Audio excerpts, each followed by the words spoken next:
Chapter 167. The hunter assessment had ended, but the storm caused by this assessment had just begun. A magic scroll that could be sold for 1,000 gold coins, and the cost of a blank memory scroll was only 80 gold coins. Naturally, there were a lot of people who wanted to do such a profitable business with little capital. But soon, some people found out that the magic scroll they bought could not be copied. If anyone tried to copy the scroll would immediately self-destruct and be destroyed. What was certain was that the person who made this combat magic scroll had already anticipated that someone would copy it. He had drawn an anti-copy fire magic array on the magic scroll. As a result, the B-level assessment battle in Mount Daoi became even more mysterious. The people who bought the scroll saw it as something they could show off. These days, the most common question the hunters in Mount Daoi would ask when they met wasn't about the weather or what kind of mission they had. Instead, it was about whether they had bought the combat magic scroll or not. At this time, no one cared about the failure of the assessment, the whereabouts of the Black Valiant Hunter team. On a moonless night, outside the hunter acropolis of Mount Daoi, there were only a few crooked short trees on the boundless plain. Black 2 and Black 3 bent their backs and knelt on the ground. In front of them stood a man. The man's back was facing the two of them, so they could not see his face. But his stalwart body and the aura of death emitted from him made the plain even colder. The man held an open combat magic scroll in his hand. This scroll was the B-level assessment battle that took place in the arena of Mount Daoi 2 days ago. When the summoner from Huangting approached Black 4 and cut off his wrist, the man groaned and closed the magic scroll in his hand. That's not a great fighting skill.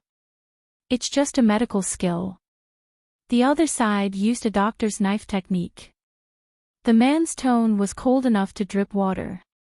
His voice fell into the ears of Black 2 and Black 3, and the two could not help but shiver. A doctor's knife technique. They were warriors of the later Qin Dark Camp, but they lost in the hands of a doctor. Black 2 and Black 3 felt as if they had been slapped twice in the face. The boss was dead, the fourth was also dead. They didn't even have time to take the bodies away. They just hurriedly bought this battle magic light axis in order to find out the real origin of the summoner. He thought that the other side would be an extraordinary expert or a spy sent by the great Zhou country, but who would have thought that she was just a doctor? You failed your mission and exposed your identity as later Qin spies. I don't need to teach you what to do. The man still did not turn around, but his words had already sentenced Black 2 and Black 3 to death. Originally, Black 2 and Black 3 did not have to die, but their identity had been seen through. Coupled with this magic scroll, if they returned to later Qin, it was equivalent to exposing the entire Dark Camp. The two brothers would die. Dark Prince, please let us go. We have beheaded nearly 100 Zhou State C-class hunters. We have completed the mission given to us by the organization. Please. Black 2 and Black 3 begged, wanting to live. It turned out that the man in black was the crown prince of later Qin. The Dark Prince of later Qin was famous among the 5 countries of the mainland. His Dark Camp was the best spy and assassination organization in later Qin. In the Dark Camp, there were 50 first-class warriors, all of whom were above the martial Great Master level. There were 300 second-class warriors, all of whom were above the martial Venerable level. There were 1,000 third-class warriors, all of whom were above the Great Master level. Although the 4 brothers were only at the martial Venerable level, they were cunning and cruel. In the past 2 years, there was a trend of them advancing from third-class warriors to second-class warriors. Losing 4 quasi-second-rate martial artists in one go gave the Dark Crown Prince a headache. Okay, I'll give you a chance. I'll count to 10. After 10, I'll make a move. If you can escape, I'll let you live. The Dark Prince seemed to be unable to bear it. As soon as he finished speaking, Black 3, who was kneeling on the ground, jumped up and ran desperately to the open field in the south. Black 2, on the other hand, was like a fool. He knelt on the ground and did not move. The Dark Prince did not even lift his eyelids. He could only hear him counting in a low voice, 1, 2. When he counted to 10, Black 3 had already run thousands of meters away. At such a distance, only a magician could succeed in one shot. However, the Dark Prince was a warrior. A warrior whose cultivation was unpredictable and had never shown his skills in front of his subordinates. The wind seemed to be blowing stronger. Black 2, who was kneeling on the ground, did not even dare to lift his head. He could only see the Dark Prince's feet. Suddenly, the pair of dark-colored boots disappeared. The Dark Prince's figure merged into the night. In the distance, Black 3, who was running with all his might, burst into a bloody mist. His body was torn in half. The Dark Prince's hand was covered with fine scales. It did not look like a human's hand at all. He pierced through Black 3's body with his bare hands. Both Black 3 and Black 2 saw how he did it. Black 3, who was wearing armor, had no resistance at all. He was torn in half alive. In the dark night, the Dark Prince's eyes emitted a scarlet light. His face was also revealed. It was a resolute, masculine face with a head of wild black hair. The Dark Prince was like a lone wolf in the desert. He casually threw Black 3's body away like a piece of paper. "Why didn't you run?" The Dark Prince did not kill Black 2 immediately. If he remembered correctly, Black 2 was the most meticulous one among the 4 brothers of the Black family. The Dark Prince has successfully merged with the blood of the King of Beasts. In this world, other than those top existences, no one can escape from your hands. Black 2's face was pale. Within a few days, he was the only one left among the 4 brothers of the Black family. Life and death were no longer that frightening to him. "You're smart. Tell me a reason not to kill you." The fine scales on the Dark Prince's hand quickly faded. His hand returned to its original appearance. It was a pair of exquisite, aristocratic hands. "This subordinate knows that I've disgraced Later Chin and deserve to die. However, when this subordinate went to Mount Daoi this time, I met someone. I believe that the Dark Prince will be interested in his whereabouts." Black 2 licked his dry lips. He wanted to make up for his mistake. "Who is it?" The Dark Prince seemed to be interested. "Immortal Residence, Holy Wind King." Then, Black 3 tore open a wound on his forehead. That wound was left a few days ago when he was ambushed by a stone in the arena. There was still a portion of elven magic power left on the wound. Chapter 168. Yunxing had a headache.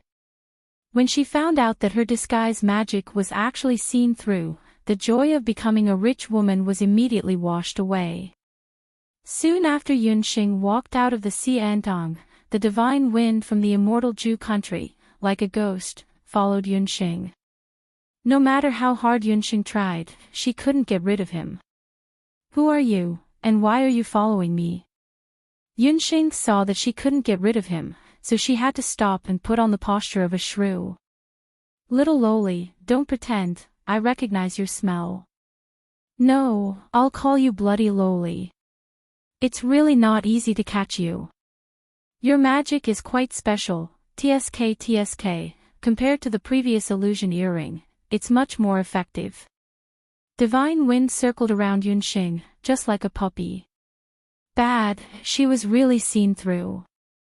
It was not surprising that the illusion earring was seen through. After all, it was just an ordinary magic tool. It was normal for Yunxing's real appearance to be seen through by a magician with amazing insight. But why didn't the disguise magic work? After Yunxing learned the disguise magic, she had never been seen through. Today, she planned to go to the Xiantong, so she disguised herself as a 15 or 16-year-old girl. But just as she walked out of the inn, she didn't know where she exposed her flaw, but she was seen through by divine wind.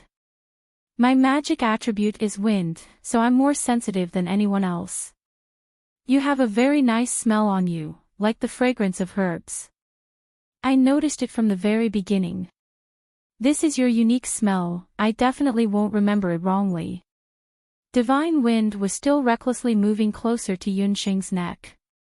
Divine Wind's words were not comprehensive. Not every magician with wind attribute could catch the wind like him, and see through the disguise magic. Yunxing's disguise magic, because it was not officially recorded in the magic book of the temple, only a few people in the continent could see through it.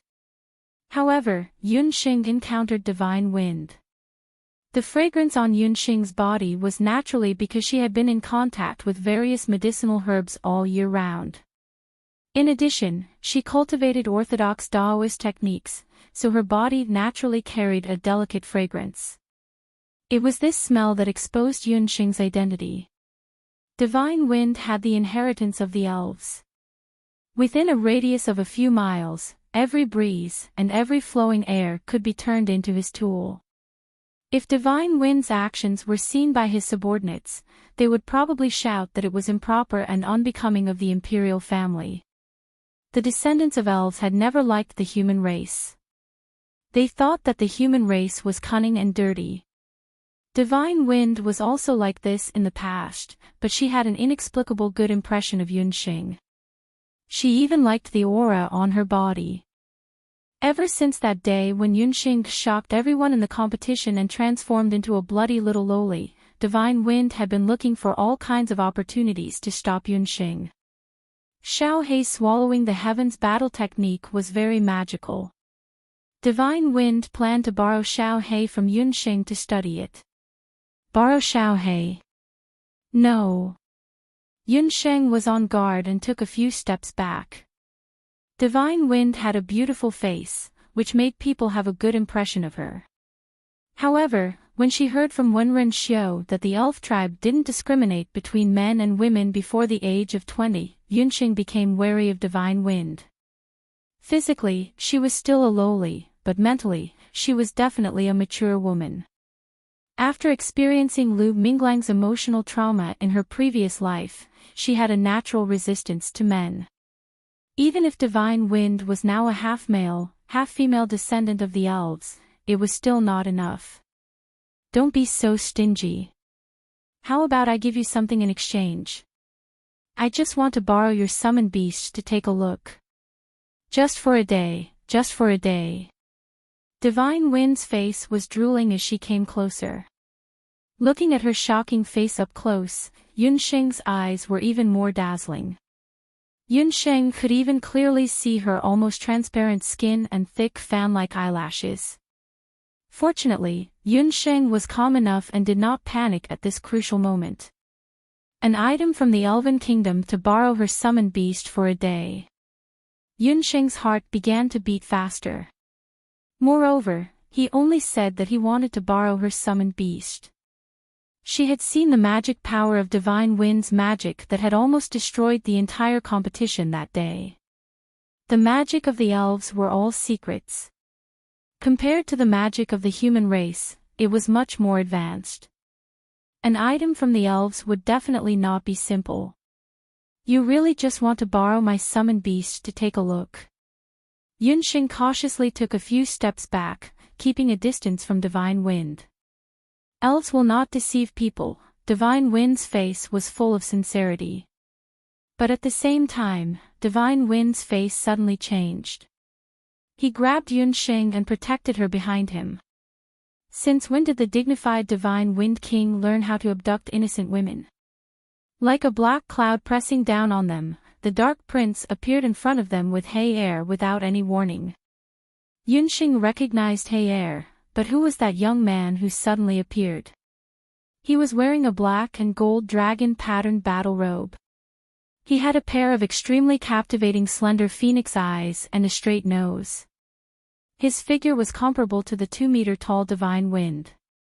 This man's whole body exuded a wild beauty.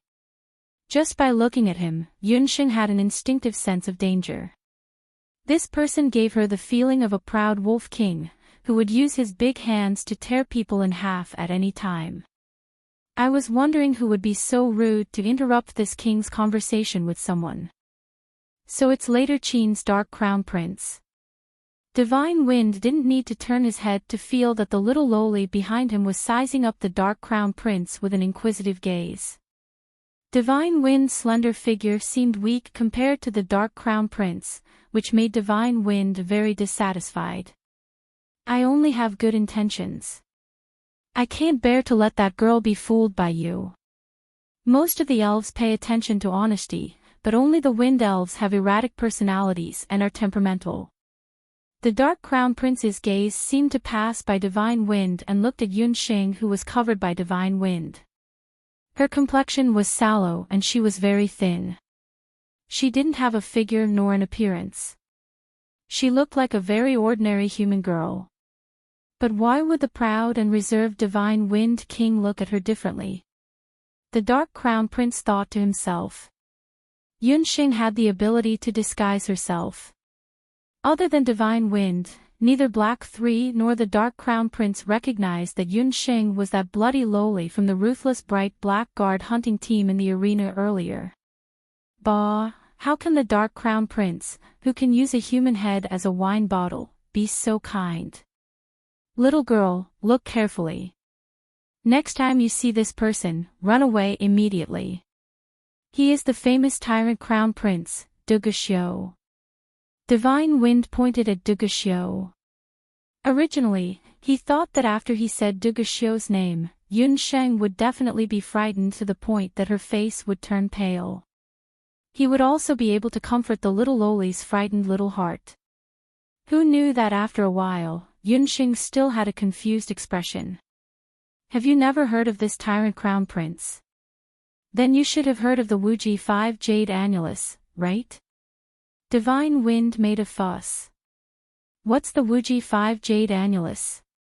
It's very famous. Is it a person or a treasure? Yunxing's words shocked the Dark Crown Prince and his face darkened. Chapter 169.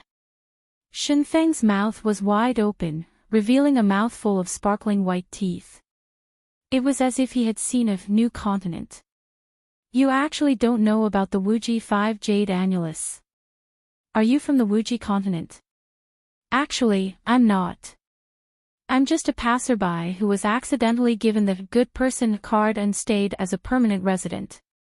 Yunxing pouted. She wasn't surprised by Shenfeng's identity. When Ren Xiu had already said that Shenfeng might be a member of the Immortal Abode's imperial family. She just didn't expect him to be a prince of the Immortal Abode. The Wuji 5 Jade Annulus isn't a person. No, they're a person. I'm referring to the 5 newly emerged geniuses who are as flawless as Jade. They are the first Jade, Tang Yuan's second Prince Li Xiao. The second Jade, Pinglai's Prince Regent Ji Rumo. The third Jade, Immortal Abode Shenfeng clan. Hee, that's me.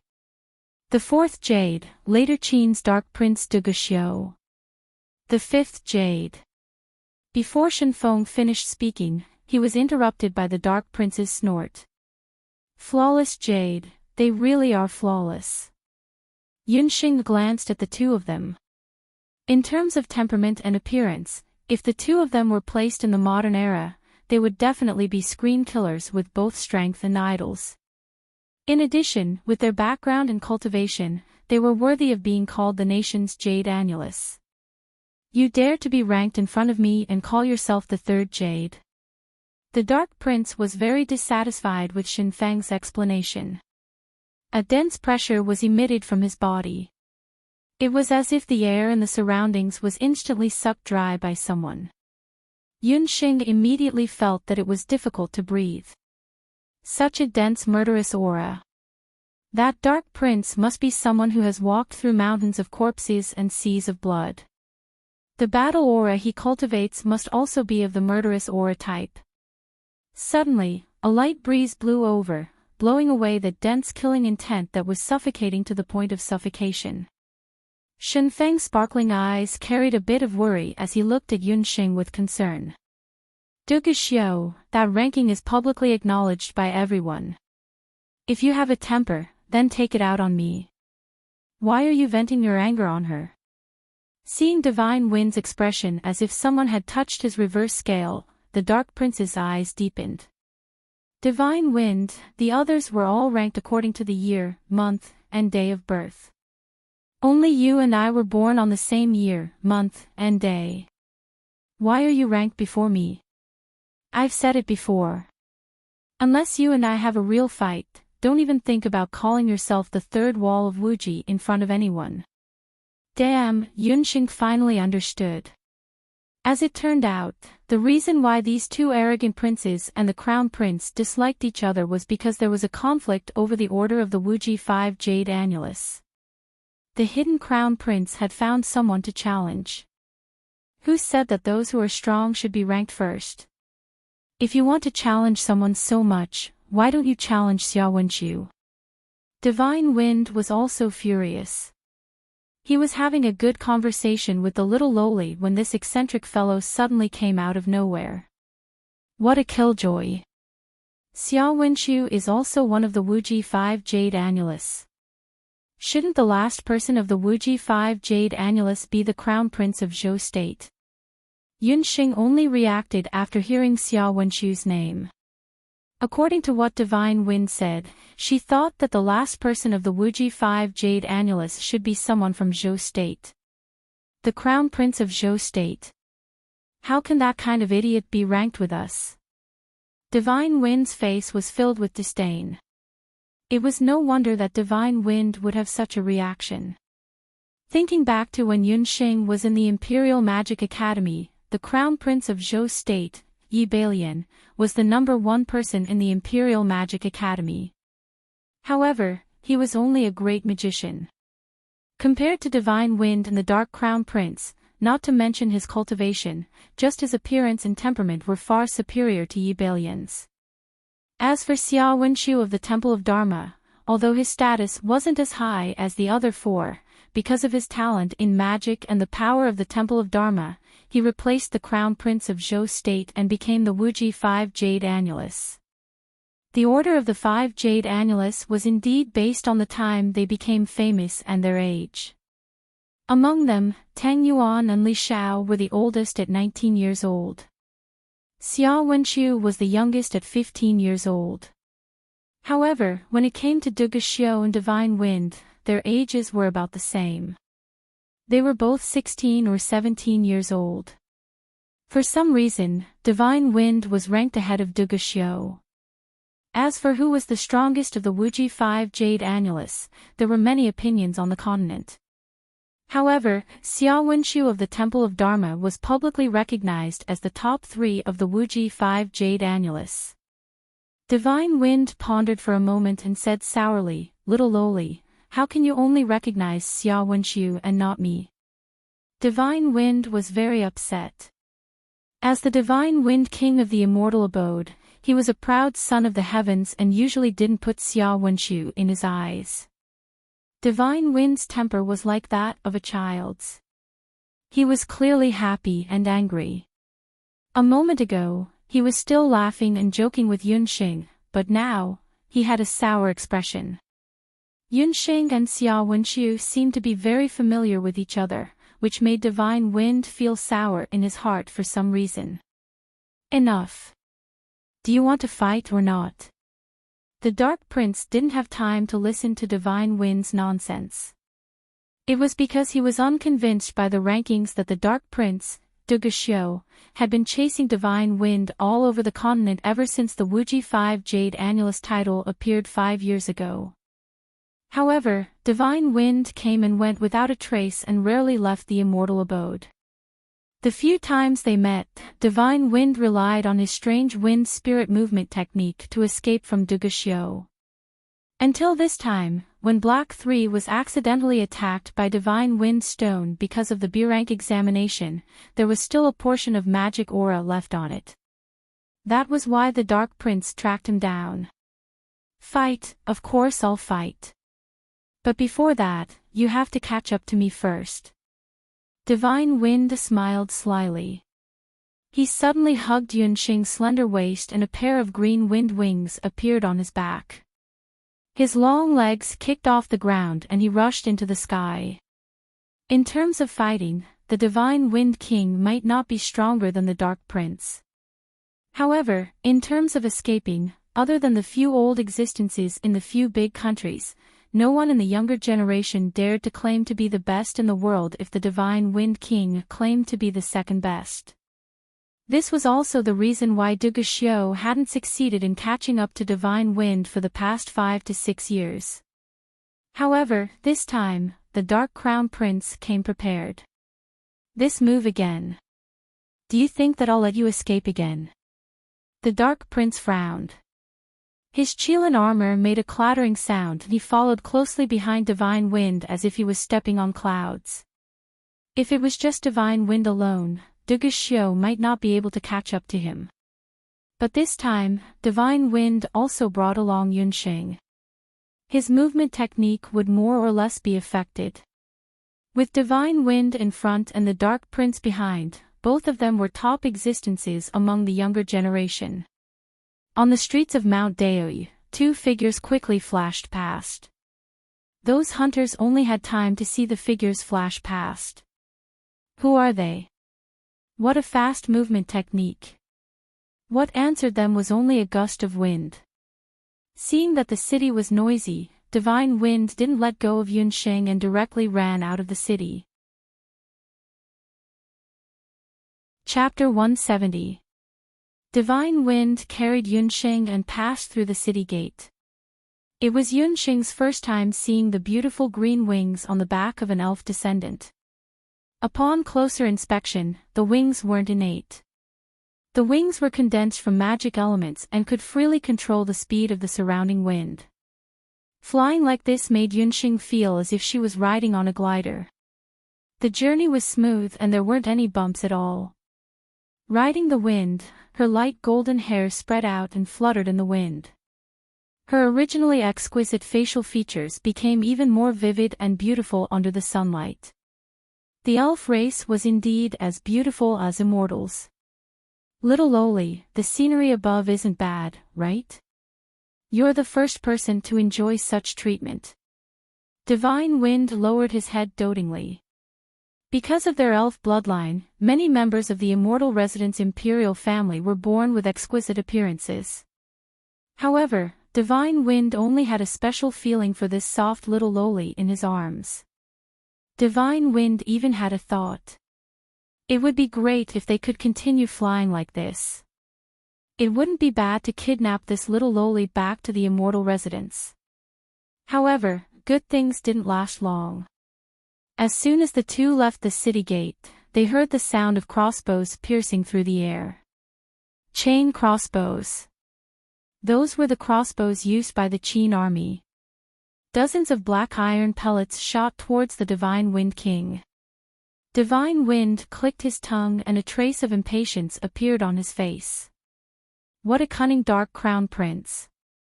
He actually set up an ambush outside the city. This was something that Divine Wind didn't expect. He casually waved his sleeves and a green vortex appeared on his gorgeous robe. The vortex was formed by wind elements and all the iron pellets were sucked into the vortex. The whirlwind pushed in the opposite direction, and the iron pellets that were originally aimed at Divine Wind and the others were all sent back to the ambushing soldiers. Several figures fell out of the whirlwind, their chests full of holes from the iron pellets. Divine Wind King, where are you running to? While Divine Wind was retaliating, the Dark Crown Prince also took the opportunity to attack. Several of his elite subordinates were shot and killed, but the Dark Crown Prince didn't even frown. Although he didn't have wings of the wind like Shenfeng, his battle chi had already been cultivated to the point of perfection. Following the tuck-tuck-tuck sounds from the city wall, he soared into the air, leaping hundreds of feet high. His muscular arms carried a ferocious aura as he attacked the Divine Wind King's wings with a black tiger steals the heart. The Divine Wind King didn't turn his head.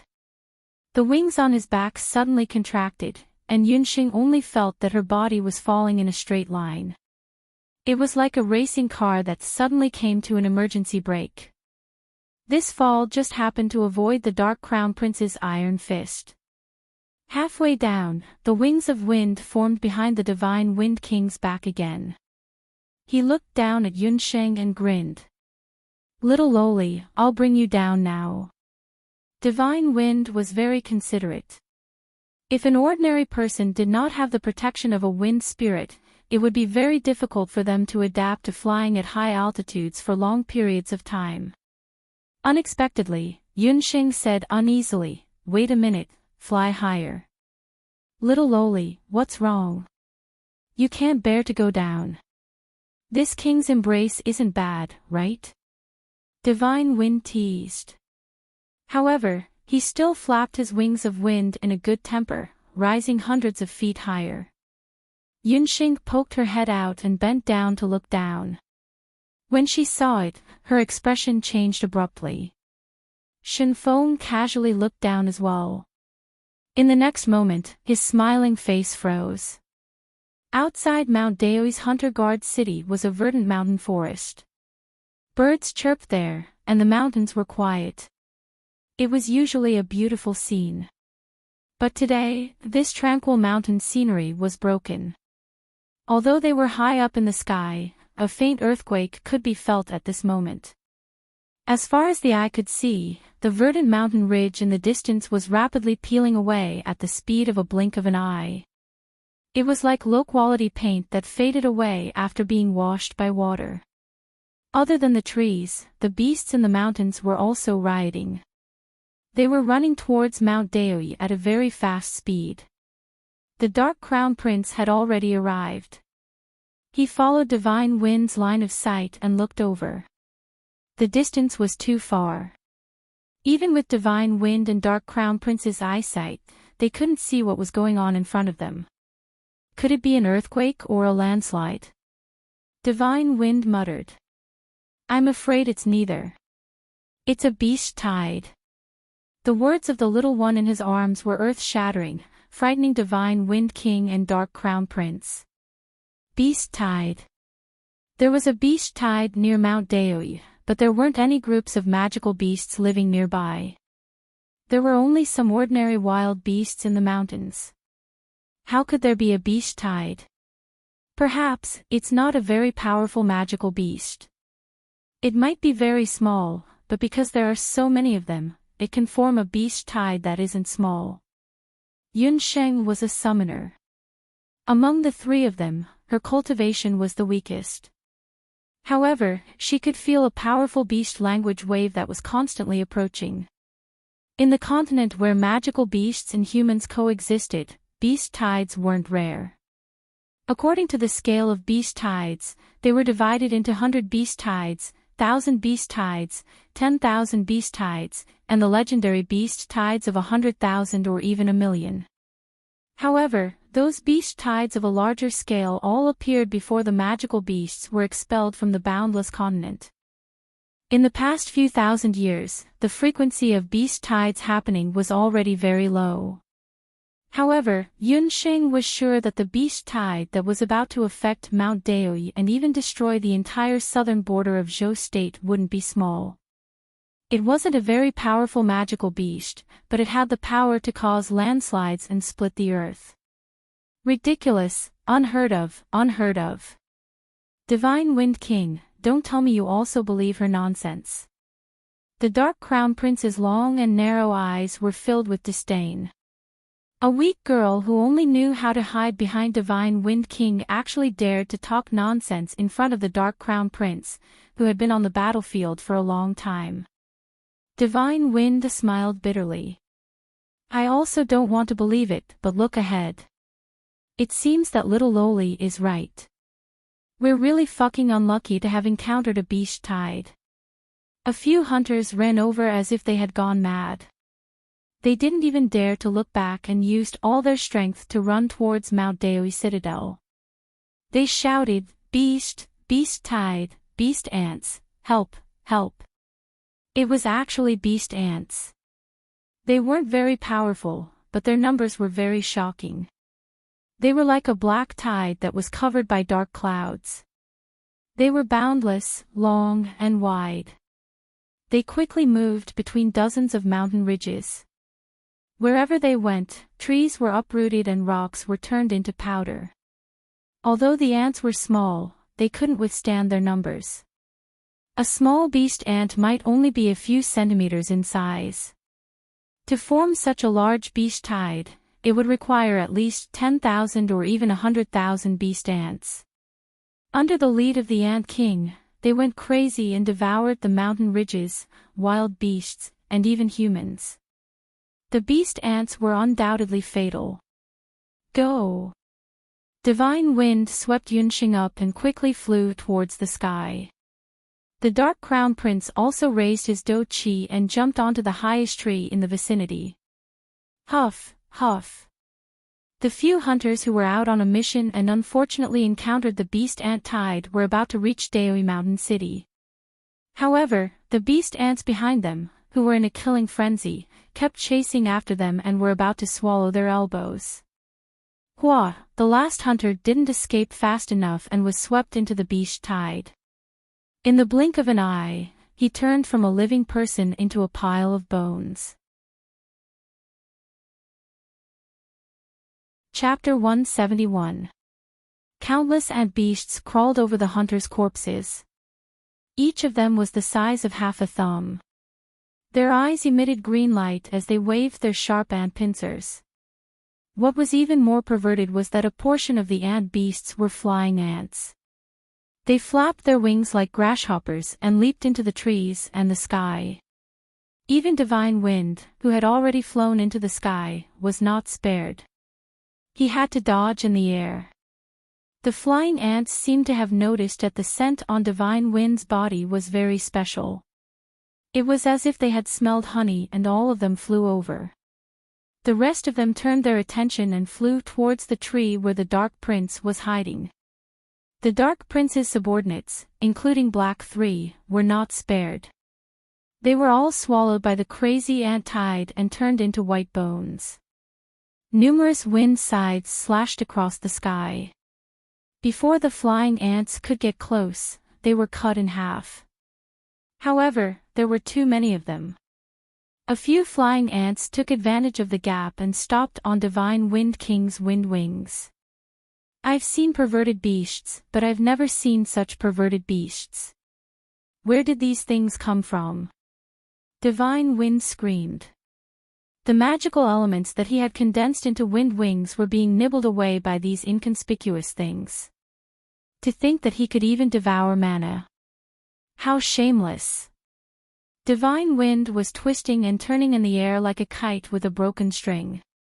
We won't be able to hold on for long. Looking at the ant beasts, they're probably going to attack Mount Daoi Guard City. You're the fastest among us. Return to Mount Daoi first and inform the hunters and guards in the city. Yunxing saw that the ant tide was getting more and more intense. She knew that she wouldn't be able to escape easily today. Huang Tang and the other two were still in the city, as well as Lin Yao, and the rest. Yunxing couldn't leave them behind. No, I can't leave you behind. How could Shenfeng not be worried about his companions from the Immortal Keeper Nation? However, if he left, the little lowly would be all alone. There was also the Dark Crown Prince, who knew if he would stab him in the back. Unknowingly, Divine Wind had regarded Yunxing as more important than his companions. When he realized this, he couldn't help but be startled. Yunxing pursed her lips. Did she really think that her title of Bloody Lowly was a joke? She might as well use her actions to prove herself. She pointed at the wings of wind on Divine Wind's back. Can you get me a pair of those? Kamikaze's facial muscles trembled. If these words were said by someone else, Divine Wind might have used a wind sickle to chop that person into pieces. However, these words came from Yunxing's mouth, so he didn't say anything. Only the heavens knew how precious the wings of wind were. Other than sky mages, only the elves could possess magical wings. Yunxing's tone sounded as if she was asking how much the 2 cabbages cost per caddy. Wings of the wind were condensed from magic elements, so Divine Wind naturally had a way to condense a pair for her. Divine Wind hesitated for a moment, then gathered a touch of pure wind element between his hands. He placed his palms flat on Yunxing's back, and a cold and light magic element was injected into Yunxing's body. Yunxing only felt that the wind magic spirit in her body instantly became active. Feeling the change in Yunxing's body, Divine Wind couldn't help but raise his eyebrows. He originally thought that Yunxing was only a fire mage, but according to the current situation, she was also a multi-element mage. Yunxing only felt that her body was a lot lighter. Her back slowly stretched out, and a pair of beautiful wings of wind appeared on her back like a butterfly's wings. Yunxing originally knew the primary wind magic levitation technique. With the wings of wind, she was like a tiger that had grown wings. She raised her magic scepter, and her mouth fluently chanted, "Fire element, invincible, fire continuous critical strike." She waved her magic scepter, and her beautiful body swayed with the wind. She was like a willow branch dancing gracefully in the spring breeze. On the enigmatic scepter, the red soul stone was mixed with a dense wind aura. This feeling was the aura of a wind fairy. He didn't expect this little lowly's first soul stone to be blessed by a fairy. It had been many years since a human who could receive such treatment appeared. No wonder Divine Wind felt a sense of intimacy when he first saw her. Divine Wind couldn't help but be stunned. But then, a scene that made Divine Wind King even more unable to close his mouth happened. On the magic scepter, balls of fierce fire shot out like cannonballs. Boom, boom, boom. 3 intense fire explosions instantly exploded on the ground. Blazing flames shot out from the fire explosions, and countless heat waves rolled out, sweeping towards the ant swarm. The flame's temperature was no less than 1,000 degrees, and the small beast ants were immediately burned to death. The ant beasts that were originally surging forward were in a mess. The flames burned the sky, and once the tongues of the flames touched the wings of the flying ants, they immediately turned into bright fireflies. Under the pressure of the flames, most of the ants that came into contact with the flames were directly burned to death. A portion of the lucky ones burrowed into the ground. The countless beast ants that were entrenched earlier were blown to ashes, and there was a large hole in the ground. The beast ants that were surging forward also smelled the scent of death. They were so frightened by the terrifying destructive power that they stopped moving forward. However, Yunxing was very clear that the fire explosion's deterrence was only temporary. When the fire was slightly smaller, the beast ants would definitely make a comeback and continue to advance towards Mount Daoi. Insects and ants were the most afraid of fire. Yunxing's fire explosion's power was not to be underestimated. It happened to be the natural enemy of these ant beasts. If her father, Yun Songhai, was here now, he would be able to return to his peak state back then. Even if he could not repel this beast tide, he would be able to cause devastating damage to the beast ants. It was a pity that her cultivation was limited. 3 consecutive fire explosions had already reached her limit.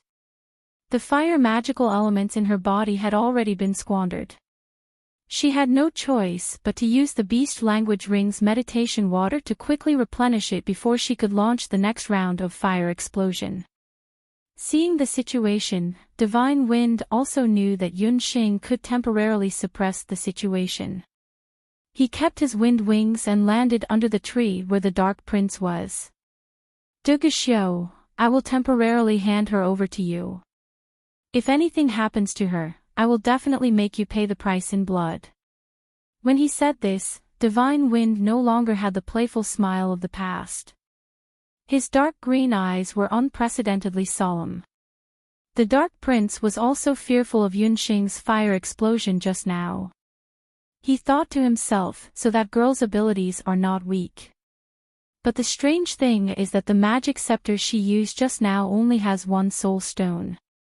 Logically speaking, she should only be a sorcerer. However, regardless of whether it is the fire explosion or her incantation speed, they are all more powerful than those great magicians. Who is she? Is she really just an ordinary hunter from Zhou State? The Dark Prince grunted and did not reply. Based on Divine Wind's understanding of him, the Dark Prince reluctantly agreed. Divine Wind did not stay any longer. He turned into a green light and streaked towards Mount Daoi Guard City like a shooting star disappearing in the sky. Half an hour passed. Yunxing had already drunk the 9th bottle of meditation water. Chapter 172. Oh no, this is the last bottle of meditation water. After throwing away the last bottle of meditation water, Yunxing couldn't remain calm. If the guards still don't come, I'm really going to be eaten alive by this group of persistent ant beasts. While Yunxing was hesitating, a few cunning flying ants took the opportunity to land on her magic wings that were already on the verge of collapse and ruthlessly gnawed on the magic elements. Yunxing was on her guard. She gritted her teeth and cast a levitation spell. She floated a few inches higher and pulled some distance away from the densely packed ant beasts on the ground. Not far away, the Dark Prince was like a stubborn rock, motionless. After Divine Wind left, he maintained the same posture. He didn't take the initiative to retreat or run away. He emitted a murderous aura that was as sharp as a blade. With just a glare, the nearby ant beasts immediately bounced away as if they had encountered a fire. Yunxing suspected that the Dark Prince only had a volcano. If those ant beasts got any closer, they would probably be killed instantly. Just as Yunxing was cursing the Dark Prince in her heart for fighting the ant tide alone. Woo woo woo woo, a strange insect sound came from the ground. The insect sound came from the deepest part of the ground and sounded very much like a human's mumbling. When it fell into a person's ears, it made them feel distracted and it was hard to raise their spirits. As the sound became louder and louder, the ground protruded and a hole opened up. From the hole, a rotten smell like that of a corpse emitted out. The ant beasts that were originally restless all carefully gathered towards the hole. Upon closer inspection, their antennae were all drooping down as if they were commoners seeing an emperor and bowing in respect. A giant ant the size of a dog crawled out from the ground. Although it was called an ant, it was at least 10 times larger than other ant beasts. Its size was about the same as Xiaohei and its exterior was covered with a thick shell that was like a battle armor. What was more shocking was that there were at least 100 centipede-like legs under its abdomen. Each leg emitted a strong poisonous gas. The soil under its feet immediately turned as black as ink. One look and one could tell that it was extremely poisonous. Commander-level centipede ant king. Even someone as calm as the Dark Prince couldn't help but change his expression. Everyone knew that even though insect beasts were the weakest of all magical beasts, no one would ever look down on them because they were the most numerous on the continent. After the insectoids evolved to a higher level, they would have more limbs. The more limbs they had, the higher the insectoid's age and cultivation base would be. This beast tide came suddenly without any warning. The Dark Prince originally suspected that there was an extremely powerful magical beast general behind the beast tide causing mischief. Just looking at the beast ants' attack just now, it was a mess. He didn't see any high-level beast ants. Who would have thought that such a monster would emerge from the ground? The magical beasts in the boundless continent were divided into 9 levels from low to high. Above the 9 levels were commander-level magical beasts and general-level magical beasts. Perhaps only marquis or bishop-level magicians could kill such a monster. The level 3 or level 4 magical beasts that Yunxing had killed for practice earlier were at most level 5. In front of this level 9 centipede ant king, they were simply trash. The Dark Prince was already at the peak of the continent's younger generation, but he was only a marquis. Together with Yunxing, who was a magician, they still had to face thousands of centipede ants. The two of them together were not enough to fill the gaps between this commander-level magical beast general's teeth. Seeing the appearance of the commander-level magical beast, the Dark Prince knew that things were not looking good for him today. The centipede ant broke out of the ground. It smelled the burnt smell of the ant soldiers' corpses around it and flew into a rage. It raised its head that was the size of a puppy and sprayed a ball of venom at Yunxing in the sky. The venom was fishy and sticky, and its speed was as fast as an arrow. Yunxing dodged and the sticky liquid stained the wings of wind on her back.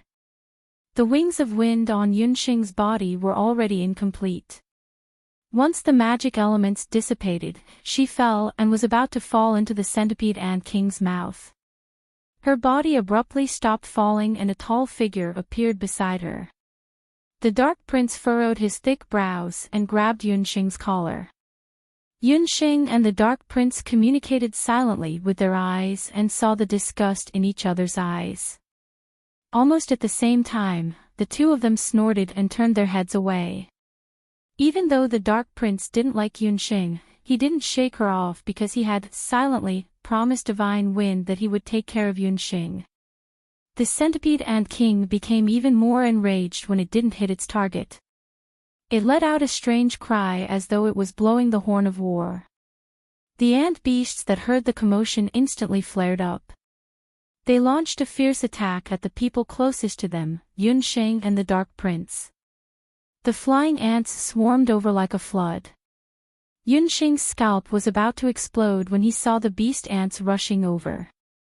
The Dark Prince didn't have any tender feelings for the fairer sex and picked up Yunxing and ran in the opposite direction of Empress with the fastest speed in his life. Wu Ho's leg strength was much faster than these ant beasts. But since it was extreme speed, it meant that it was exchanged with explosive qi. It was destined that it wouldn't last for long. The Dark Prince was already very impressive.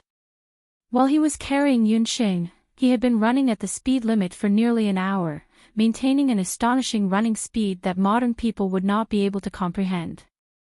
From the increasingly intense heaving of his chest, it could be seen that he was already quite tired. Damn it, what is the Divine Wind King dragging on for? The Dark Prince's legs were about to lose feeling. He could feel that his body had reached its limit. Behind him, the ant beasts had already been pulled apart.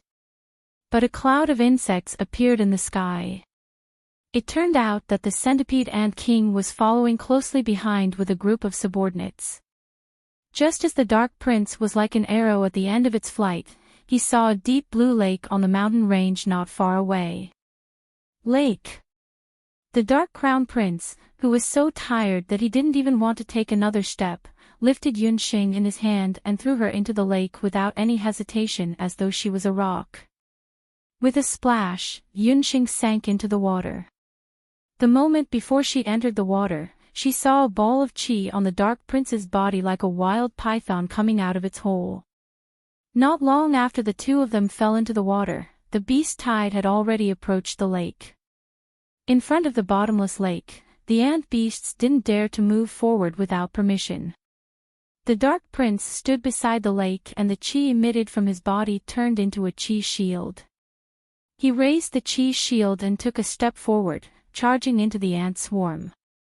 In Empress Citadel, the hunter branch was urgently mobilizing the entire city's forces. All hunters in Empress, listen to my orders. A sudden beast tide has been discovered 100 kilometers away from the citadel. According to the hunters who returned to the citadel, this is a beast ant tide with tens of thousands of ant beasts. All hunters, including the citizens, are not allowed to leave the citadel. Once the news of the beast tide of 10,000 ant beasts was announced, the entire citadel panicked. At this moment, the Divine Wind King, who brought back the news, was risking his life to charge out of the city. Chapter 173. Get out of the way, don't make me say it a second time. Divine Wind's handsome face was filled with anxiety. "King, you can't leave the city. This subordinate just received news that the beast tide this time is likely to be caused by a commander-level magical beast general." Several guards of the immortal resident's country stood by Divine Wind's side, unwilling to back down. When Divine Wind returned to the city and informed the Hunter branch about the situation of the beast tide, the Hunter branch immediately released several psychic cranes.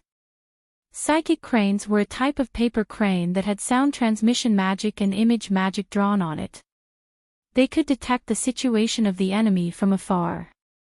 According to the investigation of the magic paper crane, the beast tide was moving in the opposite direction of Daoi Mountain Guard City for some reason. Among the beast tide, they also discovered a commander-level poisonous beast general. It had been a long time since a commander-level magical beast had appeared on the continent. Although the elf race had magic, their physique was more afraid of poisonous beasts compared to humans. If it wasn't for them holding her back, Divine Wind would have already successfully escaped. At this time, her heart had already flown out of the city. A commander-level beast general, Divine Wind regretted. She shouldn't have left the little lowly outside. If something happened to her, she wouldn't be able to forgive herself for the rest of her life. "King, you are the last successor of the Divine Wind clan. You can't ignore the continuation of the entire Wind Elven race for your own selfish reasons," General Batu bitterly advised. "Batu, it's already too late." Divine Wind's face was filled with helplessness. Her light green eyes revealed an incomprehensible emotion. "When I left the immortal residence this time, the high priest said that I would meet the person who made me stop. I think I have already met him." Wind elves were the most restless and the most unstable of all elves. But even if they were as willful as the wind, once they found the person who made them stop, they would always guard by their side. If that person died, then Divine Wind would also lose its life. Divine Wind's figure flashed and disappeared. General Batu was furious. After a while, he helplessly waved his hand, indicating the people of the immortal residence to immediately leave the city and search for the whereabouts of the Divine Wind King. Beside the lake, the battle between the Dark Prince and the 100-legged ant general had also reached its climax. The Dark Prince held the battle chi shield in his hand and was like a war god. He was unstoppable. The battle chi shield in his hand blocked the flying ants from all directions. Countless flying ants crashed into the battle chi shield, causing their heads to bleed. The ground was soon filled with the corpses of the beast ants. Facing the heavy casualties of his subordinates, the centipede ant general was so angry that he ground his teeth. The hundreds of strange legs under him wriggled and moved nimbly on the battlefield, accurately dodging the Dark Prince's attacks time and time again. It spat out several streams of venom from its mouth, and when the venom touched the Do Chi shield, the corner of the shield immediately melted. What a powerful venom! It had already melted the wings of wind formed by the magical elements earlier on. Who would have thought that it would be equally effective on the combat aura shield formed by the combat aura? The Dark Prince's combat aura shield was quickly shattered by the venom. With the shield broken, the surrounding flying ants came back and wave after wave of attacks pressed towards Duguxiu. At this moment, another ball of venom was sprayed on Duguxiu's leg. A heart-piercing and corrosive pain swept over him. Duguxiu staggered and his vision became blurry. The venom of the 100-legged ant general was much more powerful than he had imagined. Duguxiu wasn't someone who was fond of fighting. He knew that he was poisoned and hurriedly sealed a few major acupoints on his chest to prevent the venom from spreading. He then jumped into the lake behind him and his tall body sank into the water. The ice-cold lake water swallowed his consciousness. The moment before he lost consciousness, Duguxiu felt someone supporting his body and quickly dived into the water. His life was saved. This was Duguxiu's first reaction when he woke up. Before he could savor the feeling of surviving a calamity, Duguxiu saw a pair of indifferent eyes. A pair of eyes that were as bright as the morning stars. The one who was sizing him up was the female mage that the Divine Wind King left behind. Her appearance wasn't outstanding, but looking at her up close, she had a pair of eyes that left a deep impression. The Dark Prince couldn't help but feel wrong for that pair of eyes. In comparison, Yunxing's appearance was too ordinary. There were plenty of girls like her around the Dark Prince. Scram! When he realized that Yunxing was checking his wound, Duguxiu fiercely reprimanded her.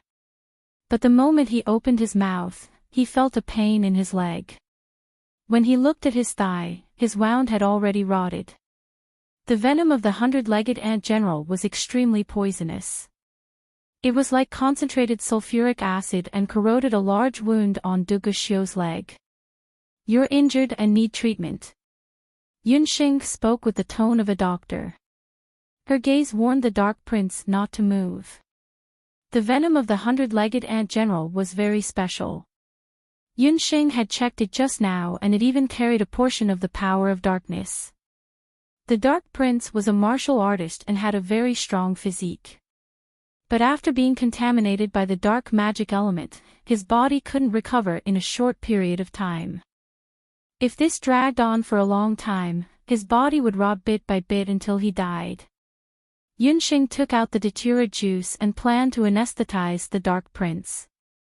However, the other party swept away the medicine bottle in her hand and knocked it over. "Don't pretend to be benevolent. I won't use your medicine." The Dark Prince was very vigilant. He wasn't willing to use any of Yunxing's medicine. 1 hour, at most 1 hour, and your left leg will rot completely. Half an hour later, your lower body will be completely paralyzed. After 1 day, no one in the world can save you, Yunxing said firmly. The Dark Prince hesitated. Although he didn't know much about beast poison, the venom on his leg was very powerful. At this moment, he couldn't feel the pain in his leg. He was heading to Mount Daoyi alone. His subordinates and accompanying imperial physicians were all hundreds of miles away. The only person who could save him was this female mage of unknown origin. The Dark Prince didn't say anything. Yunxing squatted down again and tore open the pants on his leg. This time, the Dark Prince didn't dodge. The Dark Prince's face twitched violently. Yunxing lowered her head. There was a strange knife in her hand. When the Dark Prince saw that knife, he immediately recognized it. It was the knife he saw in the magic scroll that cut off Black Four's wrist. "It's her." The Dark Prince recognized Yunxing. She was the child hunter known as Bloody Loli. It was no wonder Divine Wind called her Little Loli just now. The Dark Prince raised his hand. Yunxing was fully focused on cutting off the rotten flesh on the Dark Prince's wound. She didn't notice the changes in the Dark Prince's expression and mentality. With a jerk of his hand, Yunxing's knife slid across the rotten flesh like a butterfly shuttle. The pain rushed to his head. Even a tough guy like the Dark Prince couldn't help but suck in a cold breath. "Bear with it. It won't hurt anymore soon." Yunxing subconsciously used the tone of a doctor to a patient. Her voice was very gentle, completely different from her tough tone from before. Somewhere in the Dark Prince's heart was touched and his heartstrings were gently plucked. Chapter 174. While he was hesitating, Yunxing had already cleaned up all of his poisonous flesh. After sprinkling some hemostatic agent to stop the bleeding, Yunxing started the last step of the treatment, which was to use the Four Seasons glass needle to sew up the wound. Yunxing didn't even raise her head and immediately took out the glass needle. Both her hands worked at the same time and the needle nimbly pierced through the skin, quickly sewing up the wound. This Dark Crown Prince was a tough guy. He didn't even let out a groan despite the pain. When the last needle was sewn, Yunxing was already drenched in sweat. She had gone through several dangerous situations today and used a large amount of flame explosion magic. Her physical strength was greatly depleted. Right now, she only wanted to quickly end this treatment and meditate on the spot to adjust her breathing. Yunxing subconsciously raised her hand to wipe the sweat on her forehead. Who knew that her neck would suddenly hurt? Her tender neck was already grabbed by the Dark Crown Prince's right hand. He was like an eagle pouncing on its prey as he lifted Yunxing up. The two of them had just climbed out of the lake and their bodies were drenched. Duge Xiu strangled Yunxing with astonishing strength. His wet hair hung down to his chest and he looked wild and dangerous. Duge Xiu's left hand touched Yunxing's ear. Yunxing's disguise magic had already lost its effect after several hours. Right now, the only thing maintaining her disguise was the illusion earring on her ear. Duge Xiu's slightly rough hand slid past Yunxing's earlobe, accurately touching the illusion earring. The earring cracked with a sound. Yunxing's face was also exposed in front of him. When he saw Yunxing's face, Duge Xiu was stunned for a moment. No wonder Divine Wind would call her little lowly. It was a very young face. She looked to be around 7 or 8 years old. Her eyebrows weren't fully developed, but it couldn't hide her beautiful facial features. Her face was white, but it was not the sickly white of the weak and delicate imperial concubines in the later Qin palace. Instead, it was a clean, healthy, and tender white. There was a hint of pink in the whiteness that made people want to take a bite. Yunxing's fair skin was due to the fact that she had been cultivating the jade marrow technique all year round. The impurities in her body had been eliminated, and her entire body was sparkling and translucent. She had a delicate and high nose bridge and a small mouth that looked like a newly born stamen. She looked very full. This face was very compatible with her eyes. In that instant, a thought flashed through Duge Xiu's mind.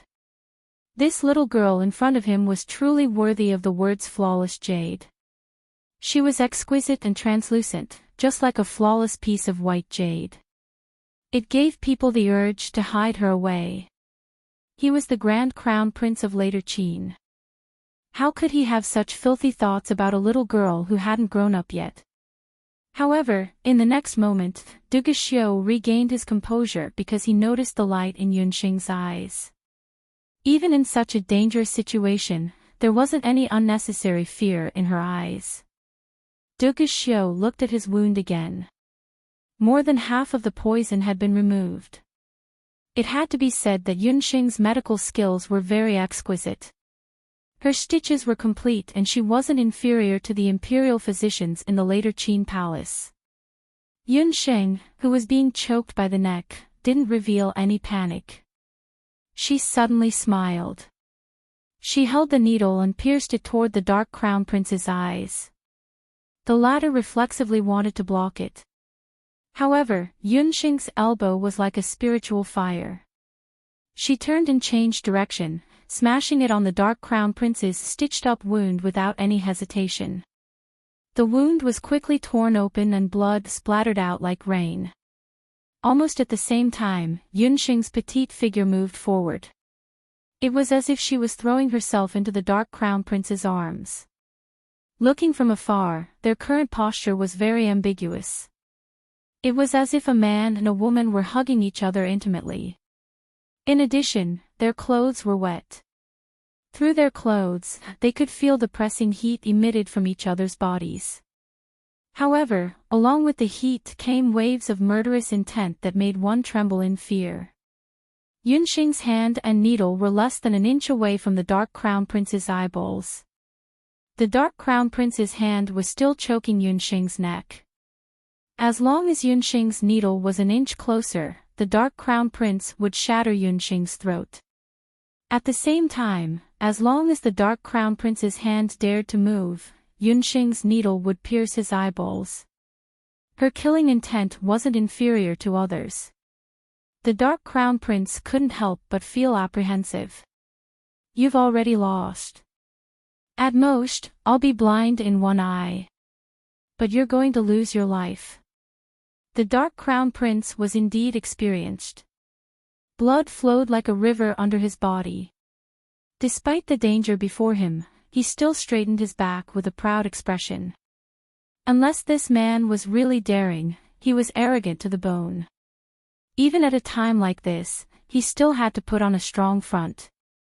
However, no matter how arrogant he was, it was useless. Because the person he met was her. You're wrong. You're the one who lost. 1, 2, 3. Before Yunxing could finish counting, the Dark Crown Prince's body swayed. He felt his vision turning blurry. The hand that was choking Yunxing's neck loosened and he fell back in a daze. After the sound of a heavy object falling to the ground, Yunxing put away the bone needle. What a strong bull. I wasted 10 times the amount of anesthetic before I could knock him out. Yunxing felt her heart ache. The Dark Crown Prince refused to use anesthetic no matter what.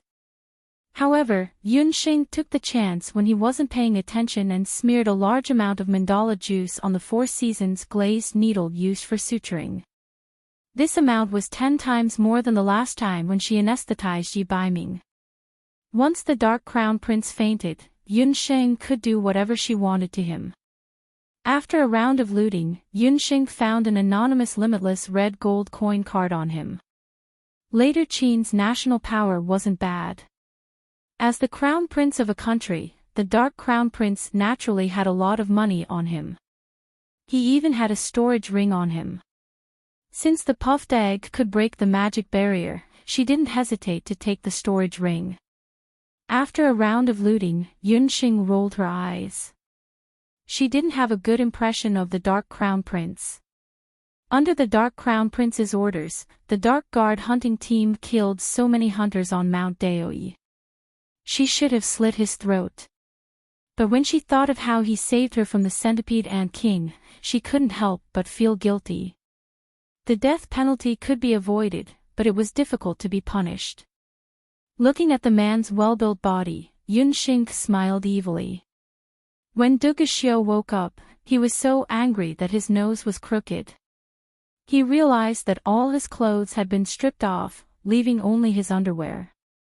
His limbs were twisted together by water magic and thrown on a road leading to Mount Daoi. Not far in front of him, there was a line of words that he would never forget. Duguxiu, I've stitched up your leg again. I'll use your pure gold coin card to cover the cost of the 2 stitches. The water binding magic will lose its effect in about 2 hours. At the end of the message, he didn't forget to add the words, Zhou states Yen Yun. Yen Yun. This crown prince won't let you off. Duguxiu's angry voice reverberated through the forest. In just a day, Yun easily replaced the Divine Wind King and became the first person that the Dark Crown Prince of later Qin, Duguxiu, vowed to hunt down. Somewhere in the forest, Yunxing had clearly heard the man's beast-like roar. She shrugged her shoulders indifferently. A dog that barks doesn't bite. In any case, we won't have any contact with each other. See you never, Duguxiu. Yunxing continued to walk forward and a slope appeared in front of her. When she saw the slope, Yunxing's eyes narrowed slightly. A bright light flashed through her ink-black eyes. Chapter 175. This slope was discovered by Yunxing when she swam to the opposite shore after being thrown into the water by Duguxiu. After Yunxing was thrown into the lake, she cursed Duguxiu 100 times in her heart. However, when she climbed out of the lake, she found that there was a dense forest on the opposite shore. When the beast tide attacked, the forest near the mountain was destroyed. However, the forest in front of her was lush and green, without any signs of damage. This made Yunxing feel that it was strange. Why didn't the beast tide attack this place? According to the records of the continent's ancient books, every large-scale beast tide, especially when there were more than 10,000 beast tides, was due to war or natural phenomena. However, the beast tide that Mount Daoi was facing this time was completely different from the previous ones. Divine Wind had already returned to the Acropolis to call for reinforcements. However, relying on the small Mount Daoi to repel the centipede ant general and thousands of beast ants was not easy. Yunxing's experience as a doctor in her previous life told her that she had to find the cause of the beast tide to treat illnesses. She also had to find the cause of this beast tide. Just as Yunxing was about to enter this unusual forest to explore, Duge Xiu, who had been stung by the centipede ant general's venom, was washed over by the flowing water. Yunxing had no choice but to save him first. As a result, the scene of the two fighting to the death occurred. While treating Duge Xiu, Yunxing discovered that there were dark magic elements on the stinging wounds of the centipede ant general. This magic element was the same as the dark magic element on the disguise magic scroll that she had obtained earlier. This reminded Yunxing that the disguise magic scroll and the centipede ant general most likely came from the same place. Yunxing boldly speculated that when the gravediggers led by the man discovered the tomb, they might have unintentionally unlocked some kind of restriction in the magician's tomb. The centipede ant general, which had never appeared near Mount Daoi, reappeared in the world and caused this terrifying disaster. Right now, Yunxing wanted to find that tomb. After walking through a thorny forest, Yunxing found several waist-thick tree stumps near the mountainside. There were still traces of human cutting on the tree stump. From the looks of it, it should have been cut down in the last 10 days, around the same time as when Yunxing bought the disguise scroll. After taking a few more steps forward, Yunxing found that there were 5 or 6 holes in the ground. The hole was about 1 meter long and half a meter wide. It was very deep, and there were traces of dirt being shoveled at the entrance. All the holes were the same. Yunxing suspected that these were the deep holes dug by the gravediggers. Summoning Bobo, Yunxing ordered it to fly to the bottom of the deep hole to see what was going on. "Dear Master, Poppy doesn't want to go into the dark cave alone. Poppy wants to go with you." Puffed Egg proudly flew around Yunxing like a wasp. Yunxing was not in a good mood. "I've never seen such a timid beast like you. You have wings, but I don't. The depth of the hole is unpredictable. Without wings, you will fall to your death if you don't stop." "Who said that? Poppy having wings means that Master has wings. We can combine. That's a new ability that Poppy recently learned in the Linglong Beast Tower." Puffed Egg was so excited that its egg emitted a red light. With a whoosh, it drilled into Yunxing's body and disappeared. The red light enveloped Yunxing. Yunxing only felt an itch on her shoulder blade.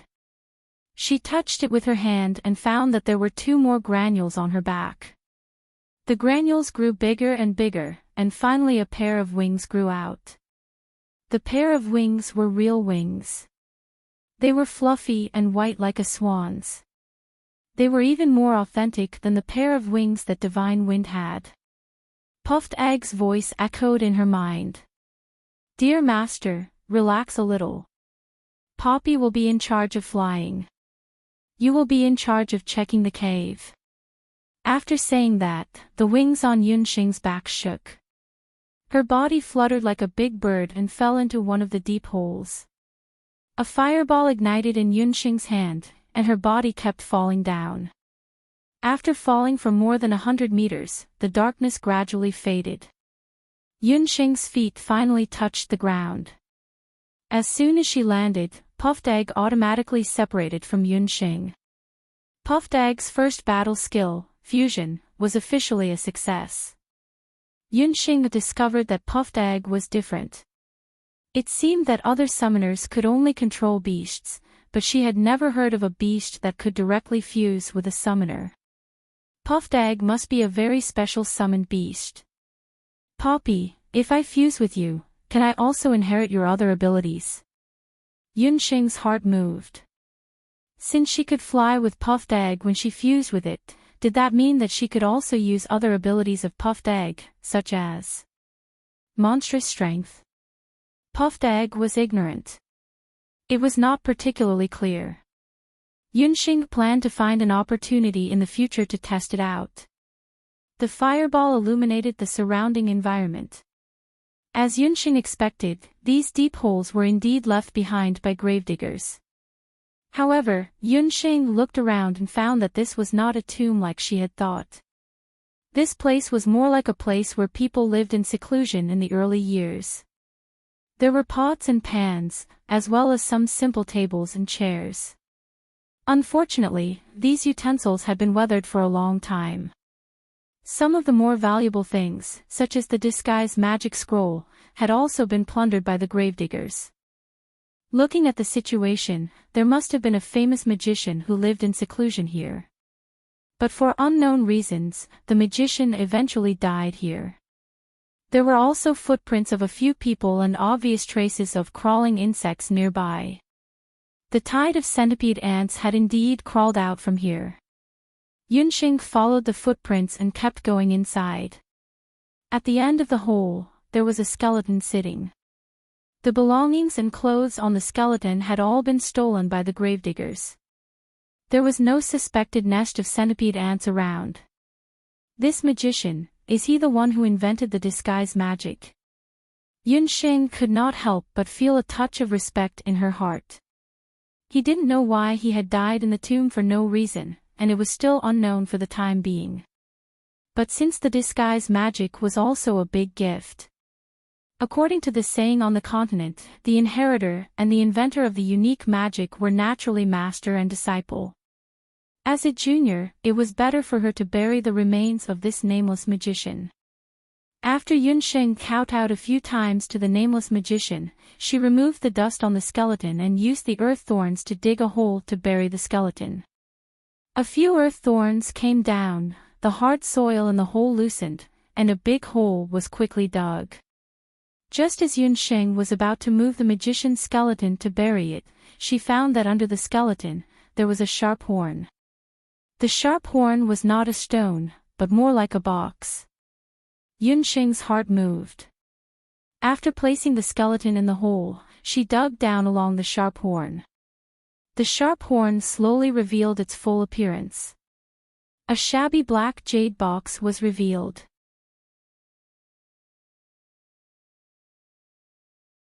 Chapter 176. The dusty black jade box looked as if it had been buried under the ground for many years. Black jade was originally a kind of precious magic crystal. This kind of crystal was mostly used to preserve precious items to prevent the magical properties or medicinal effects of the items from losing their effectiveness.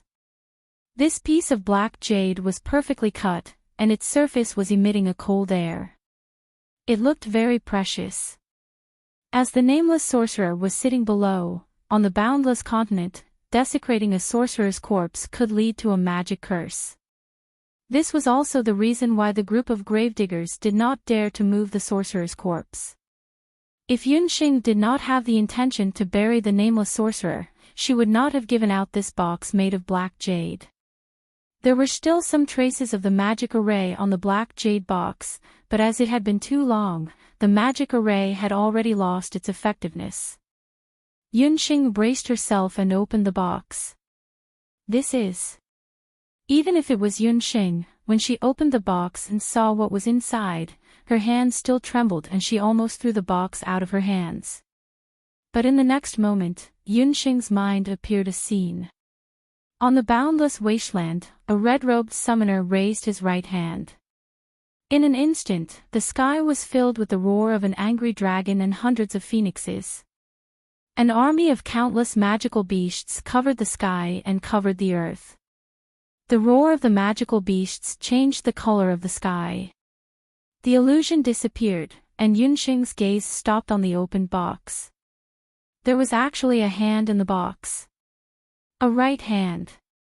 To be exact, it was a right hand that had been air-dried. The skin was as dry as chicken skin, and the flesh had long dried up. It was a hand that looked like an eagle's claw. Although it had long been air-dried to the point that only skin and bones were left, but from the perspective of a professional doctor, Yunxing could see that this hand was well preserved. Even the pores on the hand could be seen clearly. On the middle finger of this hand, there was a huge square summoning ring.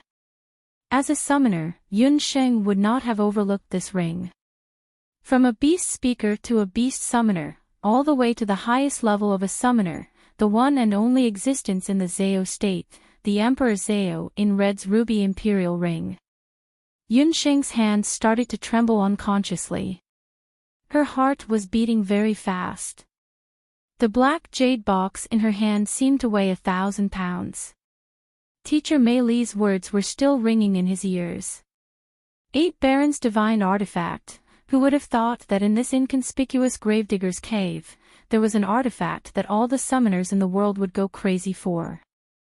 It was the hand of the first Emperor Zhao, the hand of summoning. According to the legends, the hand of summoning was made from the right hand of the first Emperor Zhao. Possessing it was equivalent to possessing the power of a legendary summoner. Legend had it that this amazing summoning emperor had once sealed the most powerful magic beast of the 8 barren lands. The summoning demon hand was still lying quietly in the box. It was unknown how this magical hand ended up in this desolate cave. Yun Sheng took a deep breath and sorted out her chaotic thoughts. In the illusion just now, she also learned that the summoned magic beast had an incredible summoning power. Using it, one could contract or subdue a magic beast that was much higher than the summoner's own level. The heavens are really helping me. I was just worried that I couldn't find a way to eliminate the white-legged ant general. With this magic hand, the problem will be solved. Yun Sheng no longer hesitated. She put the black jade box back into the beast speaker ring and immediately left the secret cave. In order to prevent any more gravediggers from disturbing this cave, Yun Sheng used earth spikes to completely collapse the cave before she left. From now on, no one would ever find out that there was a nameless legendary magician here. After meditating for a while, when she left the cave, Yun Sheng immediately used disguise magic to disguise her true appearance. This time, she used magic to disguise herself as an old man. Yun Sheng once again merged with the puffed egg and flew all the way to Daoi Mountain City. Daoi Mountain City was now surrounded by the beast tide. The soldiers were at the city gates. Hundreds of thousands of beast ants, in addition to the terrifying commander-level 100-legged ant general, surrounded Daoi Mountain in layers. The wide ground was covered with all kinds of beast ants. The flying ants fought to fly up the city walls and launched wave after wave of attacks at the citadel. The Hunter Association deployed a large number of people. The magicians used fire and water magic, and the warriors killed the beast ants together. But in the face of the endless swarm of ants, there was only so much they could do. From day to night, the hunters were busy running around. Some of the timid citizens did not listen to the Hunter Association's arrangements and forced their way out. But before they could leave the city gates for 15 minutes, they were devoured by the hungry beast ants. At dawn, there were many skeletons outside the city gates. There were both human and beast skeletons. Huang Tang and the other 2 also joined in the defense of the citadel. Looking at the piles of skeletons outside the city gates, the 3 of them felt like they had a nightmare. But no one knew when they would wake up from this nightmare. Boss, little Sheng is still missing. Wenren Xiao waved the soft sword in her hand. With one slash, she decapitated the ferocious beast ant. I heard from the elf magician at the immortal residence that little Sheng is outside the city. She won't be in danger for now. Feng Kuo hoped that Yun Sheng had gone far away.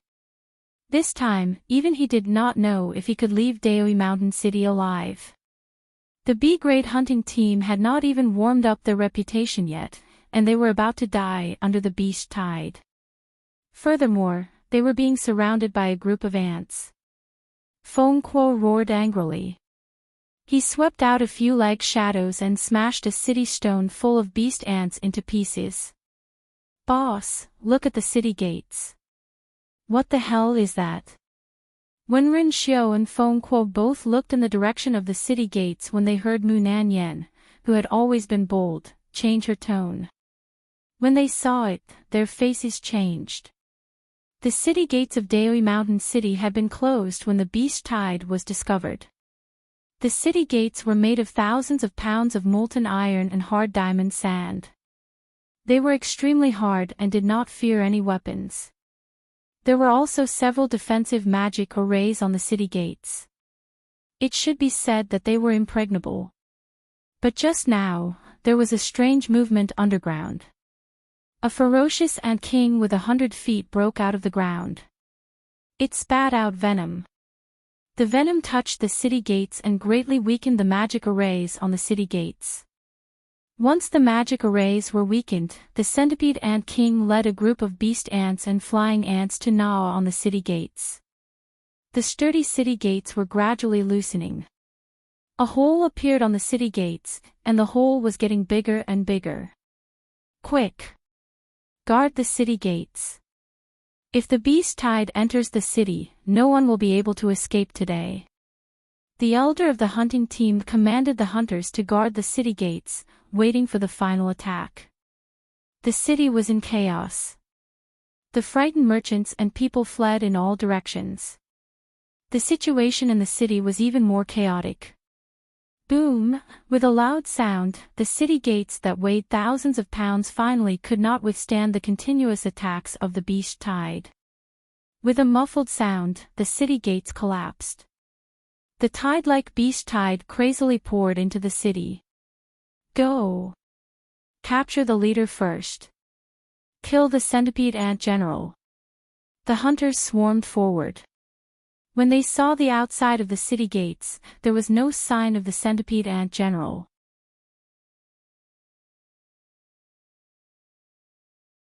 Chapter 177.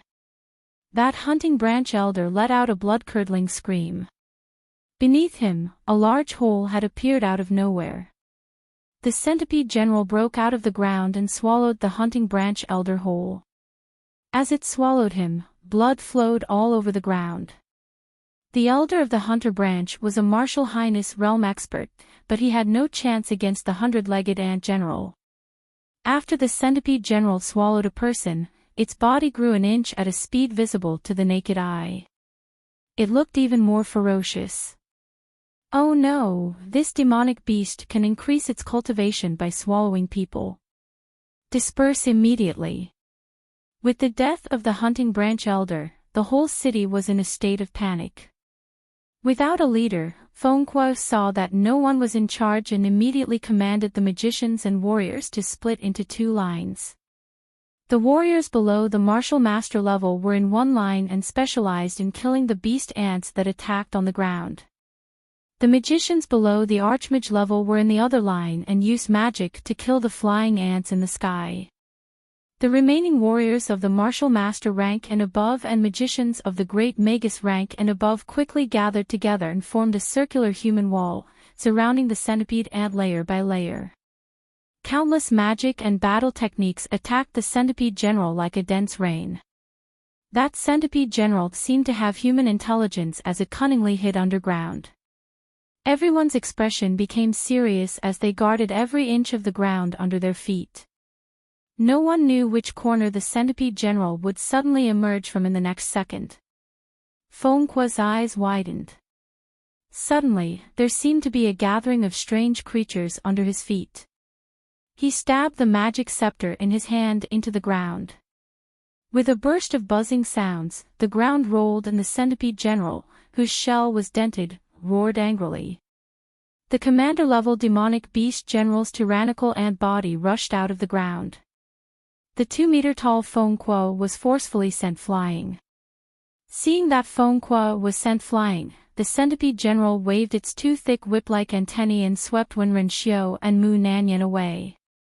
It spat out a ball of green liquid from its mouth. Just as Fengkuo's hand touched the green liquid, he felt his armor immediately dissolve. The skin under the armor was attacked by waves of burning heat. At this critical moment, he suddenly heard a rumbling sound in the air. As if it had sensed something, the centipede ant general stopped its evil deeds. Its body was enveloped by a summoning array. An unfamiliar old magician appeared in the air. Floating in the air, some people noticed that behind his ridiculously large magician robe, there was a pair of flapping wings. Bastard, you snuck out when I wasn't paying attention. Fortunately, you didn't make a big mistake. In the summoning array, the centipede ant general struggled a few times, but was soon taken back by the magic space. Once the centipede ant general was subdued, the beast ants and flying ants also left Mount Daoi Guard City in an orderly manner. It was a very strange sight to behold. Feng Kuo and the other hunters were dumbfounded. After a while, Feng Kuo came back to his senses and bowed to the old magician in the sky who looked like an immortal. Honorable Master Summoner, thank you for saving Mount Daoi from its crisis. May I know your name? The guard city will definitely report today's matter to the Emperor of Zhou State and thank you personally. Being able to fly meant that he was at least a sky-rank magician. Being able to subdue the commander-level centipede ant general meant that he was at least a summoner at the level of Emperor Zhao. Perhaps only the imperial family of Zhou State could invite such an important person, but he appeared in a remote area like Mount Daoi Guard City. Could it be that the imperial family of Zhou State sent him here? But it had only been a day and night since the beast tide, the news had not been sent back to the Jade capital yet. There's no need for that. I was only entrusted by someone else. If you really want to thank someone, thank my disciple, Flaming Cloud. If it wasn't for her pleading, I wouldn't have stepped in, the old summoner said as he retracted his skinny hand into his magic robe. With a flap of his wings, he disappeared into the sky. This old man is actually Yunxing's master. Huang Teng and the other two were dumbfounded. This incomparably powerful summoner was invited by Yunxing. Oh my, that little girl actually knew such a powerful summoner. No wonder her summoned beast was so strange. In a short time, Yin Yun's name spread throughout the entire Mount Daoi. This also made Bloody Loli's name even more famous. Once the beast tide was over, Mount Daoi started to rebuild and bury the dead. Somewhere in the forest, Yunxing, who had luckily captured the centipede ant general using the summoning demon's hand, was also very lucky. She immediately removed her disguise spell.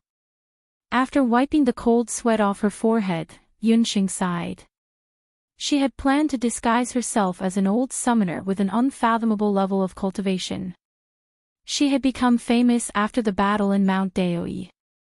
Even though Huang Teng and the other two tried their best to cover it up, once they returned to the Jade capital, anyone who wanted to investigate would definitely suspect her. She was now just an orphan girl without anyone to rely on. But after today, she would have an Emperor Zhao as her master. As the saying goes, one can enjoy the shade of a big tree. Even if someone wanted to touch her, they would have to consider her master behind her. This was also a way for Yunxing to protect herself. All of this was thanks to the 8 barons' divine equipment that she had just obtained, the summoning demon's hand. The first time she used the summoning demon's hand, the effect surprised Yunxing. She also didn't expect that she would be able to subdue the centipede ant general with just one use. It could be seen that the summoning demon's hand was indeed as rumored. It had the ability of a legendary summoner. The biggest use of the summoning demon's hand was that it could form a magical beast space. Through this space, Yunxing could confine and subdue magical beasts. It was a pity that with Yunxing's current abilities, she could only form the magical beast space once a month at most. And to maintain this magical beast space, Yunxing needed a lot of physical strength. After using the summoning demon's hand just now, Yunxing almost couldn't take it anymore. Luckily, she had the puffed egg, so she could escape successfully. Yunxing adjusted her breathing for a moment and released the magical beast space. In the magical beast space, the centipede ant general curled up obediently and didn't move. The beast language ring on Yunxing's hand lit up. She tried to contract the centipede ant general in front of her. If it was in the past, Yunxing wouldn't dare to do this. But this magical beast space was formed by the summoning demon's hand.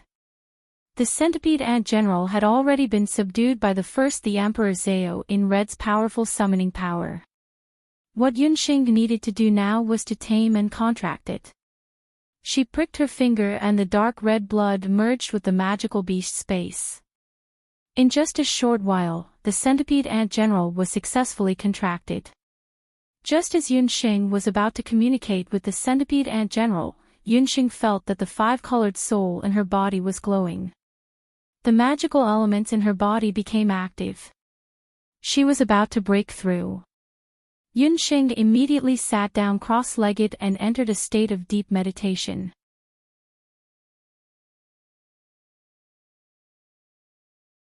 Chapter 178. This time, Yunxing's breakthrough lasted for an entire night. Around dawn, when dew dripped from the tips of leaves, wetting Yunxing's cheeks, she slowly exhaled a mouthful of turbid air. In just one night, Yunxing seemed to have grown several years older. Her appearance had changed. She was originally only 7 years old, but now she looked like a 12-year-old girl. Her face that still had some baby fat slimmed down a bit, turning into a delicate and lovely oval face. Her figure was also nearly 10 centimeters taller, and her original dress was a lot shorter. It was as if Yunxing's advancement this time wasn't just a breakthrough in her magic. Even her physique had undergone a huge change. This was because although Yunxing was not a warrior, she cultivated the very mystical Jade Marrow technique. The Jade Marrow technique was a Taoist technique that paid particular attention to step-by-step progress. Yunxing had the foundation of the Jade Marrow technique in her previous life, and her foundation was very solid. She started cultivating when she was 3 years old, and by the time she was 7 years old, she had cultivated for a full 6 years, and had already broken through to the second layer of the Jade Marrow technique. This time, using the opportunity of contracting the centipede ant general, she had also successfully broken through. After Yunxing breathed in and out for a while, with a slight thought, the enchanting bone scepter immediately shot out a dazzling fireball. The fireball exploded on a nearby tree, and the tree immediately burned fiercely. Yunxing used a few more spells in succession, and found that after breaking through to become an archmage, the magic elements in her body had become more abundant, and her chanting had also become smoother. And in the aspect of summoning, Yunxing had also smoothly advanced from a beast summoner to a scepter summoner. Even more gratifying was that after contracting the centipede ant general, Yunxing had a commander-level summoned beast, and she already had memories of the centipede ant general in her mind. Yunxing's thoughts moved, and a brand new magic space appeared in front of her. The previously domineering and savage centipede ant general had already become docile and obedient, and was crawling in the magic space. The 100-legged ant general was a commander-level poisonous magical beast. It could command summoned ants and flying ants. The venom it spat out could corrode magic and battle aura. A commander-level magical beast that could summon hundreds and thousands of flying ants. This was equivalent to having a magical beast army. After learning of the centipede ant general's advantages, Yunxing was overjoyed. She tried to control the centipede ant general to summon beast ants and flying ants. After a try, she got what she wanted. Not only that, but Yunxing also tried to control the beast ants and flying ants. She realized that these ant soldiers would not only listen to the ant general's command, but also her command. When Yunxing and the ant general gave orders at the same time, the ant soldiers would follow Yunxing's name. I've really earned enough from this beast tide. Yunxing was overjoyed when she heard an anxious cry. Judging from the voice, it was Divine Wind. Yunxing recalled the termites back to the magic space. After a short while, Divine Wind, who was riding the wind, rushed over with Little Black. After Divine Wind left Mount Daoyu, it was worried that it would not be able to find Yunxing. Thus, it became cautious and kidnapped Xiao He. Xiao He was also worried about its master. It brought Divine Wind along to search for Yunxing's scent. One dog and one human searched for an entire night. Along the way, they could see traces of the ant beasts everywhere. Just as Divine Wind was about to lose all hope, Xiao He let out an excited bark. Only then did it find Yunxing. Little lowly. It's good that you're all right. Divine Wind saw Yunxing and was extremely excited. It hugged her in its arms. Once it hugged her, it realized that the soft and milky body of the little lowly was completely different. He was so excited and happy just now that he did not take a good look at Yunxing. Now that he lowered his head to take a closer look, he realized that the little lowly in his arms had completely changed after not seeing her for a day. Her face had changed from cute to delicate. Even her figure was slim like a young girl. Looking at the magic robe on her, because it had shrunk quite a bit, it did not cover her body. What made Divine Wind even more surprised was that he felt that the magic waves on Yunxing's body had become much stronger. If he hadn't guessed wrongly, Yunxing was already an archmage. "Ayo!" Xiao He cried out in dissatisfaction. Feeling Yunxing's resistance, Divine Wind awkwardly let go of his hands. A rare tinge of red actually appeared on his face. He took out a set of magic robes from his storage ring and gave it to Yunxing. The immortal Ju nation was a nation of elves. The elves were good at weaving, brewing, and forging. This set of magic robes was also very exquisite. After Yunxing changed into it, she looked completely different. Her face was like a peach blossom, and she was as light as the wind. Divine Wind could not even bear to blink. Little lowly. Divine Wind still called her little lowly. He rubbed his chin and said, "You really do look like someone from the immortal Ju nation. Why don't you just follow me back to the immortal Ju nation? I'm from Zhou State. Why would I go back to the immortal Ju nation?" Yunxing shrugged. She had been missing for a day and night. Huangteng, Yao Er, and Huangteng and Daoi Mountain Guard City must be worried sick. It was better for her to hurry back to the city. "I suspect that your magic scepter is a sacred item left behind by the elves. If you're willing to follow me back to the immortal Ju nation, I can give you a 200-year-old magic beast soul stone." Divine Wind pointed at Yunxing's magic scepter. "You mean this bewitching bone scepter?" "No, I bought this scepter from Madame Suoluo's shop.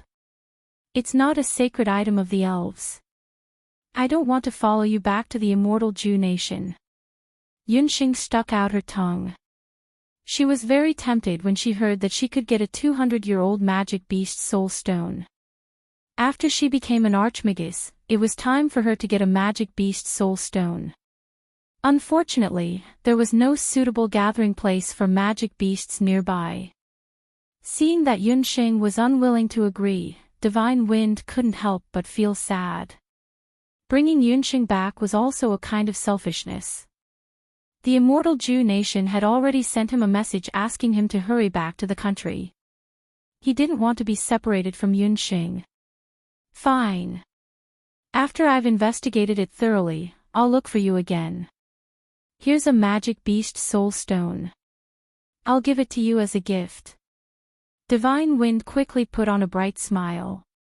His personality was really like the wind, blowing wind one moment and then raining the next. Divine Wind took out an exquisite crystal box. Inside it was a purple-green soul stone. After the soul stone left the body of a magic beast, if it wasn't immediately absorbed, it had to be sealed in a special crystal box. This way, the magic elements in the soul stone could be preserved to the greatest extent.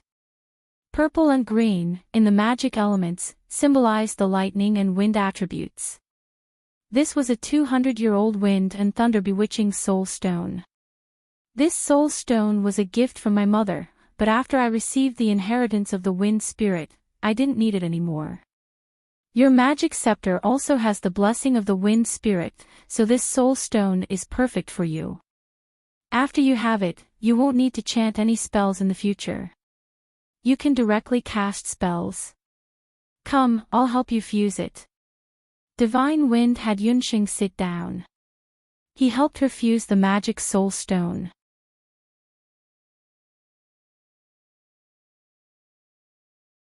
Chapter 179. Qi Mei was a magical beast unique to the immortal Zhu country. Its appearance was very similar to fairies, and it was very difficult to hunt.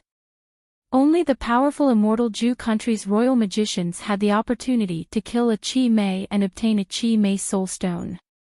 An ordinary 50-year-old Qi Mei soul stone could be sold for 10,000 gold coins in the magician's world. The 200-year-old Qi Mei soul stone that Divine Wind seemed to casually give out was worth at least 1,000,000 gold coins. Yunxing naturally didn't know this.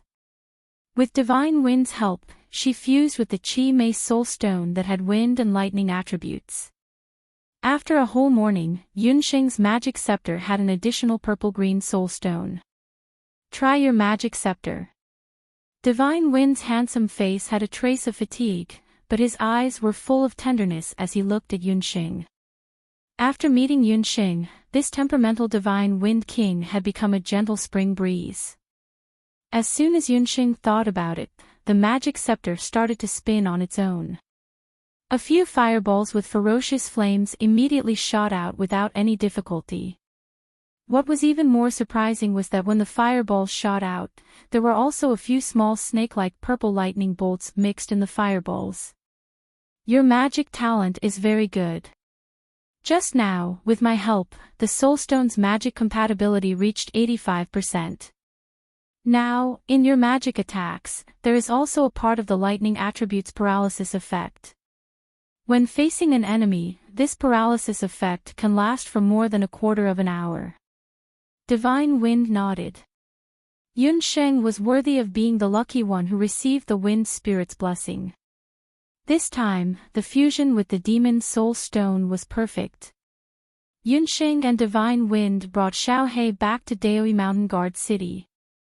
After Divine Wind sent Yunxing back to the inn, he went to meet up with the people from Tyrant Soul. Today, he was going to return to the immortal Zhu country. Before leaving, he didn't forget to ask about Yunxing's specific residence in Zhou State. Yunxing thought for a moment, then told him that she lived in a place called Wu Profound Limitless Hall. It was true that Divine Wind rarely walked around the continent, and he had never even heard of the continent's famous Wu Profound Limitless Hall. Instead, he happily said that he would definitely look for Yunxing again, and then ran away like a wisp of smoke. Yunxing found it hard to imagine that if Divine Wind, who was wearing a magician's attire, really appeared outside the dojo, she didn't know if those hot-blooded warriors of the dojo would regard him as someone who came to smash the dojo. Huang Tang and the other two heaved a sigh of relief when they saw that Yunxing was safe and sound. At the same time, they were also very moved that Yunxing had advanced to become an archmage in just one day. Mu Nanyan couldn't help but let out a strange cry when she saw Yunxing take out a magic scepter with an extra soul stone. Tomboy, lower your voice. Do you think that this young master's heart and liver haven't been stimulated enough these few days? Wenren Xiao was dissatisfied. There was the beast tide, and now there was a breakthrough. Wenren Xiao's fragile nerves were indeed unable to withstand the torment. At this moment, he only wanted to immediately return to the Jade capital, hug a few jars of good wine, drink until the sky turned dark, and find a few soft and fragrant beauties to relax. That's a demonic spirit stone. Xinglas, your second magic beast soul stone is a 200-year-old demonic spirit stone. This plaything, just one of it, is worth at least 1,000,000 gold coins.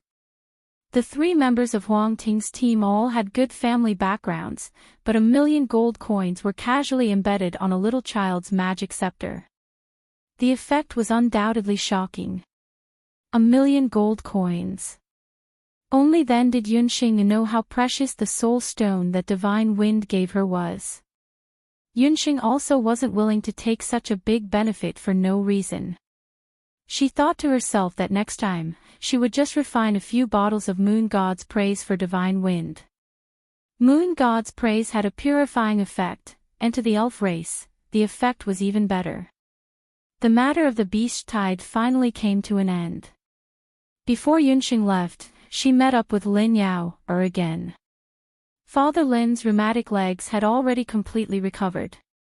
As for Medicine Emperor Pavilion, because the effect of the improved medicinal plaster from Xiantong was very good, it was quickly sought after by the noble ladies in the city.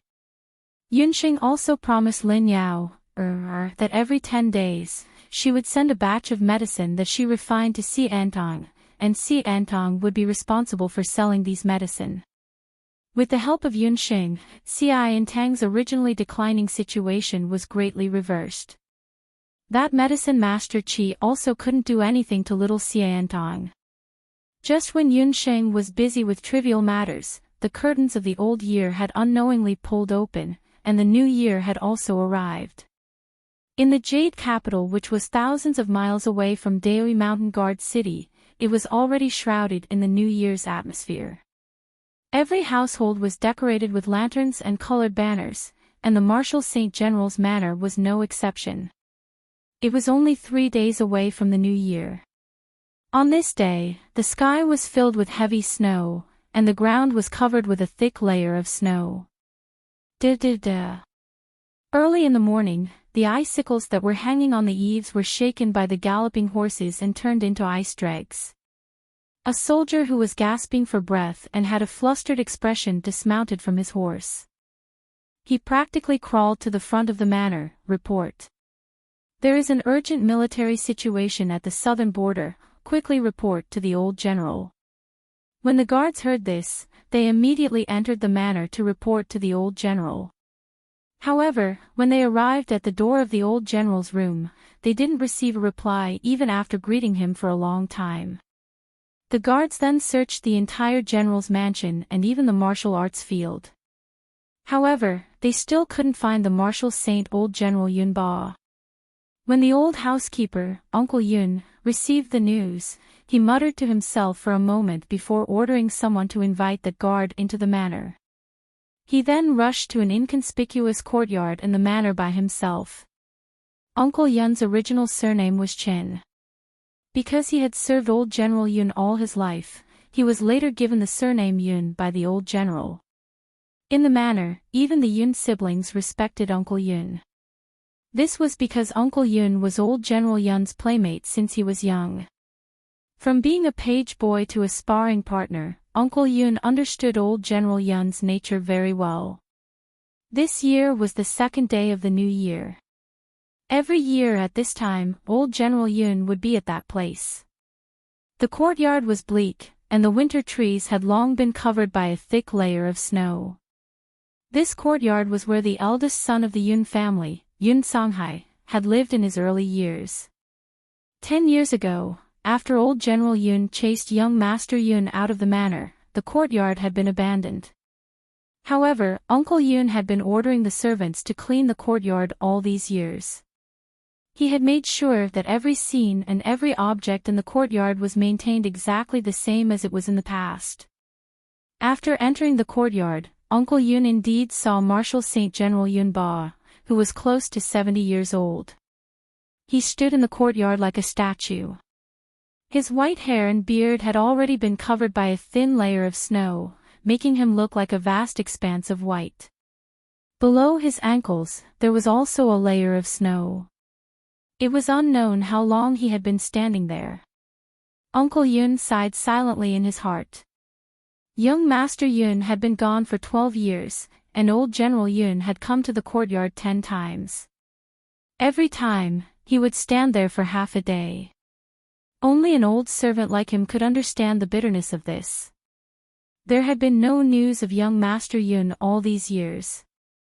Although old General Yun didn't ask, his heart had always been worried about him. He only hoped that one day, this stubborn father and son would bury the hatchet and that everyone in the Yun residence would be reunited. Old Master, there's a military report from the Borders Hunter Citadel. Uncle Yun summarized the matter. What? After hearing the news, Yun Songhai, who had been like a stone statue, had a sharp glint in his eyes. You're saying that a 10,000 level beast tide has appeared in Mount Daoi Citadel. Zhou State hadn't had a beast tide for many years. The consequences of each beast tide were unimaginable. At the end of the year, such a large-scale beast tide had appeared at the border. How could Yujing pass the year peacefully? The matter of the beast tide has already been settled. However, there are still two matters that are more important than the beast tide. Of the two matters that Uncle Yun mentioned, one was that an otherworldly expert on the level of Emperor Zhao had appeared in Zhou State. The other was that someone from later Qin had used the identity of a hunter to infiltrate Mount Daoi Citadel and kill Zhou State's hunters. When these two pieces of news reached the Marshal Saint General's manor, they quickly spread throughout Yujing City. Within Yujing City, including the Imperial Palace, everyone was shocked. Quickly send someone to investigate that old summoner. In addition, investigate that old summoner's apprentice. After finding out his identity, no matter the price, we must pull that person into our camp. Also, immediately invite the deputy head of Wushuan Limitless School over. Tell him that I have something important to discuss with him. Yunba thought for a moment before coming to a decision. Similar orders quickly spread throughout Yujing City on the same day. Yunxing didn't know that because of this fabricated Emperor Zhao level expert, she had suddenly become the most popular person in Yujing City.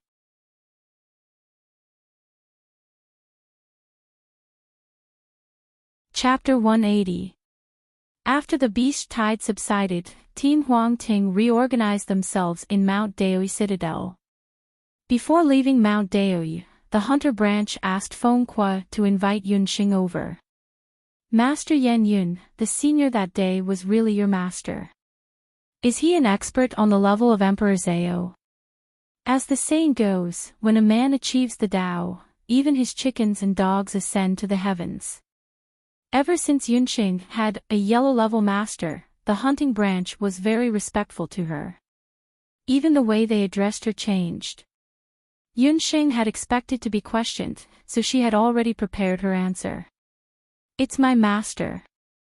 I only met him by chance. He would usually teach me some knowledge about summoning. This time, we happened to encounter the beast tide, so he helped. That's good. Since we've confirmed the senior's identity, you can pass this reward to him. The person from the hunter branch gave Yunxing an Empire Purple Gold card. Yunxing was confused and looked at Feng Kuo. This is the reward from Mount Daoi Citadel to repay the senior's help. It's a total of 10,000 purple gold coins. Feng Kuo signaled Yunxing to accept it. 10,000 purple gold coins was equivalent to 10,000 Empire gold coins. This was not a small amount. Other than the 10,000 purple gold coins, I would like to trouble Master Yan Yun to help persuade the senior to become the hunter branch's consecrator. After this disaster, the hunter branch had lost a large number of elite hunters and an elder. It could be said that their vitality was greatly damaged. Although the beast tide had subsided, it also exposed the weakness of Mount Daoi Citadel's defense and lack of strength. Consecrator. No way. My master is very mysterious and is very low-key.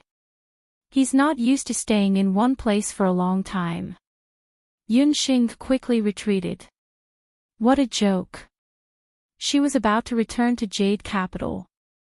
How could she have the time to be the consecrator of Mount Daoi Citadel? Xiao Xing, the consecrator of the hunter branch, is not just the consecrator of Mount Daoi. It was a consecrator of the hunter union, so it did not need to stay in Mount Inaba all the time. He only needs to show his face when the hunter union is in a major crisis. The beast horde this time is hard to come by even once in 100 years. Your master is just a figurehead. The hunting union will also pay an additional 20,000 Empire Purple Gold coins as tribute every year, Feng Kuo persuaded from the side. 20,000 purple coins was equivalent to 200,000 gold coins. Yunxing couldn't help but be shocked. She had only earned 1,000,000 gold coins in the last B rank exam. Being a consecrator of the Mdnaba branch and being able to earn 200,000 gold coins without doing anything for a year, this was a deal worth taking. Seeing that Yunxing had agreed to the invitation, the person from Mount Daoi was overjoyed. He took out a tribute badge and handed it to Yunxing. This is the badge provided by the Hunter Association. With this badge, your master will make 3 requests to the Hunter Association. However, these 3 requests must not violate the Hunter Association's rules. Yunxing also accepted it. Other than that, I have a few invitations here. They were personally sent by the leaders of a few A-rank hunting groups in Zhou State. They can provide generous treatment and hope that you can join their hunting groups. When the hunter branch helped to pass the mocking invitation, Fengqua's expression changed slightly. In fact, Yan Yun, who had the title of Bloody Loli, was the biggest beneficiary of the beast horde this time. Those hunting groups all hoped to recruit her under their command. Their goal was to make use of the strength of an expert like Emperor Zhao. Thank you for their kindness. I am not interested in joining any hunting groups for the time being. After Yunxing returned to Jade Capital, she had to enter Wushuan Limitless School. She believed that she would not be able to participate in hunting missions for a long time. Hearing that, Fengqua's expression softened. Yunxing was the golden signboard of their team, so she could not leave. After Huang Ting's team finished dealing with these matters, they rushed back to Jade Capital. Along with Yunxing was Lin Yaoer from Xiantong. Father Lin's body had almost recovered, so the business of the medical hall in Mount Daoi was handed over to Father Lin. Lin Yaoer received Yunxing and Fengqua's recommendation. On one hand, she was preparing to enter the Royal Magic Academy to continue the magic lessons that had been interrupted earlier. On the other hand, Yunxing wanted to ask her to help reopen the business of the medical hall in Jade Capital. When they returned to Jade Capital, the ground of the city was still scattered with red firecrackers. The smell of the new year had yet to dissipate. Yunxing, this time it's all thanks to you that we were able to successfully advance to be rank hunting group. Here are 5,000 imperial gold coins, which were given by the branch after we advanced to be rank hunting group. The few of us discussed for a while, and the gold coins all belong to you. As for the missions of the hunting group in the future, you can participate or not. If you have anything, just send a message to Wenren Manor. During this period of time, the 3 of us will not be in Jade Capital most of the time. Fengqua was a teacher, and he also understood that after Yunxing went to Wushuan Limitless School, she still prioritized her studies. After the examination in Mount Daoi, they successfully advanced to be rank hunting group. The members also had the powerful summoner of Emperor Zhao's level protecting them. Huang Ting immediately became the leader of the hunters in Zhou State. Even a few A-rank hunting groups threw olive branches to Huang Ting. However, Huang Ting and the other 2 did not join any hunting groups. They received many B-rank missions and planned to go to various places to complete them. Yunxing did not hold back. She had too much money, so she wanted to tidy up the medical hall, find a way to cure her father, and have her own business. Right now, she still needed a large amount of money. After the 5 of them separated, Yunxing accompanied Lin Yaoer to find a place to stay in the city. When the 2 of them passed by the main streets of the city, they felt their stomachs rumble with hunger. Yunxing found a restaurant in the city and found a secluded spot by the window. She ordered a few exquisite dishes and chatted with Lin Yaoer as they ate. Suddenly, they heard a commotion. The sound came from the direction of the city gate. Looking at the south side of the street, 2 columns of Zhou State soldiers with strict military discipline were lined up in a row. A dazzling carriage drove over. There was a flag on the carriage, and the words, Crown Prince Manor, swayed in the wind. On the street, a red carpet was spread out. The ceremony was grand. 2 people came down from the carriage. They looked familiar. It was Yi Bailian and Chen Liener.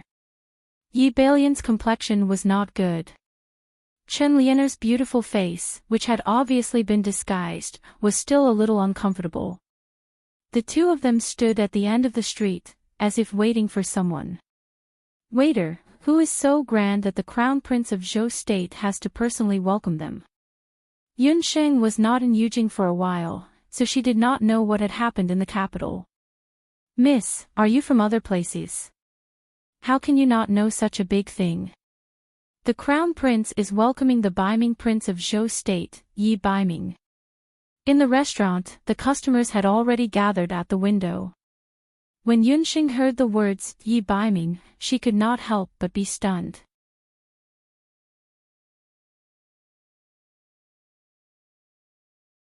Chapter 181. This world was truly small. Yunxing was stunned. She didn't expect to meet Yi Baiming again under such circumstances. More than a year had passed since they parted at Banana Leaf Village, and she didn't know how Night Fox was doing. His eyes should have recovered, right?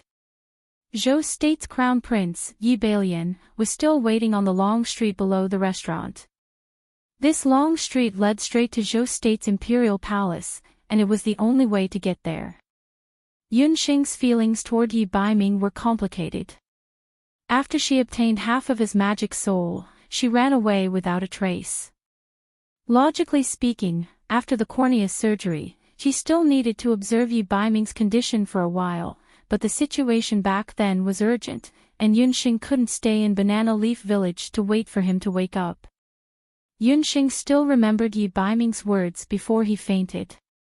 This fellow was a petty person back then, and he was also extremely cunning and black-bellied.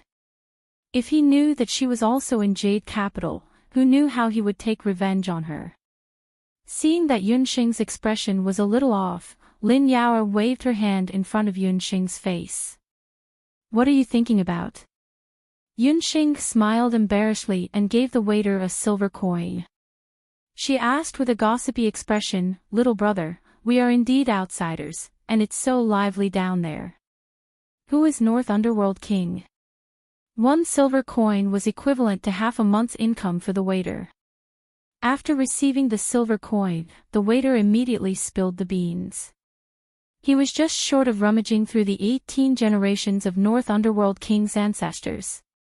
North Underworld King Yi Baiming was the second son of Zhou State's emperor. Although he wasn't old, his life was full of ups and downs, and it was very exciting. He was born noble, but he was also extremely pitiful. Before he was even born, he was already conferred the title of Crown Prince. Who knew that he was born blind?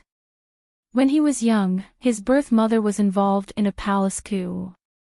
After Yi Baiming was deposed, he stayed in the cold palace for several years in the name of recuperating.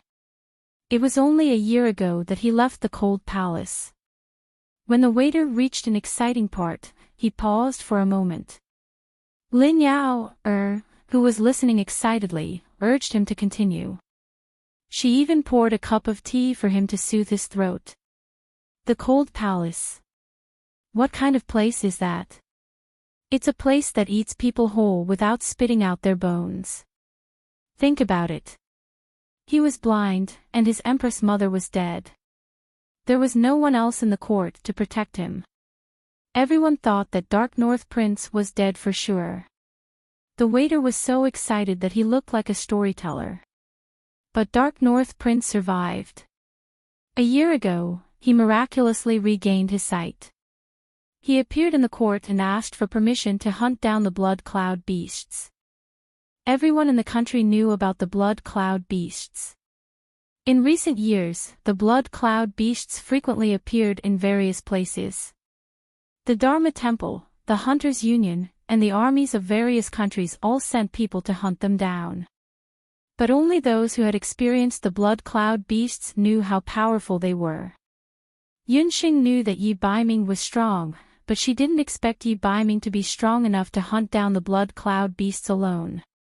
In the past year, Dark North Prince killed dozens of Blood Cloud beasts without relying on a single soldier. Zhou State's emperor was very happy. A year ago, he personally conferred the title of Dark North Prince, Yi Baiming, as Dark North Prince.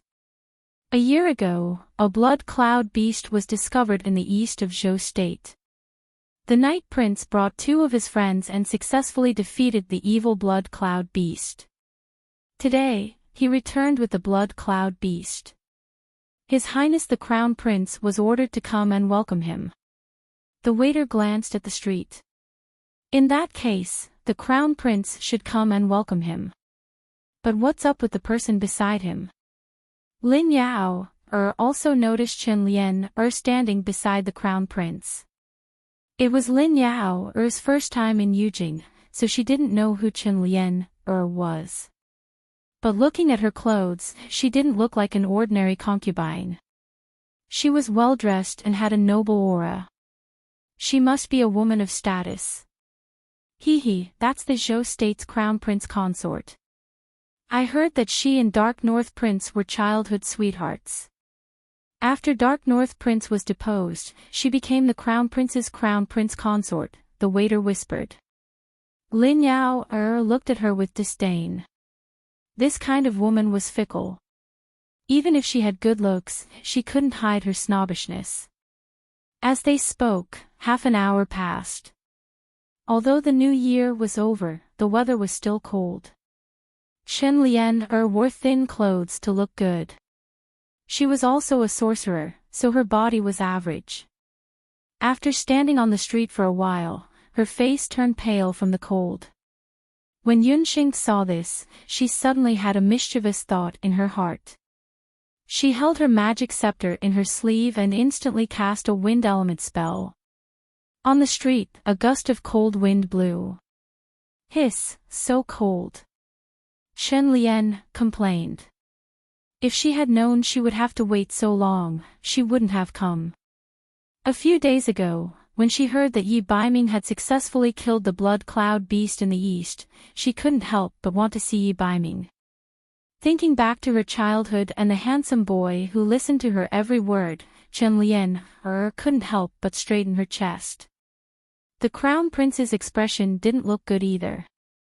It wasn't because he was cold, but because he was the Crown Prince of Zhou State. Being ignored on the street for half an hour undoubtedly made the prideful Crown Prince Yi Bailian very angry. They're here, they're here. The sound of a horse carriage came from the front. The people on the street all looked over at the same time. In the restaurant, Yunxing also looked over. The man on the back of a horse, after not seeing him for more than a year, the youth had already shed his youthfulness. Zhou State's Baiming Wang appeared in everyone's sight. He didn't wear any cumbersome royal decorations, nor did he wear a luxurious robe. His long hair fluttered in the wind. He didn't tie his hair into a bun, nor did he wear a jade crown like Yi Bailian. He only wore black clothes and rode a horse. However, such a simple attire attracted everyone's attention to the man's face. It was a face that was thin and handsome. It was a face that was full of masculinity. On the street, gasps could be heard. Even Lin Yao, who sat across from Yunxing, couldn't help but feel her heart beat faster. Yunxing's eyes fell on Yi Baiming's eyes. The cornea transplant was very successful.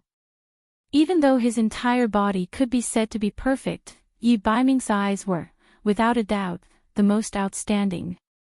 His eyes were like a phoenix's, and his body was tall and straight like a pine tree. His gray eyes flashed with a lazy and unruly light.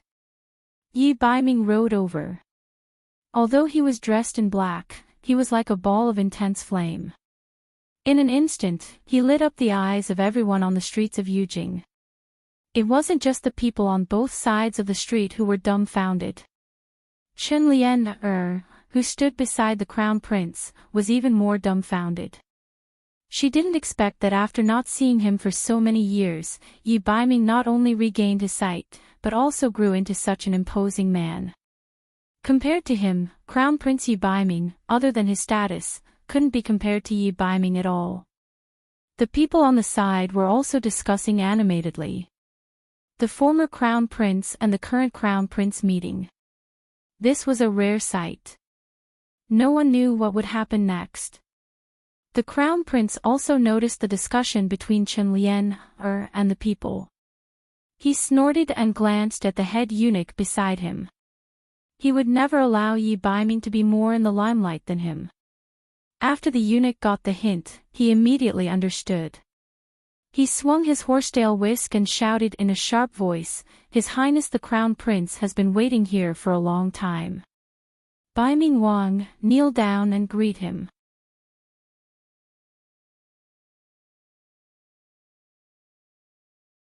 Chapter 182. Yi Baiming was a prince, while Yi Bailian was the crown prince. The difference in status between the two was obvious with the eunuch's shout. Chen Lianer's infatuated mind instantly sobered up. It didn't matter if he had good looks or was peerlessly handsome. When Yi Bailian became the emperor, Yi Baiming would at most be a subject. If the emperor wanted the subject to die, the subject had no choice but to die. This was a principle that would never change. Yi Baiming did not have a mother or any other power to support him. At most, he would only be a prince. Yi Bailian put on an arrogant expression and waited for Yi Baiming to come forward to greet him. Yi Baiming rode on his horse. Light flashed in his gray eyes, but his lips curled into a mocking smile. "Royal brother, please forgive me. I accidentally injured my knee in the battle with the blood cloud beast. I won't be dismounting to greet you." After saying that, he did not forget to lift up his robe to reveal his long legs. On his left knee, there was indeed a thick layer of bandage, and one could faintly see the color of blood. In the restaurant, Yunxing's mouth twitched. She could imagine Crown Prince Yi Bailian's expression at this moment. A fox was a fox. No matter where it was, it would be a fox in front of anyone. A sinister light flashed across Yi Bailian's eyes. Under his gorgeous robe, his hands were trembling in anger. Since he was already injured, it was not good to force him to dismount and greet him. If he forced him to do so, it would give him an excuse. He could only put on a smile and said, "Since Imperial Brother is injured, why didn't you say so earlier? It's so cold right now. You should quickly go back and rest. As for the matter of transporting the blood cloud beast into the palace, leave it to me. Why aren't you all moving aside?" With that, the crown prince impatiently walked towards the beast carriage behind Yi Baiming. Legend had it that the soul stone in the blood cloud beast was very special. Yi Bailian had long wanted to send him to the palace and then beg the emperor of Zhou state to give him the soul stone.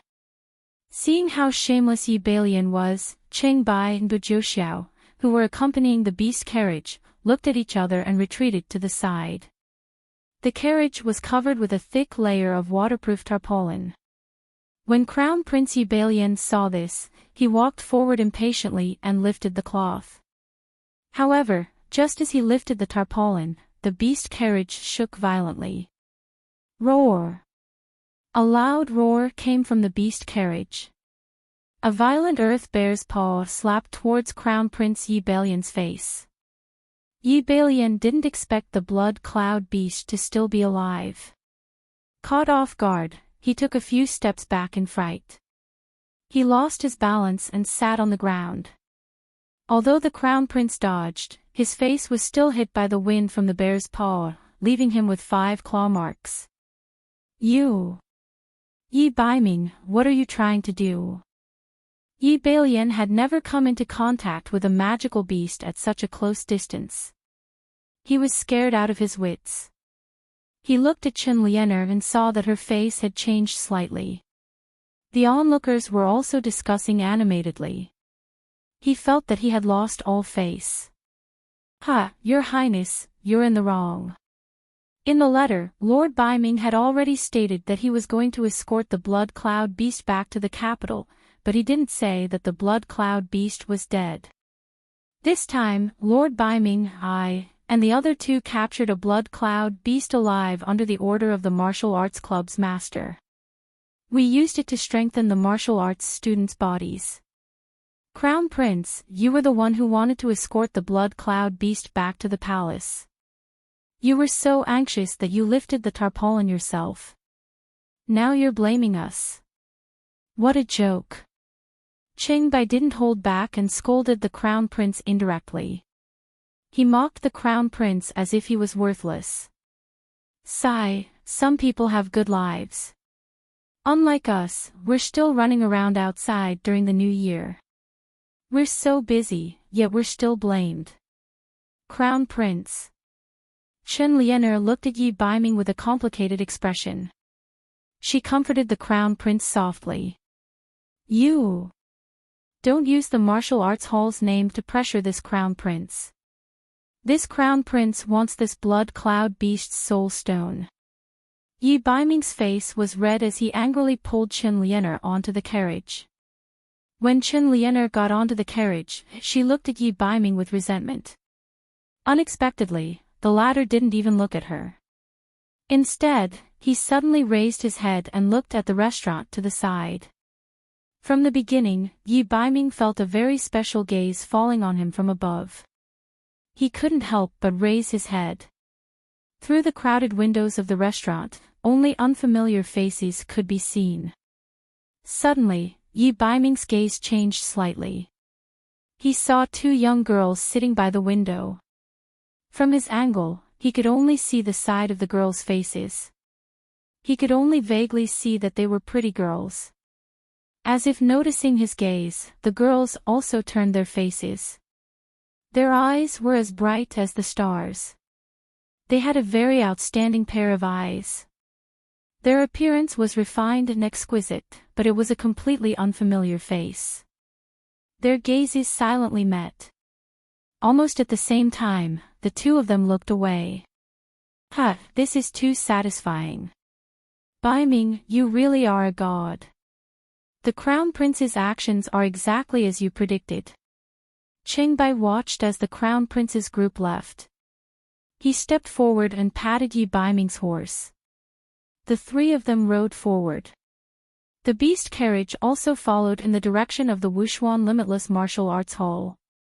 As soon as they left, the crowd on the street also dispersed. Yunxing let out a sigh of relief. Fortunately, Night Fox didn't recognize her. She felt a sense of relief and disappointment in her heart. Yunxing's current appearance was completely different from when she was in Banana Leaf Village. Even her voice was completely different from before. The blind Yi Baiming wouldn't be able to recognize her even if they were close. Wah, what a pity.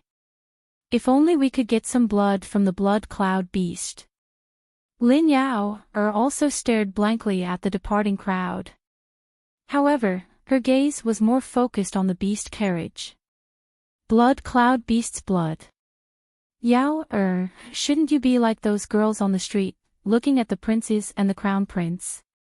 Yunxing teased.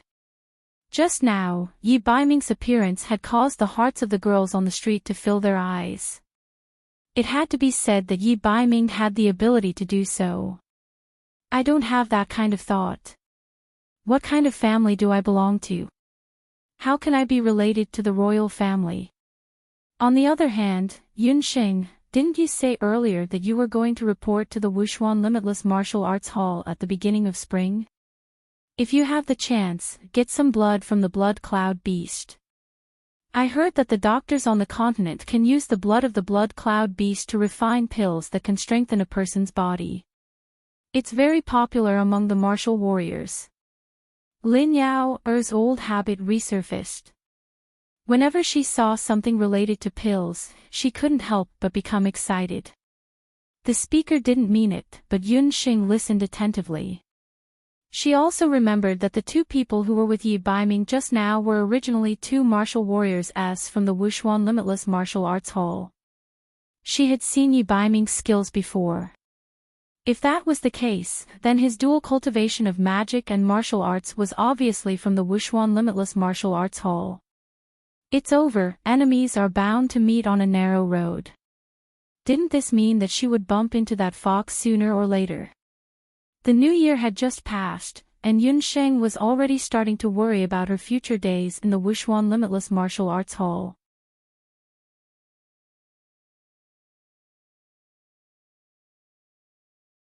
Chapter 183. The winter in Jade Capital dragged on until the beginning of March. The grass on the treetops outside the medical center was covered in a soft yellow and green color. Gufeng, who had just finished celebrating the new year in his hometown, came looking for them with bags of local specialties. That silly boy carried a big bag of smoked meat and wandered around the medical center for a long time, but he still didn't recognize Yunsheng. Dr. Fan couldn't stand it anymore and gave that silly boy a flick on his forehead. Only then did he come back to his senses. "What, you're Yunsheng? How did you change your appearance?" It was said that girls grew up in front and matured early, but in just a few months, Yunsheng's appearance had completely changed.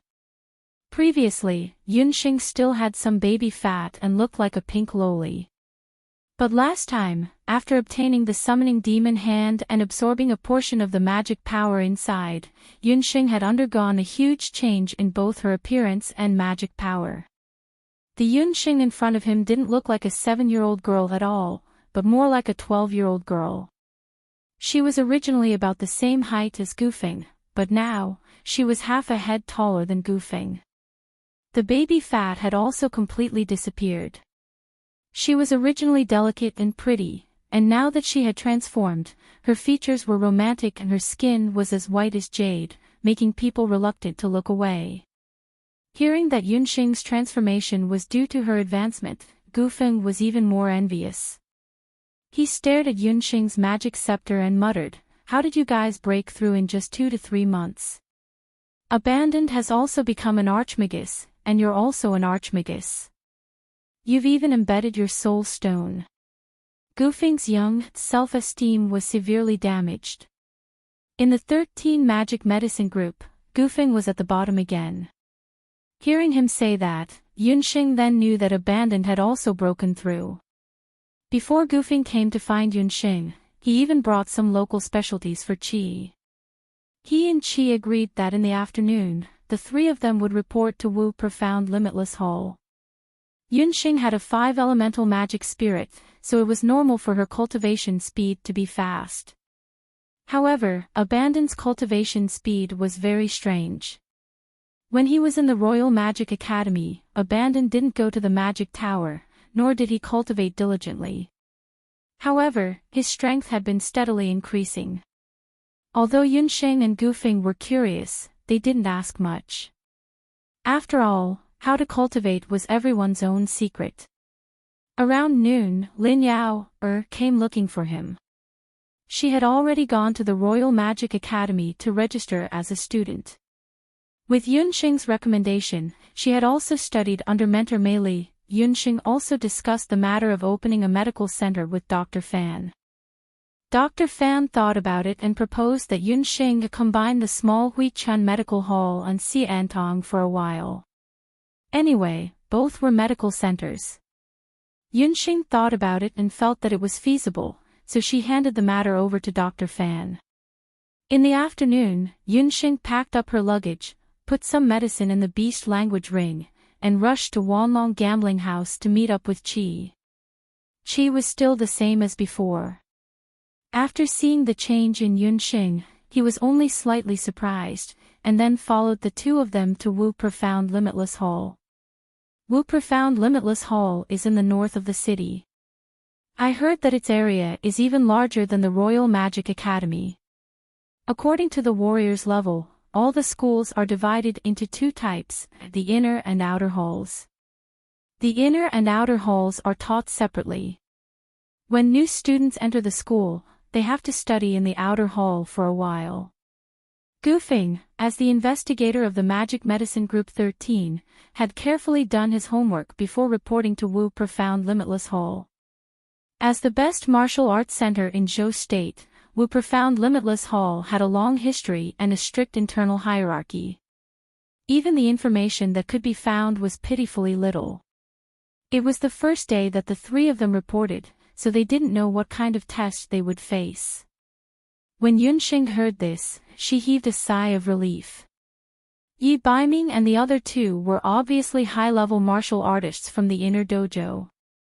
None of the people from the 13 Magical Potions team had practiced martial arts before, so they must have been assigned to the outer dojo. The two sides were not even close. When they arrived at the north of the city, it was already 1:00 in the afternoon. After passing by Wu Profound Limitless Hall's sect, they reported their identities and handed over the recommendation letter from the Magic Academy. The three of them followed the guidance of the guards at the sect entrance and walked along a welcoming path surrounded by pine and cypress trees. Wu Profound Limitless Hall was different from the Royal Magic Academy. It occupied a wider area, and most of the houses and courtyards inside were simple and unadorned. Among them, bungalows were the most common. As they walked, there was a fork in the road at the end of the bluestone road. On the left side of the fork was a giant stone tortoise. The giant stone tortoise was the size of a millstone and weighed 500 kilograms. On its back was a golden cauldron carved with the words Wu Profound Limitless. On the golden cauldron, there was an incense stick as thick as an arm. Just as the three of them were about to approach, they were stunned by the scene in front of them. On the left side of the fork in the road was a wide field paved with green bricks. The scorching sun was high in the sky, and the bricks on the field were illuminated by the sunlight to the point that they emitted a dazzling green light. On the field, there were hundreds of warriors. Among them, there were men and women, and among them were children and youths. They were lined up horizontally, with 10 people in a row and 10 people in a row. At this moment, they were sweating profusely as they were busy training. The content of the training was to squat with sandbags tied to their feet and arms. According to their age and cultivation, the weight of the sandbags tied to each person was different. The incense on the golden cauldron had almost burned out. Every warrior's 4 limbs were tense, and sweat kept dripping from their foreheads. At this moment, it was the limit of their bodies.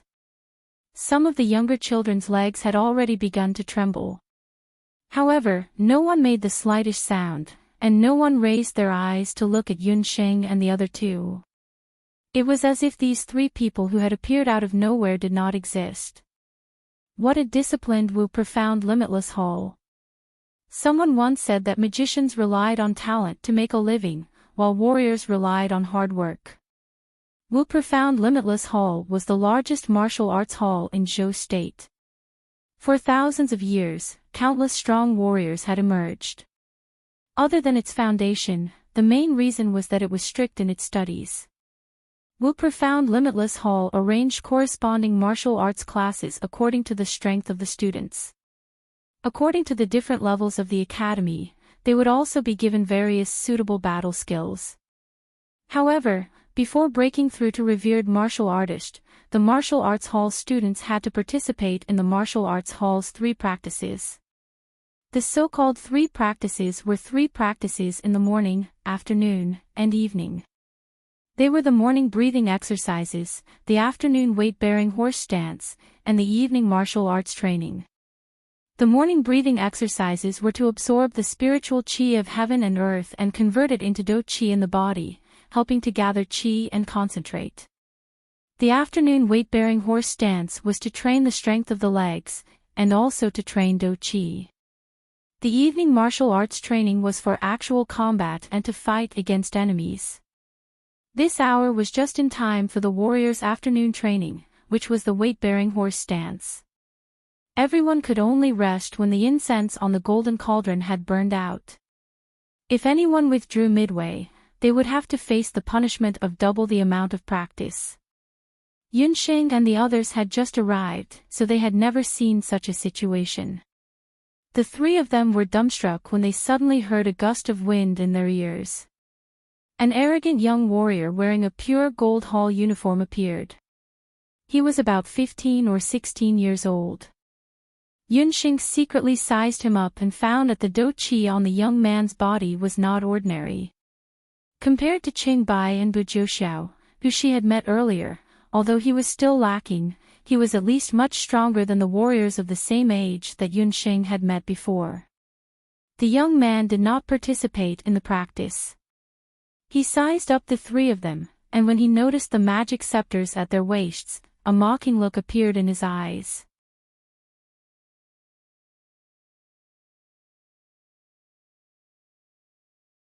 Chapter 184. This drill ground was the place where the warriors of Wushuan Limitless Martial School's outer dojo trained daily. This young warrior was actually a warrior of the inner dojo. Yunsheng remembered that the group of disciples brought by the deputy head instructor of Wushuan Limitless Martial School were also wearing this kind of uniform. In Wushuan Limitless Martial School, the inner dojo students wore scarlet gold robes while the outer dojo students wore white robes. This person should be a warrior of the inner dojo. In the entire Limitless Martial School, there were 50 inner dojo warriors and 500 outer dojo warriors. If one wanted to enter the inner dojo, they would have to be at least at the peak of Martial Grand Master, close to the level of Martial Saint. In other places, a Martial Saint's level of cultivation was enough to take on the role of a warrior instructor.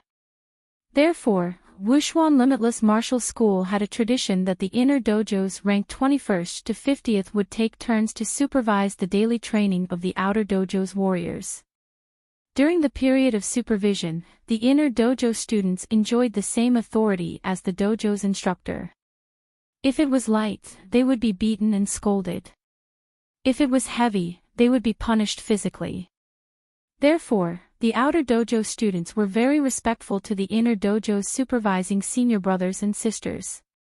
It was no wonder why this young warrior looked so arrogant.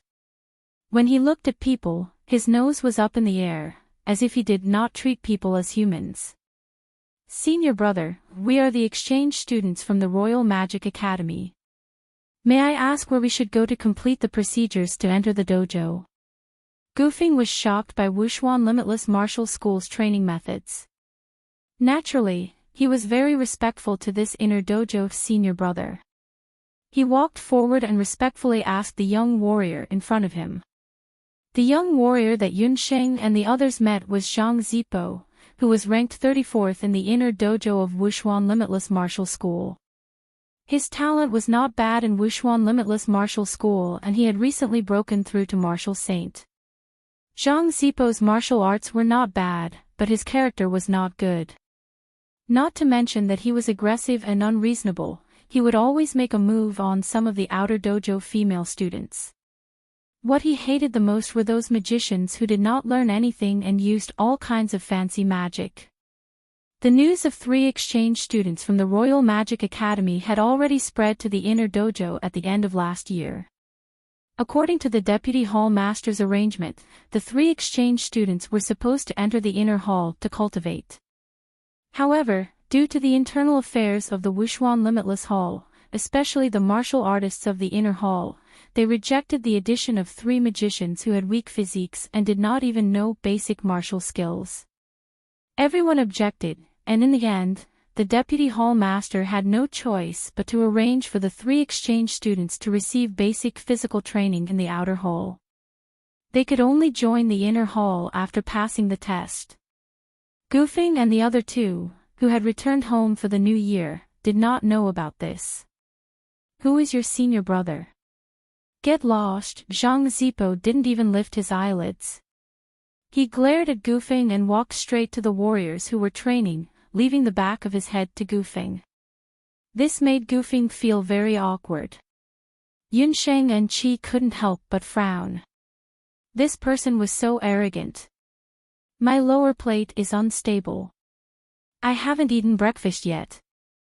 Zhang Zipuo walked into the middle of the drill ground. Suddenly, his legs exerted force, and a female martial artist who was already on the verge of collapse was shoved to the ground. Your waist is weak. A woman is a woman. Why are you here to practice martial arts? Your legs are shaking like something. You call this a horse stance? He walked around the drill ground again. Along the way, more than 10 martial artists who were struggling to hold on had their problems picked out by him. The late cultivation task was doubled, and most of them were female martial artists. Yunxing noticed that even when dealing with female martial artists, Zhang Zipuo was not polite at all. His hands and feet were either touching people's waists, buttocks, or staring at the female martial artists' chests with lecherous eyes. It was obvious that he was not a good person. Those female martial artists who were in the horse stance dared to be angry but did not dare to say anything. They could only endure their resentment and did not dare to move. Finally, the incense on the golden cauldron burned out. The martial artists all heaved a sigh of relief, but they did not dare to relax their posture immediately. They could only stare at Zhang Zipuo with fear and pain in their eyes. Everyone knew Zhang Zipuo's temperament.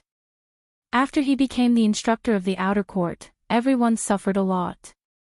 As long as they were slightly dissatisfied or withdrew their posture too early, he would take the opportunity to increase the late cultivation task. Seeing that, Zhang Zipuo nodded his head proudly. All right, today's afternoon training will end here. All of you remember, those who are able to join the Martial Profound Limitless School are all experts among experts.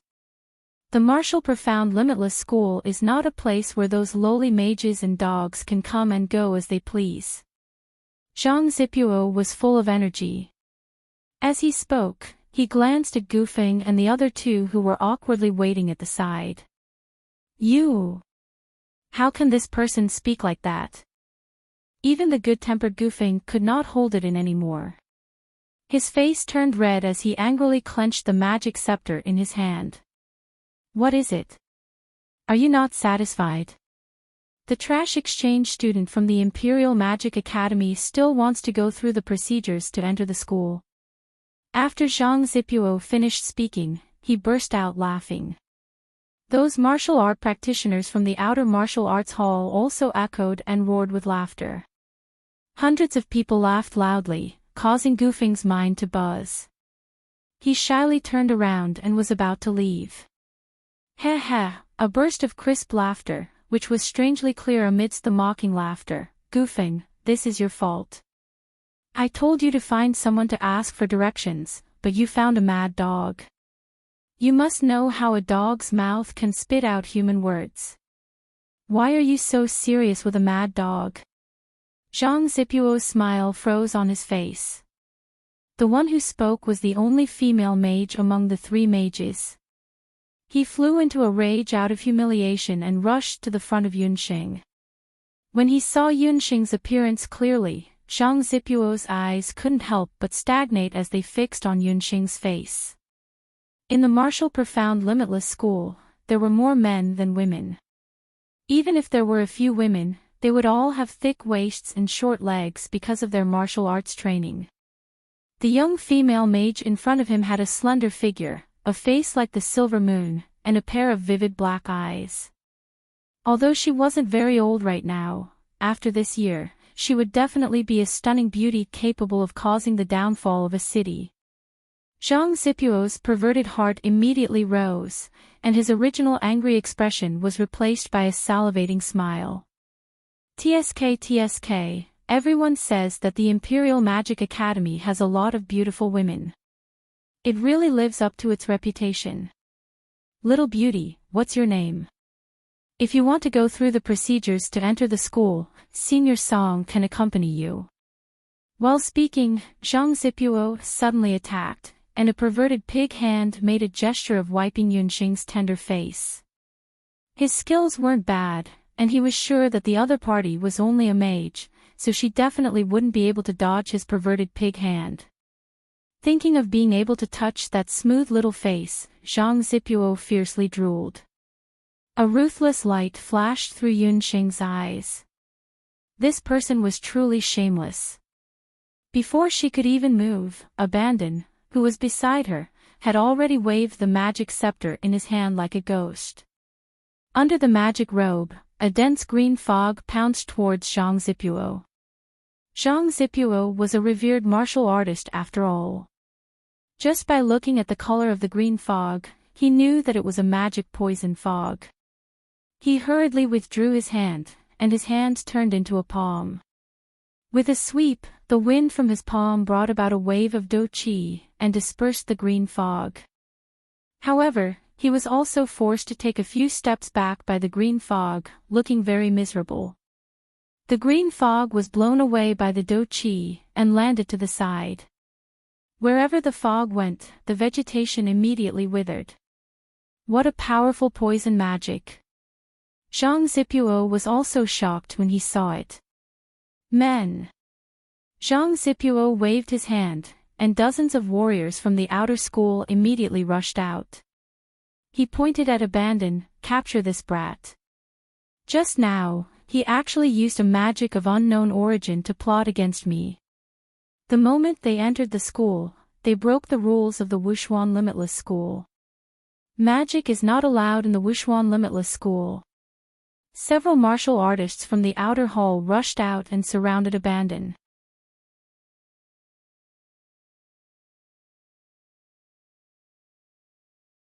Chapter 185. On the drill grounds, an undercurrent was surging. Seeing that Yunsheng and the rest were surrounded, the martial warriors of the outer hall had different reactions. Other than the dozens of people who were on good terms with Zhang Zizai, the majority of the people remained calm. Some of them were not used to Zhang Zizai's usual conduct, and some of them were not that repulsed by mages. However, there was one person who looked a little anxious. Upon closer inspection, that person was Yunsheng's old acquaintance, Lei Hu from the Banana Leaf Village. Ever since Yunsheng left the Banana Leaf Village, Lei Hu had succeeded in his studies in the town's martial arts dojo and was recommended to enter the Jade Capital. After passing through layers and layers of selections, he was finally allowed to join the Wu Profound Limitless School. However, because Lei Hu was born in a poor family and the battle skills he practiced were not up to standard, he could only stay in the outer hall. When Yunsheng and the other two had just arrived, Lei Hu had not recognized Yunsheng. There were many people on the drill grounds, so Yunsheng did not notice Lei Hu. But when Yunsheng was about to make a move, her posture and movements made Lei Hu recognize that she was Yunsheng. With dozens of martial warriors fighting against 3 mages, and with senior brother Song holding the fort, big sister would definitely be at a disadvantage. After Lei Hu came to the Jade Capital, he had learned a lot. He thought for a moment and then sneaked out of the drill grounds and ran towards the inner hall of the Wu Profound Limitless School. At this moment, only by finding the instructor or the deputy head of the dojo would he be able to resolve this dispute. It was unknown if Lei Hu's luck was good or if it was a coincidence, but after running for a short distance, he saw a person walking towards him. "Senior brother Ching, it's great to meet you." The person Lei Hu met was the famous senior brother of the Wu Profound Limitless School, Ching Bai. Ching Bai was also a student of the inner hall, but he was completely different from Zhang Zizai. He was an amiable person, and although his family background was not bad, he had never looked down on other martial warriors, so regardless of whether it was the inner or outer hall's martial warriors, they all supported him. It was just that senior brother Ching Bai was already a martial marquis, so he was basically not in the dojo. It was said that he had just returned from hunting a blood cloud beast a while ago. "Hey, kid, I remember you're called Hu Zi, right? This is the time to practice the horse riding stance. Why are you running around?" Ching Bai laughed when he saw Lei Hu's nervous face. "There are a few magicians outside. They say they're magicians from the Royal Magic Academy, and senior brother Zhang ran into them. Dozens of them surrounded her. I was afraid that something would happen, so I hurried over to report it." Lei Hu wiped his forehead. "The exchange students are here." Ching Bai had heard about the exchange students from the vice headmaster, but no one had shown up yet. "Let's go. Take me there." On the drill ground, Yunsheng and the other two were ready for battle. Seeing that a battle was inevitable, Yunsheng quickly formed a battle plan in her mind. Among the 3 members of Group 13, Gufeng was simple and honest, and Abandon was silent. In this way, Yunxing had unknowingly become the backbone of the group. When something important happened, she would be the one to make the decisions. Abandon, stand in front. I'll cover the back. Goofing, you'll be sandwiched between us. Yunxing finished speaking, and the magic scepter in her hand flashed. Kind people were often bullied. The more people there were on the other side, the more they had to control the situation. Otherwise, when they entered the dojo in the future, they would be bullied. Yunxing's experience as a big sister in Banana Leaf Village had taught her that the more people there were on the other side, the more they could not lose in terms of momentum. Goofing saw that Yunxing and Abandon were both angry, and was somewhat nervous. Yunxing, Abandon, are we really going to fight? What if we anger the people in the dojo? What's there to be afraid of? With you and me here, I'll take responsibility if they're crippled. Yunxing was full of confidence. Didn't they look down on magicians? Let them open their eyes and see what real magic was. When Goofing heard this, he slapped his forehead. That's right. Yunxing's medical skills were top-notch, and he also knew light magic. As long as they didn't kill this group of people, so what if they crippled a few? They weren't afraid. Only then did Goofing feel relieved, and immediately began to chant. Goofing was only halfway through his chant. Troublesome, Abandon said impatiently. A purple-winged flying python with wings suddenly flew out from under his magic robe. Taking a closer look, that flying python wasn't a real flying python, but a magic python condensed from magic elements. The flying python broke through the air and spread its magic wings. With a few hissing sounds, a large amount of purple fog was instantly spat out from its mouth. Magic fog. This was obviously a new poison magic that Abandon had comprehended after breaking through the cultivation of an archmage. Seeing the purple fog, the warriors of Wuxuan Everlasting School were already prepared. They covered their mouths and noses, but they didn't know that it was useless to cover their mouths and noses when the purple fog was spat out by the magic python. As soon as the purple fog dispersed and touched the warrior's skin, they felt dizzy. Their hands and feet went numb, and then their limbs went soft. Apart from martial honor Zhang Zipo, some of the weaker ones were all physically exhausted. Plop, plop, plop. One after another, they all fell to the ground. For a moment, a large area of the school grounds fell. Yunxing and Goofing were dumbfounded. They finally understood what Abandon meant when he said, troublesome. It turned out that this kid thought that fighting was troublesome, so he used poison magic to knock people down. Zhang Zipo, how dare you? Who allowed you to gather people to fight? At this time, Qingbai and Lei who had just arrived. The scene of the school grounds falling made Qingbai's mouth twitch. He thought that he could see magic and battle skills flying all over the sky. Who knew? As soon as he saw Lei Hu behind Qingbai, Zhang Zipo knew what was going on. Senior brother Qing, I'm in charge of the outer hall's instructor today. These people came to cause trouble. I don't know what method that magician used, but he poisoned everyone. Zhang Zipo pushed all the responsibility onto Abandon. Qingbai didn't say anything. He frowned and pointed at Zhang Zipo's nose and scolded, F***ck off, you still have the nerve to say that. You guys can't even take down 3 magicians. No, you can't even take down 1 magician. Wuxuan Everlasting School's face has been completely lost by you. Later, you will wear an iron sand coat and stand on the horse stance for 2 hours. When Zhang Zipo heard this, his face immediately collapsed. The iron sand vest was a special type of training clothes from the Martial Profound Everlasting Martial School. A large amount of iron sand was poured into it, and when worn, it was like carrying 50 kilograms of weight. It was a harsh method used by the Martial Profound Everlasting Martial School to punish martial artists who made mistakes. After 2 hours, his entire body felt like it was falling apart. As an inner hall warrior, it had been a long time since anyone dared to punish Zhang Zipo like this.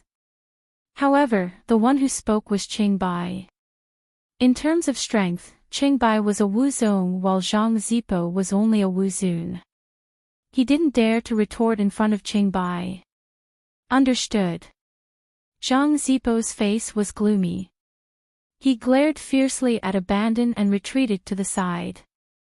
Qing Bai's gaze swept past Yunxing, Gufeng, and Abandon. Finally, his gaze landed on Abandon. You're the magician who made a move, right? Although Zhang Zipo was in the wrong for today's matter, you used magic in Wushuan Everlasting School and violated the rules of our school. You also poisoned dozens of people in the school. Today, I can't forgive you. Thank you Qibao, Fur Fox, Childless Cutie ZZ, and Lord Cutie for tips. The fox man was showing off. Little Wildcat, my popularity completely beats yours.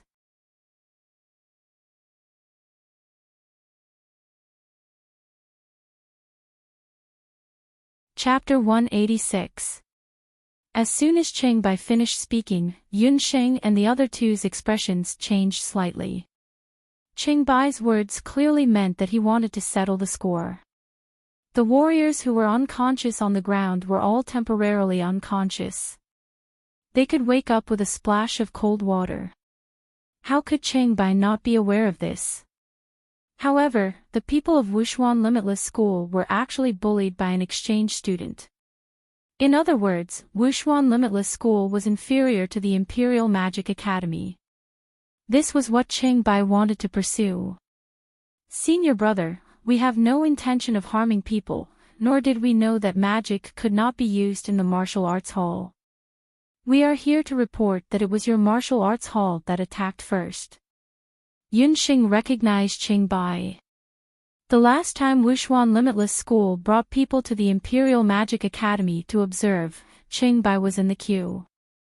He and the other warrior were both martial honorable or even martial ancestor. Qi was definitely not his opponent. I recognize you. You are the female magician who refined the high-grade magic medicine. I don't fight with women. I am looking for the boy in the green robe beside you. It doesn't matter who attacked first. What is important is whose territory this is. In Wushuan Limitless School, strength is respected. If you have not completed the procedures to enter the martial arts hall, you are an outsider. It is not allowed for outsiders to fight the people of the martial arts hall. If you want to go through the procedures, you have to defeat me first. Qing Bai had paid attention to Qi when he was in the Imperial Magic Academy. He looked for a fight because he was curious about Qi's magic. Secondly, he really wanted to win back some face for the martial arts hall. Qi walked out without any explanation, but was stopped by Yunxing. Women should not interfere in men's affairs. Qi said coldly. He waved the magic scepter in his hand, and the magic python immediately flapped its wings and flew over. A purple mist rushed towards Qing Bai. Insignificant skill. Qing Bai smiled confidently. He was not afraid of the purple mist that could make people unconscious in an instant. A ball of Do Qi quickly wrapped around his body like an all-pervasive armor. The purple mist was completely unable to penetrate. When a warrior cultivated Do Qi to martial ancestor, their ability to control Do Qi would greatly increase. They could instantly cover their entire body with Do Qi, making it difficult for swords and spears to penetrate. Qing Bai jumped up and punched the purple mist. The wind from his fist was bitingly cold, like a cannonball. The magic python was instantly torn apart by the fist wind. When the magic python was shattered, Abandon's body suddenly shook as if he had been hit by a heavy punch. His incantation was immediately interrupted. Seeing this, Gufeng immediately chanted, wanting to use the light of heaven to protect Abandon. However, Qing Bai was already prepared. He laughed loudly and said, "Kid, don't underestimate martial artists. Your magic is not bad, but it's too slow. Qingbai's figure floated towards Gufeng. Close combat was the most disadvantageous for mages. If they couldn't cast their spells in time, Gufeng and Abandon would be at a huge disadvantage. Qingbai, don't go too far. Qingbai, who already had victory in his grasp, stirred restlessly under his feet, and several earth spikes rose from the ground. On the drill ground, the only female magician among the three, Yunxing, held a magic scepter in her hand. Her lips moved slightly as she chanted a spell at lightning speed. Tsk, Qingbai pursed his lips. He had been careless, thinking that she only knew how to make potions. It turned out that she was quite good at magic as well. Qingbai didn't dodge. He channeled his energy into his feet and stomped down hard. Those sharp earth spikes were immediately crushed into powder. It's good that the three of you come at me together. Saves me the trouble of dealing with you one by one. Just as he spoke those harsh words, a huge fireball came crashing over. After earth magic, it was fire magic. Did it have to be so fast? Qingbai reacted quickly. He jumped and immediately scurried to the side. In the firelight, he saw that the female magician's pretty face was tense as she looked at him with a smile. Looking at the magic scepter in her hand, he saw that there were 2 magic soul stones embedded in it. An archmage. He clearly remembered that the last time he was at the Royal Magic Academy, she was only a magician. How did she become an archmage in just a few months? I underestimated you. An archmagus of fire and earth. But so what if you are an archmagus? Unless you have an endless supply of magic energy, once your magic energy is exhausted. Qingbai continued to dodge. His cultivation was indeed high. Under the effects of fire and earth magic, he could still barely cope. After hearing Qingbai's words, Yunxing laughed even more heartily. 2 dimples appeared on her cheeks. Seeing the 2 familiar dimples, Lei Hu, who was watching from the crowd, couldn't help but complain for Qingbai. He had been with Yunxing for a while. Every time she smiled like that, it meant that Senior Qing was going to be in trouble. What Yunxing said next almost made Qingbai lose his balance and fall to the ground. Qi Gufeng, don't stand on ceremony. Come at me together. 5 bottles of quick-acting meditation water each. If it's not enough, just ask me. She handed out 5 bottles to each of them. The 3 of them moved in unison. They opened the bottle cap and drank the meditation water in one gulp. That posture, without any hesitation, was quite heroic and also quite shameless. It was as if the meditation water didn't cost money. In fact, the meditation water really didn't cost much. Yunxing's meditation water was newly refined after she'd advanced to an archmage. Its effect was much better than the one she'd given to Feng Kuo and the others. After drinking a bottle, her magic power recovered with a whoosh. The 3 of them didn't stand on ceremony. They raised their magic scepters and countless small spells whizzed over. Qingbai's face turned from red to white, then from white to purple. It was a spectacular sight. He had forgotten that this group of mages were potions. They had an endless supply of meditation water. Just as his foot landed, there was another patch of earth spikes on the ground. Qingbai jumped and dodged a fireball, but another deadly cloud of poison came. The battle techniques he used on the 3 of them were all blocked by Gufeng's light balls. The magic seemed to never stop, one after another. Even though Qingbai was skilled, his physical strength was limited. A moment of carelessness and slight negligence caused his clothes to be burned by a fireball. If he wasn't careful, the shoes on his feet were scraped open by the earth spikes. The worst thing was that the female mage's magic seemed to take no time at all to chant. The earth spikes were full of momentum. Qingbai dodged all the way, and she followed all the way. A perfectly good drill ground was turned into a piece of rotten farmland under the unending stream of earth spikes. Those martial artists who were originally on the drill ground had no choice but to scatter to the side. Just as Qingbai was hopping about, the roar of a beast came from somewhere in the dojo. After that roar, Qingbai's expression changed abruptly.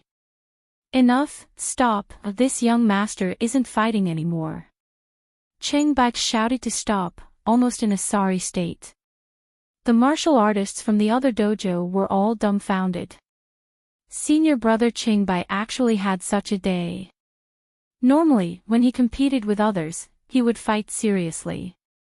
How could he be like these 3 potion students? They didn't play according to the rules at all, and even brought their own meditation water to cheat. Then may I ask Senior Brother Qing if we can continue to enter the dojo? Yunxing had a satisfied expression as she looked at the panting Qingbai. We'll talk about entering the dojo later. Right now, no one has the heart to care about your business. Everyone listened to my orders and immediately rushed to the entrance. Qingbai waved his hand with an anxious expression. He had clearly heard that beast roar. It was clearly the violent earth bear that he, Baiming, and Jiu Xiao had brought back earlier. Everyone from Wushuan Limitless School said yes in unison. They didn't care about the tattered drill ground and all rushed to the dojo's entrance.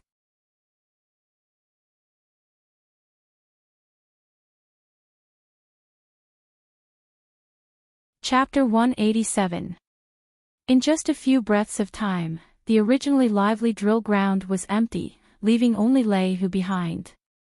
Who's he? Why are you here? Only then did Yunxing discover Lei Hu.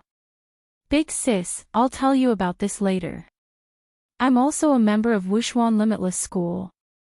The dojo is in big trouble, I need to go and help. After Lei Hu finished speaking, he rushed towards the direction of the beast. Let's go and take a look as well. Yunxing, Gufeng and Qi also followed Lei Hu and ran towards the dojo's sect. When they arrived at the sect, a large group of people had already gathered. Most of the warriors in the outer and inner halls of Wushuan Limitless School had rushed out. Their faces were filled with anger, but no one made a move. Zhou State's crown prince, Yi Bailian, brought a group of imperial guards. Not far from him, there was an earth-violent bear lying in a pool of blood. It was the blood cloud beast that Yunxing had seen on the street earlier. There were many wounds and traces of magic attacks on the blood cloud beast's body. It was obvious that it had been surrounded and killed. Yi Bailian was someone who would haggle over every penny. That day, after he was played by Yi Baiming on the streets, he was filled with unwillingness and tried every means possible to seize this blood cloud beast. However, the deputy curator of Wushuan Limitless Hall did not agree to hand over the blood cloud beast, so he was unable to succeed. In the past few days, when he received the news that battle strength was not in the Jade Capital, he immediately deployed the elites of the Crown Prince's residence and the Imperial Guards of the palace to rush to Wushuan Limitless School's medicine hall and directly snatched the blood cloud beast away.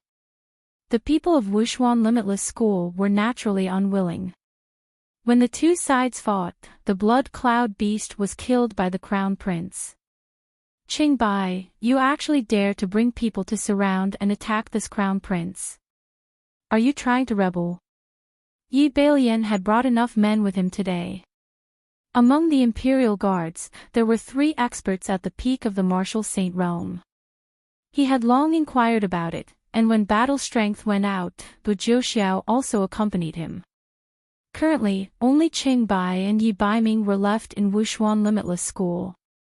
Yi Baiming's strength aside, Qingbai alone was not a match for a few experts. Yi Bailian always got what he wanted, whether it was a woman or this blood cloud beast. Imperial brother, you're wrong. Qingbai didn't attack you from all sides. He was afraid that the blood cloud beast would injure you, so he attacked. Yi Baiming walked out from the crowd. He was still dressed in a dark black robe. The intense black color made him seem like a dazzling sun. With just one sentence, he attracted the attention of everyone present. Yi Baiming was born to be such a person. Even though he had been imprisoned in the cold palace for many years and had lost his power for many years, he still could not change this fact. If that's the case, then hand over the blood cloud beast.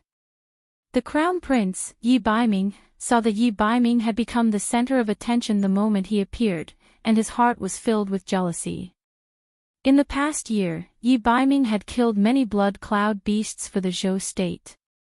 He had never entered the battlefield, but his achievements were already illustrious. Yi Baiming's prestige among the common people had risen, which made him, the crown prince, look even dimmer. The blood cloud beast belongs to the dojo. The head and deputy head aren't here, so we can't easily hand it over to outsiders. Yi Baiming's face was calm, but his eyes were cold. There was no room for discussion. What a joke. Everything under the heavens belongs to the king. Within the Zhou state, every blade of grass, every tree, every stone, and every sand belongs to the imperial family. They all belong to Imperial Father. Don't think that just because you killed a few beasts, you're amazing. And don't think that just because you have the support of Wushuan Limitless School, you found a backer.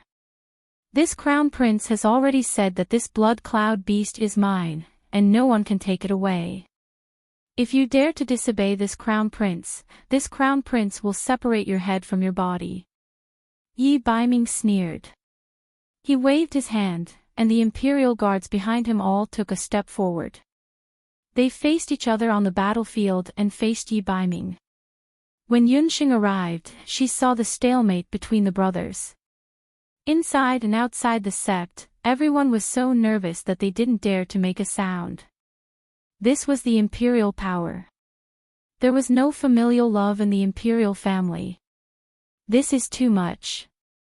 That dog's hit crown prince is simply unreasonable. Goofing muttered. He had been dissatisfied with the crown prince for a long time, and today, he felt that the crown prince was even more unreasonable. Just when everyone thought that Yi Baiming would clash with the crown prince, the corner of Yi Baiming's mouth curved slightly. His light gray eyes suddenly changed color, like the sky before a storm. Royal brother, do you know why this blood cloud beast was sent to Wushuan Limitless School? Do you really think that it's to make it convenient for me to cleanse my marrow and bones? Yi Baiming waved his hand and pointed at the hundreds of Wushuan Limitless School warriors behind him. Behind me, there are hundreds of warriors. They are all the future pillars of Zhou State. In recent years, the fate of Zhou State has declined, and the number of warriors has withered. Wushuan Limitless is the cradle of warriors in Zhou State. A blood cloud beast can strengthen the physique of hundreds of warriors. And these hundreds of warriors are the immortal cornerstones of my Zhou State. Only the blood cloud beast can strengthen my Zhou State. Only the blood cloud beast can strengthen my Zhou State. The moment these words were spoken, it was like a rock hitting water, stirring up 1,000 waves. Those warriors of Wushuan Limitless School who were originally afraid of power and did not dare to make a sound, especially those who were born poor and could not enjoy precious medicinal herbs and beast blood, only felt a surge of heat in their hearts. It turned out that senior brother Jean was not afraid of difficulties. The reason he went out to hunt blood cloud beast during the new year was to strengthen everyone's physique. On the other hand, this damned crown prince, who usually ate extravagantly, not only did he not have enough good medicine and pills, he even brought people to snatch their blood cloud beast. When the two were compared, the crown prince seemed even more selfish. On the crown prince's side, he was also speechless. Not to mention the crown prince himself, being stared at by hundreds of vicious gazes, he was already feeling scared. The imperial guards were also muttering to themselves. Look, they were all descendants of the royal family. How could the difference be so great? The North Nether King had only captured the Blood Cloud Beast for the sake of Zhou State. The Crown Prince was even more furious. If he were to snatch the Blood Cloud Beast away from Yi Baiming, he would not care about the overall situation. For his own selfish reasons, he would take the Blood Cloud Beast for himself. In this way, he would offend the entire Wuxuan Limitless School. However, if he did not take the Blood Cloud Beast away, he would not be able to swallow his pride. Cheng Bai watched from the side. He was afraid that the world would not be in chaos. He shouted, "The only way to strengthen our Zhou state is the Blood Cloud Beast." With his shout, hundreds of martial artists from the martial arts school also shouted. In an instant, the voices of the people gathered like a tidal wave, each wave louder than the last. Crown Prince Yi Bailian was surrounded by the crowd. When he looked at the imperial guards behind him, they were also looking at him with disdain. He was angry and resentful, but he could not vent his anger. The situation had taken a turn for the worse. The Crown Prince was embarrassed and angry, unable to advance or retreat. Yi Baiming, on the other hand, had a calm expression. Such a dramatic scene seemed to be a coincidence, but it was completely in the hands of Yi Baiming. Yunxing watched from the side and sighed. She really did not know how the Emperor of Zhou State became the Emperor, choosing a Crown Prince. How could such a Crown Prince compare to a night fox? At this moment, she really sympathized with Crown Prince Yi Bailian. When a pig and a fox fought, the two's fighting strength was completely different.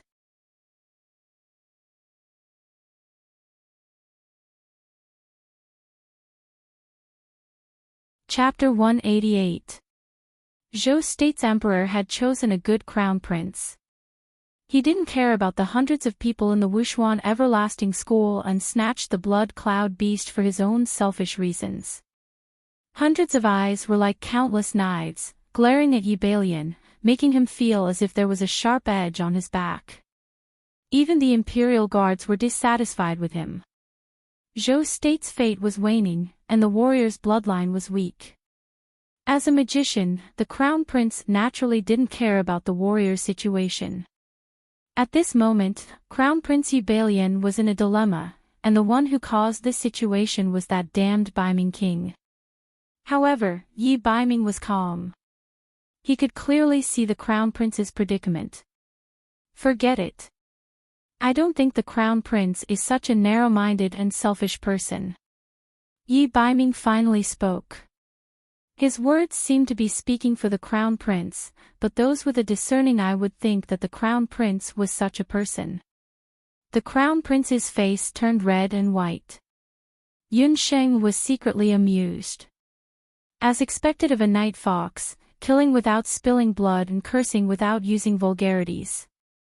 I heard that the crown prince is trying to become a master magician. A Blood Cloud Beast's soul stone will definitely help the crown prince break through the bottleneck. How about this? The dojo only needs the Blood Cloud Beast's flesh. The Blood Cloud Beast's soul stone is useless. Since the vice dojo master isn't here today, I'll make the decision for him and give the soul stone to the crown prince. Yi Baiming condensed waves of fighting aura on his fingers. His 5 fingers flashed as he cut open the violent earth bear's thick fur with his bare hands. When he retracted his hand, there was a soul stone in his hand. The vigorous fighting aura protected Yi Baiming's hand, not staining it with a drop of blood. The soul stone was sparkling and translucent like jade. It was very clean. Shock flashed across Crown Prince Yi Bailian's face. He was even more fearful of Yi Baiming's strength. The warriors in the dojo saw that there were fewer soul stones, but just as Yi Baiming had said, soul stones were important to magicians, but to warriors, they could only be exchanged for some gold coins. They were dispensable. Royal brother, here's the soul stone. Keep it well. Yi Baiming smiled and handed the soul stone to Yi Bailian. When he removed the do qi from the soul stone, Yunxing clearly saw a dark haze flash past the center of the soul stone.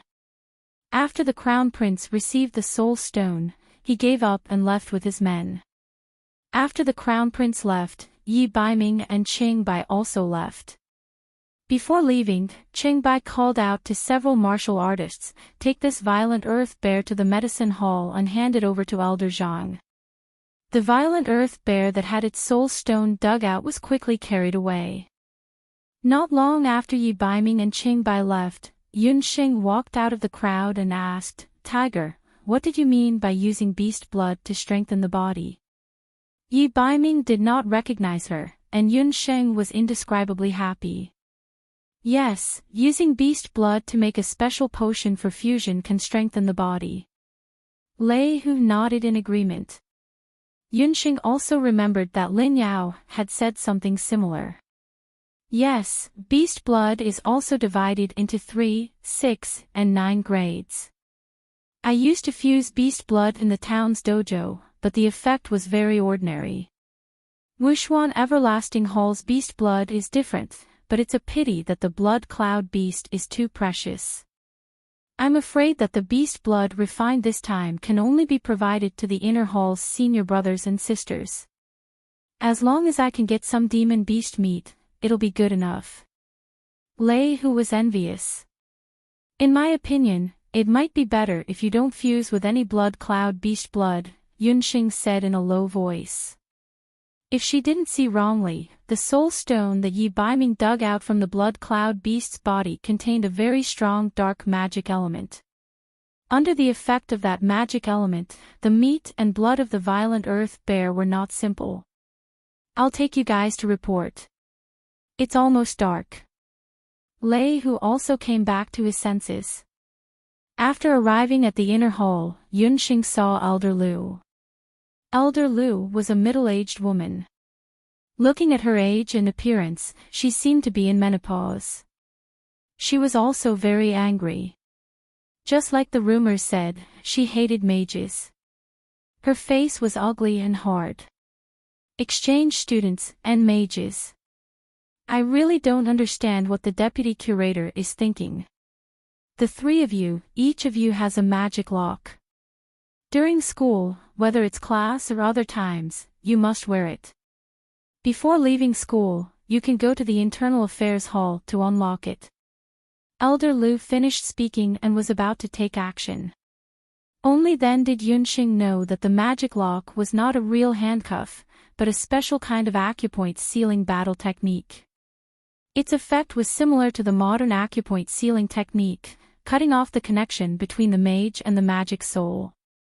In this way, the mage would not be able to condense magic elements and would be equivalent to a cripple. Facing the magic lock, Gufeng and Qi were somewhat unwilling. The people of Wushuan Limitless School were not very friendly to them. However, Yun Sheng was the first to walk forward. Seeing that she was very cooperative, Elder Lu's attitude became better. When they walked out of the Internal Affairs Hall, the 3 of them had already obtained a set of Wushuan Limitless School's white warrior robes. Yun Sheng, why did you agree to the magic lock? This is great, the 3 of us don't even have the strength to truss up a chicken. If we meet again, wouldn't we be bullied to death? Gufeng sighed.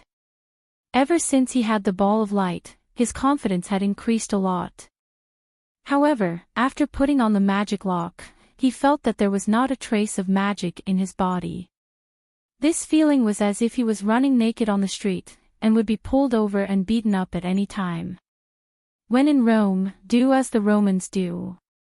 But don't worry, I think it won't be long before we don't need the magic lock. Yun Sheng was full of smiles. Hey! Do you have any good ideas? Gufeng asked. It's a secret. Yun Sheng had a mysterious expression. At this time, she happened to see a few warriors carrying the violent earth bear's corpse into Wushuan Limitless School's medicine hall. With Lei Hu leading the way, Yun Sheng and the other 2 quickly arrived at Wushuan Limitless School's dormitory. Wushuan Limitless School's dormitory was much better than the Imperial Magic Academy's public student dormitory. Men and women were separated, and 3 people shared a dormitory. Lei Hu brought Gu Feng and Qi to the men's dormitory, while Yunxing stayed with two other female martial artists. Holding the newly obtained warrior robe, Yunxing had just walked into the dormitory when she suddenly heard a gust of wind from a fist coming towards her. Although she had put on the magic soul lock, she had the foundation of the Jade Marrow technique and the Shinongai, so her vision and hearing were extraordinary. In front of her, a fist shadow was about to hit her face. Without hesitation, Yunxing twisted her slender waist and dodged the sneak attack in front of her. Mages are not welcome here. Get out immediately. Several female warriors stood at the door with their hands on their hips and stared at Yunxing with disdain. These were all female warriors from the outer hole. Their figures might not be as strong as those male warriors, but their do qi was also rather pure and could be freely released. What was to come had still come.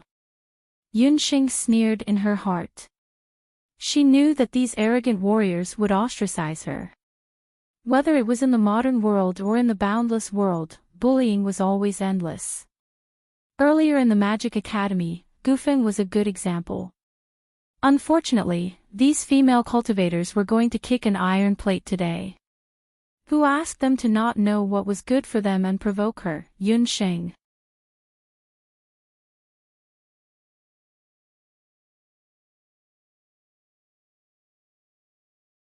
Chapter 189. Yunxing looked at the female warriors beside her carefully. She didn't have the time to take a closer look at them on the school grounds just now. Now that she looked, she realized that Wuxuan Wuji School was indeed worthy of being called the #1 martial arts school in Zhou State. On the boundless continent, due to the existence of soul stones and magical beast blood that could strengthen one's magic power and transform one's physique, there wasn't much difference between male and female mages and warriors. Even if a woman's innate strength couldn't compare to a man's, as long as she chose suitable magical beast blood and pills to transform, she could have a physique and strength that wasn't inferior to a man's. Therefore, regardless of whether it was a mage or a warrior, there was no lack of powerful female characters. Even in the Zhou State Army, there were some female generals. Therefore, as the #1 martial arts school in Zhou State, Wuxuan Wuji School didn't discriminate too much in the selection of male and female warriors. They treated all warriors equally, and among the students they recruited every year, nearly 1/3 of them were women. These female warriors were taught various combat skills that were suitable for women's physiques in the martial arts school, allowing them to display their greatest advantage. The group of female warriors who blocked Yunxing's dormitory door were all around 13 or 14 years old. They were tall and weren't inferior to Yunxing after she advanced. The women of the boundless continent matured early. In addition, they were warriors who practiced martial arts to strengthen their bodies. They all looked like adults.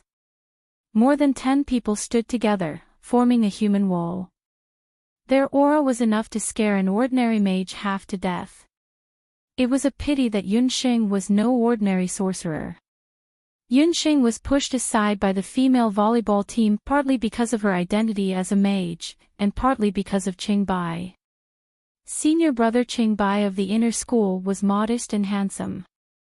Usually, he would ask about these female warriors' well-being. He was very popular.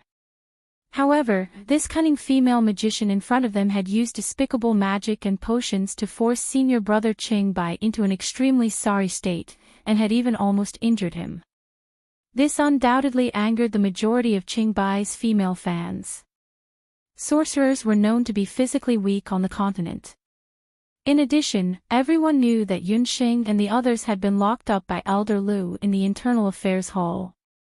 Even the magic scepter had become a decoration. Therefore, after the discussion, the girls became even more fearless. He had thought that with a little threat, the new magician would obediently scram. Who would have thought that this pretty female magician was not angry at all and was instead very calm? She raised her eyebrows. I advise you to move aside. I have a bad temper and even worse patience. Scram back to the Royal Magic Academy. The dojo is not a place for people like you. The girls stepped forward, wanting to chase Yunxing away. But as soon as they met Yunxing's cold eyes, they felt that they couldn't move. This magician seemed to be different from ordinary magicians.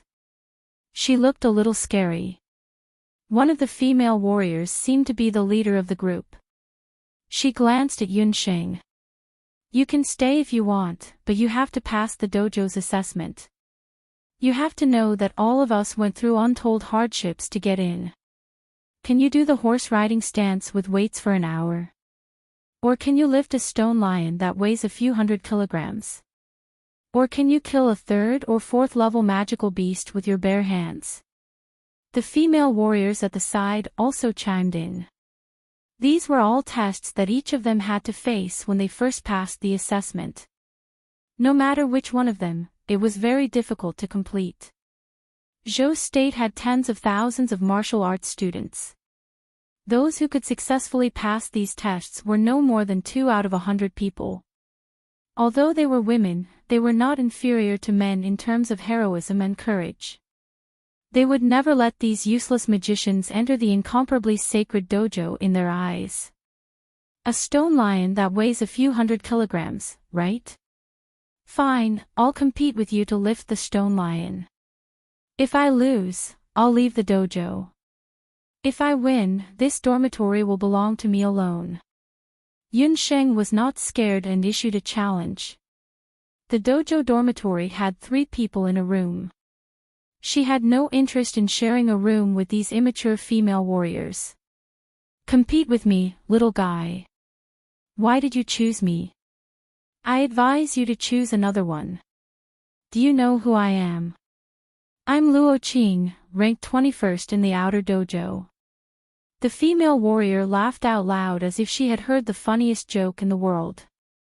The female warriors at the side were all laughing non-stop. Although there was not much difference in strength between male and female martial warriors in the Wu Profound Limitless Hall, the top 10 battle skills were all masculine battle skills that only men could learn. Therefore, in the inner and outer halls, the male martial warriors were still slightly stronger than the female martial warriors. The female warrior that Yunxing pointed out was much taller than the average woman. She was about 1.7 meters tall and her muscles were comparable to a bodybuilder's. Yunxing's first impression of her was very similar to Mu Nanyan from Huangting. However, Mu Nanyan was a magician while Luo Qing was a warrior. Luo Qing was not boasting. She was the publicly recognized leader of the outer dojo female warriors. She was also the female warrior with the strongest do qi and the highest overall battle strength. Her strength was close to that of a revered martial artist. The outer dojo had been spreading like wildfire that she was about to break through to revered martial artist. However, for some reason, Luo Qing's strength had been stagnant for a while and had not broken through. Luo Qing was not at the school grounds during the day. When she returned to the dormitory, she heard that an exchange student had humiliated senior brother Qing Bai in front of everyone. This person had even openly moved into the dormitory. Because Luo Qing had received guidance from Qing Bai in her early years, she respected Qing Bai very much. Someone actually dared to humiliate senior brother Qing Bai. When Luo Qing heard this, she became angry. Without saying a word, she led a dozen people to block the exchange student. Her original intention was to scare off Yunxing and make her obediently scram out of the dojo. Who would have thought that they would be wrong this time? This magician who had been enchanted with magic, even if she did not have a magic scepter and magic power, was still a vegetarian. Outer Dojo 21. Yunxing thought to herself, I've picked a pretty good opponent. That's good as well. I'll take this opportunity to test out egg-popping second body fusion technique. I won't change, I'll choose you. The reason I chose you is very simple. Because you are the strongest among them. I will only compete with the strongest. Yunxing smiled faintly. Her pair of black eyes flashed with a dangerous light. Luo Qing's laughter suddenly stopped. It was as if someone had suddenly stuffed an egg into her mouth. This female magician is too arrogant. If I don't teach her a lesson, she won't know why the flowers are so red. Good, very arrogant. My opinion of you has changed. However, we still have to compete. We will see who is the real deal on the school grounds. We can't use the outer hall's drill ground today, so we'll go to the inner hall and borrow a drill ground. Luo Qing was also a forthright person. She was very curious as to how this seemingly weak and slender female magician would be able to defeat her in strength.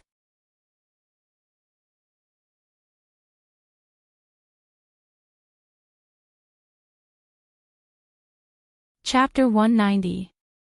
After the Blood Cloud Beast incident during the day, the Wuxuan Limitless School at night was abnormally quiet. Everything was quiet.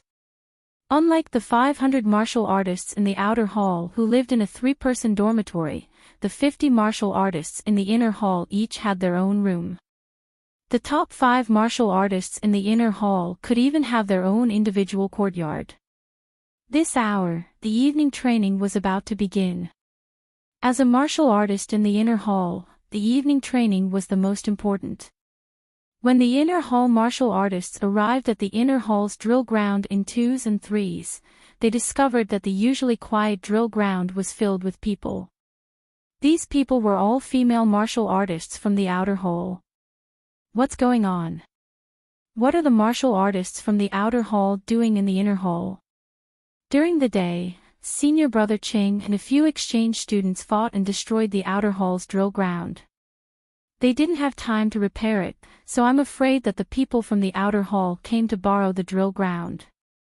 That's not right. Everyone is standing outside, but there are 2 people standing in the middle of the drill ground. It looks like they're going to fight. Whoa, it's Luo Qing, the strongest female martial artist in the outer hall. There really is a fight. Quickly call the martial brothers inside to come out and watch the show. In the Wuxuan Limitless School, private fights were strictly prohibited. However, for these young and vigorous martial artists, it was obviously impossible to completely control their fights. Thus, a fight competition was born. The martial arts competition in the dojo was not limited to fighting. It could also include sparring, horse stance, and so on. During the competition, in order to uphold fairness and strictness, a senior brother of 1 level higher would be invited to preside over the competition. However, today's fight was somewhat unusual. The 2 eye-catching young girls standing on the drill ground were competing in a weightlifting competition that would make the average male martial artist speechless. In just a short moment, the news of a fight in the inner hall's drill ground spread throughout the entire dojo as if it had grown legs. At this moment, Lei Hu was bringing Gufeng and Qi to tour the dojo. When he heard that someone was competing, he enthusiastically brought the 2 of them to the drill ground. As he walked, he said with saliva flying everywhere, "Your luck is not bad. The Wuxuan Limitless School's fight competition is very exciting. Last time, a senior brother directly competed on the drill ground and used a martial arts technique. It was a feast for the eyes. Although the effects of a martial arts technique could not be compared to magic, it was still not to be underestimated." Lei Hu said as he led the 2 of them to the crowded drill ground. Unfortunately, the drill ground was completely packed. Lei Hu could only ask everyone he saw, "Who are the 2 senior brothers sparring today? What's the content of the sparring?" "It's 2 female students from the outer hall. I heard that one of them is even an exchange student. TSK, they really don't know what's good for them." Of all people, they actually dared to challenge Luo Qing. The person who had been slapped had a face full of schadenfreude. Luo Qing's name was quite famous even within the inner hall. Female exchange student. Wasn't that big sister? When Lei Hu heard this, he was stunned. How did big sister provoke big sister Luo Qing on her first night in the dormitory? Let's go in and take a look. Don't let anything happen. When Goofing and the others heard this, they could only try their best to squeeze into the crowd. The three of them squeezed into the crowd with great difficulty and saw Yunxing and Luo Qing standing opposite each other on the drill ground. Between the two of them stood a middle-aged man with a yellow beard. Ah, it's Elder Miao from the discipline hall. It's over. Luo Qing must have invited Elder Miao here. This is bad. With Elder Miao here, even if Big Sister wants to deny it, it's too late. Lei Hu really wanted to slap himself. He should have thought that Big Sister might have a conflict with someone in the girls' dormitory. Luo Qing was an outstanding female student in the outer hall and had a good relationship with the elders of each hall. Although she looked like a boorish person, she was actually very meticulous. Luo Qing knew that this exchange student was invited by the deputy head curator. Now that the deputy head curator wasn't here, she would definitely be punished when the deputy head curator came back and blamed her. Therefore, she invited Elder Miao from the discipline hall to come and compete with Yunxing in the name of a martial arts competition. She also had someone spread the news.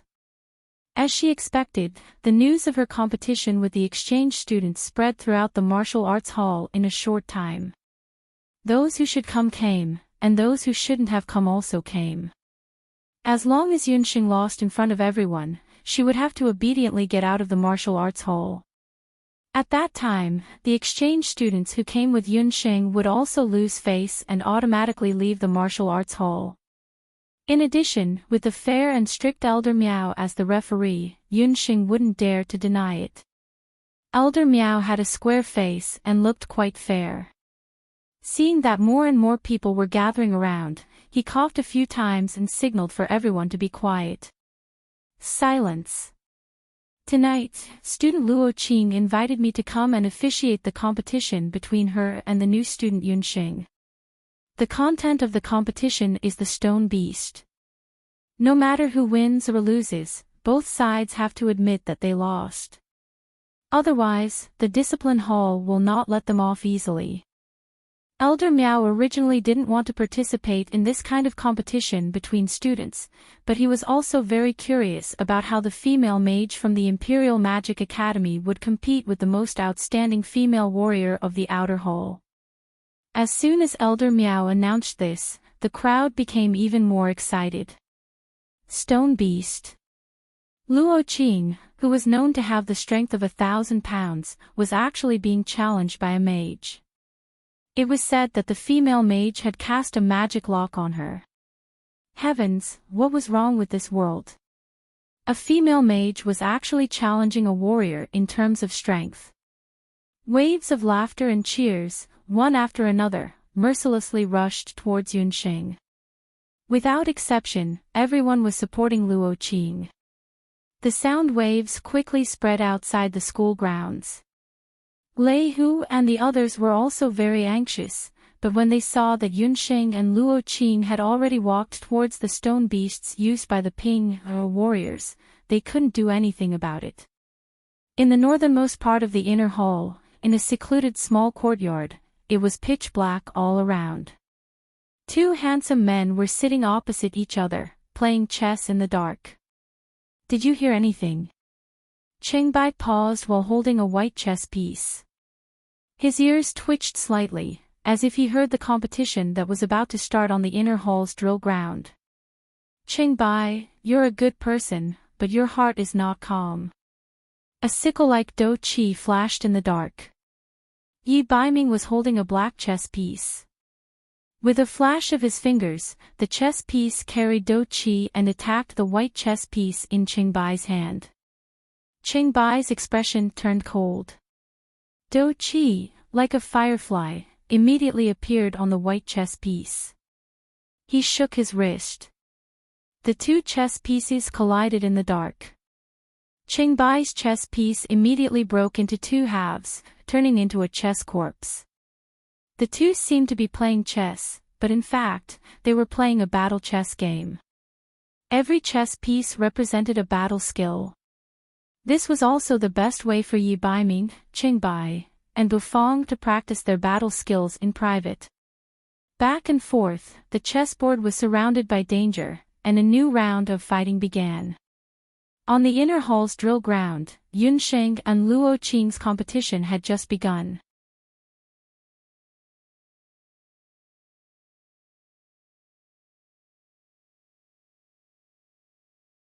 Chapter 191. On the training grounds of Wushuan Everlasting Martial School, there were all kinds of weightlifting utensils, which were usually used to increase the strength of martial artists' arms. In the other martial schools in the mainland, the weightlifting utensils were only stone lions. However, in Wushuan Everlasting Martial School, there were 3 types of stone beasts. They were a stone lion, 200 jin, polished from South Mountain stone, an iron bull, 500 jin, cast from 100 tempered iron, and a gold-lead elephant, 1000 jin, watered with gold-lead water.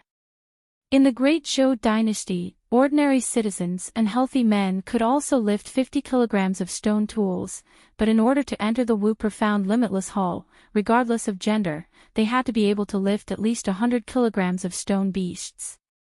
After a few years of training in the martial school, martial artists must be able to lift at least 200 jin of stone lions. However, if they want to enter the inner hall, they must be able to lift at least 500 jin of iron bulls. Luo Qing was an outer hall martial artist, so she naturally knew about this rule. However, Yun Xing did not know about it. It was only after Elder Miao explained that Yun Xing roughly understood. Magician, let me remind you again. You can choose other competition content. I think you don't even know how heavy 200 jin is, right? Luo Qing mocked. Yunxing acted as if she did not hear anything. She just walked in front of the lions, bulls, and elephants. She muttered in her heart, Puffed Egg said that after it advanced, it can already fuse with me. There are a total of 2 types of combat skills that it can fuse with me. One is flight, which is the state of the winged man. The second is monstrous strength. How much monstrous strength does it have? Is it 200 jin, 500 jin, or 1000 jin? Yun Sheng had never done anything rashly. Tonight, she took the initiative to challenge Luo Qing. A large part of the reason was that she understood that if she wanted to gain a foothold in the outer hall under the magic lock, she must have a certain degree of deterrence. And Luo Qing just happened to deliver herself to her door. There was nothing more convincing than defeating an outer martial arts practitioner who was ranked 21st in the outer martial hall. In addition, Luo Qing had just proposed a challenge, so she immediately thought of the strange power of the puffed egg. Yun Sheng had used the body fusion combat skill the last time she was in Mount Inaba. She had not had the chance to try a second body fusion combat skill. Tonight was the best opportunity. After a preliminary analysis, based on the fact that Luo Qing was still in the outer hall, Yunxing was certain that she could only lift a 500-pound iron bull at most. Yunxing wasn't in a hurry to enter the body fusion state. For someone like her who had unlocked her 3rd extraordinary tendon, 200 kilograms of weight was nothing to her. Yunxing's unusual calmness made Luo Qing unconsciously put away the idea of looking down on her. This female mage was very special. Could it be that she really had full confidence in defeating him? Luo Qing was secretly surprised. The surrounding people's ridicule seemed to have no effect on Yunxing. This person was too calm. Seeing that both sides had no objections, Elder Miao came forward. Since both sides have no objections, I will announce the rules of the competition. The competition will be divided into 3 rounds, lion, bull, and elephant. The 3 types of weightlifting equipment can be lifted in any way. After lifting, it must be held for more than a quarter of an hour. The competition will officially begin. Luo Qing will start first.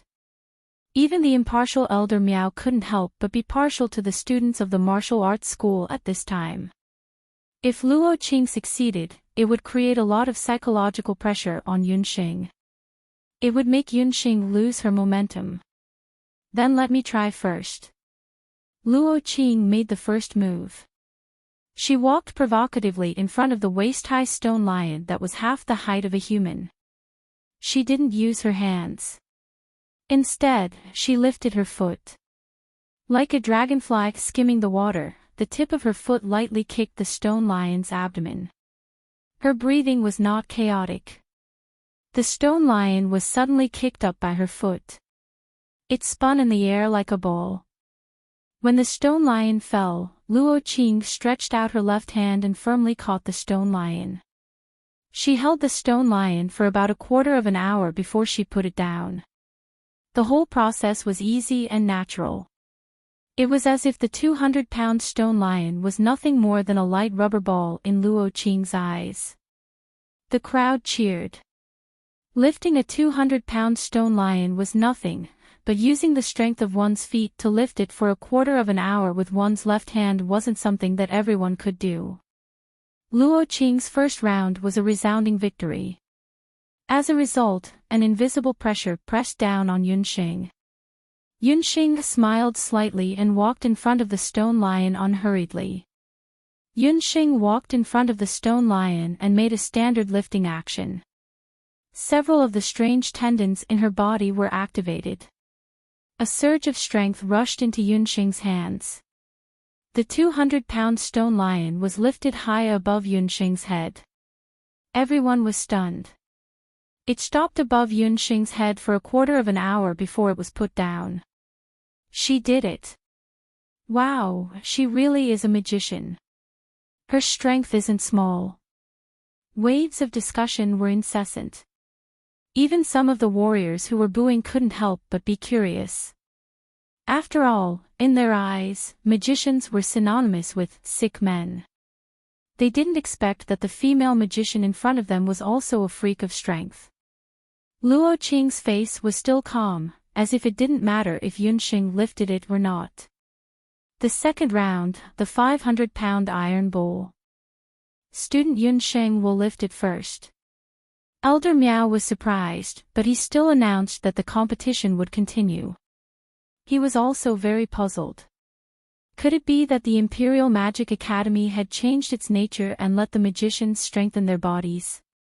Yunxing swung her slightly numb arm, feeling a little bitter. The weight of the iron bowl had increased by 2 pounds all of a sudden. 5 times. If she had the chance to go back to the modern world, she could directly change her profession and become a weightlifting champion. Calmly walking in front of the 500-pound iron bowl, Yunxing was stunned for a moment. To combine or not to combine? 500 pounds should be Luo Qing's limit. But where is my limit? After opening her third extraordinary tendon, Yunxing also felt a vigorous vitality surging in her limbs. After thinking for a moment, Yunxing finally decided to continue to rely on her own strength to lift the 500-pound iron bowl. Yunxing's hands tightly hugged the iron bowl. The iron bowl was refined from 100-years-old iron. Its size was similar to a stone lion, but its body was very smooth, making it very difficult to lift. 5 times. It was really heavy. Yunxing lifted it with both arms. The iron bowl shook with difficulty, but its arms couldn't be lifted anymore. Behind her, countless eyes were fixed on Yunxing.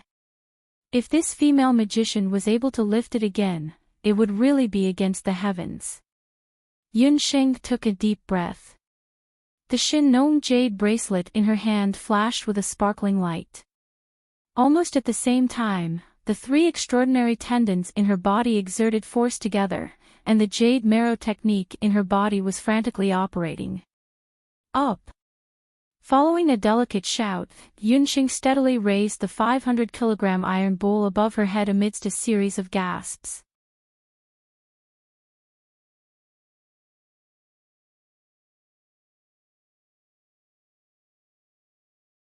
Chapter 192. If it weren't for the presence of Elder Miao from the discipline hall, all the cultivators present would have suspected that the iron bowl had been swapped with a fake. Was that really an iron bowl? Was it not made of cotton or paper? For most of the warriors present, the iron bowl weighing 500 kilograms was a threshold that prevented them from stepping over the threshold to become a warrior of a higher level. But tonight, this threshold was crossed by a female magician, a slender female magician who did not seem to weigh more than 100 kilograms.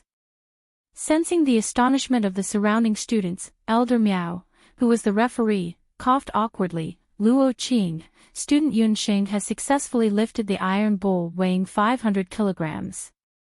Would you like to proceed with the next round of lifting? No. Luo Qing's unexpected refusal made Gufeng and the others happy. They thought that the female warrior was going to give up on the competition. Who would have thought that Luo Qing would spit out a shocking sentence, "I request to skip the iron bowl weighing 500 kilograms and directly try to lift the golden lead elephant weighing 1,000 kilograms. Skipping the iron bowl weighing 500 kilograms and directly trying to lift the golden lead elephant weighing 1,000 kilograms, the entire audience boiled with excitement. Even the inner hall students were dumbfounded. Luo Qing couldn't have been stimulated silly, right? A 1,000-kilogram golden lead elephant was a weight that only the inner hall students could challenge. Elder Miao was astonished at first, but then he was pleasantly surprised.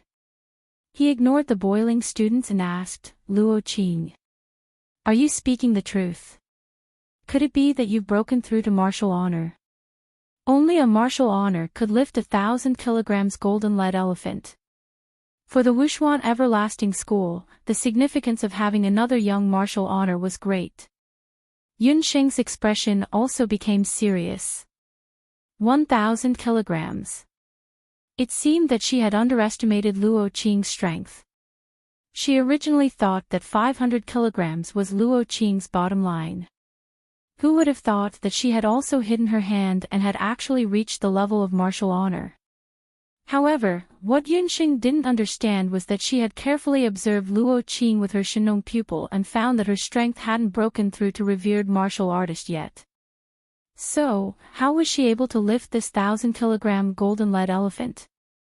Luo Qing doesn't dare to hide anything from you. I still haven't broken through to martial saint, but I've already comprehended a new battle skill. It's the deputy curator's Mount Tai, Luo Qing said proudly. However, at the same time, her expression was somewhat gloomy. It seemed that she had no choice but to reveal the truth. He made a breakthrough in his battle technique. Very good, very good. Once the deputy curator returns, I will immediately report to him and accept you as his disciple. After so many years, I didn't think that someone would be able to learn the deputy curator's secret technique. Elder Miao had already forgotten that he was still in the drill ground. Mount Tai was a very special battle skill. It was difficult to learn, and many people could not learn it. However, once they learned it, as long as they used the battle skill, they could double their strength. In the eyes of many people, a mere double might not even be comparable to a type of pill. But the advantage of this battle skill is that when used, there is no martial realm restriction. For a revered martial artist, this doubling of strength may be nothing, but for a martial saint, doubling of strength is terrifying. Therefore, there were still many people scrambling to learn this battle skill, but the number of people who were able to learn it was very few. Who would have thought that Luo Qing had actually quietly learned this combat skill and exposed it in tonight's battle? It's over, I didn't think Luo Qing was so powerful. Lei Hu's originally joyful face immediately turned gloomy. What do you mean? She hasn't lifted it yet. Yunxing hasn't lost yet. Gufeng didn't know any battle skills, he just looked at the field. Originally Yunxing was in a good position to win, but in a short while, the situation changed. It's the deputy curator's battle skill, this is troublesome. Why don't I see senior brother Qingbai? Lei Hu anxiously paced around in circles. He looked around but did not see Qingbai's elegant figure. Hua, a burst of thunderous cheers instantly rushed into the night sky of Wu Profound Limitless School. Even the shining stars in the starry sky dimmed in comparison. Tisk, I'm so tired.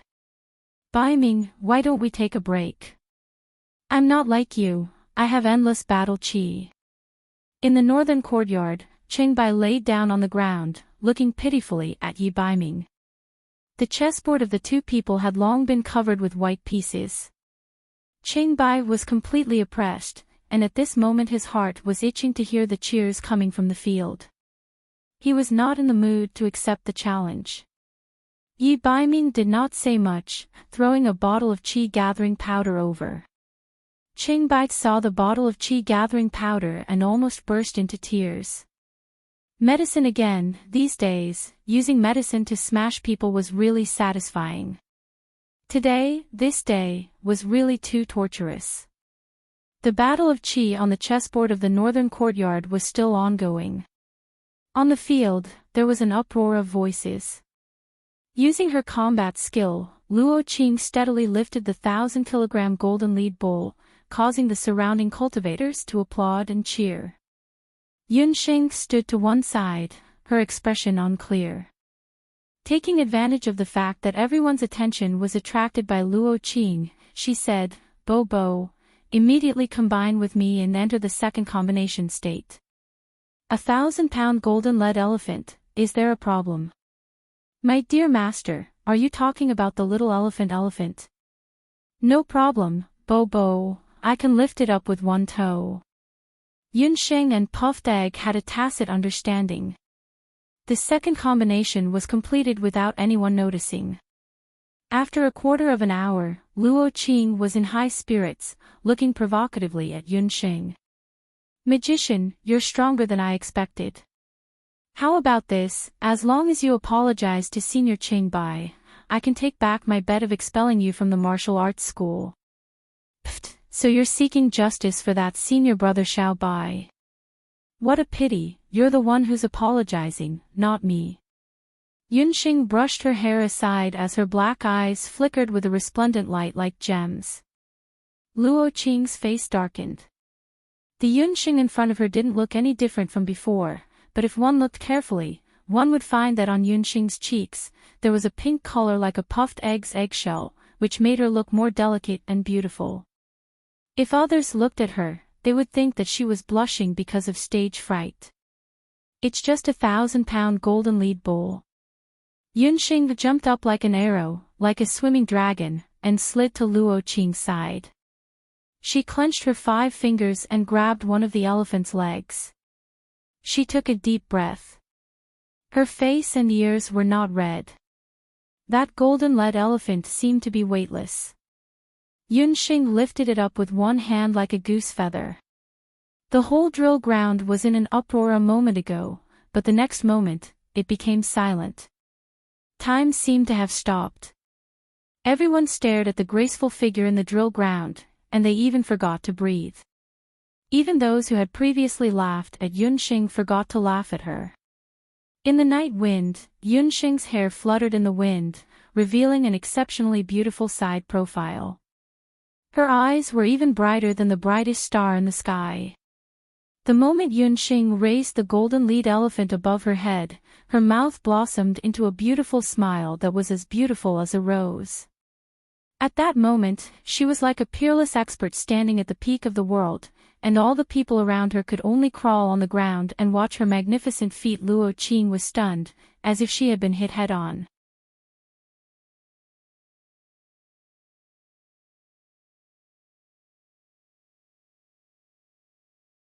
Chapter 193.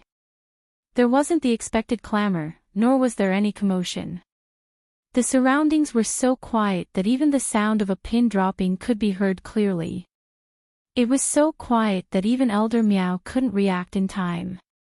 After witnessing Rosie's battle, everyone thought that it would be impossible for this female mage to lift 1,000 pounds of lead and gold. But she lifted it. Not only did she lift it, but she also seemed to be lifting it more easily than when she was lifting 500 jin. At this moment, everyone in Wushuan Everlasting School felt as if thousands of grass mud horses were running through their hearts. F***ck, could this be any more abnormal?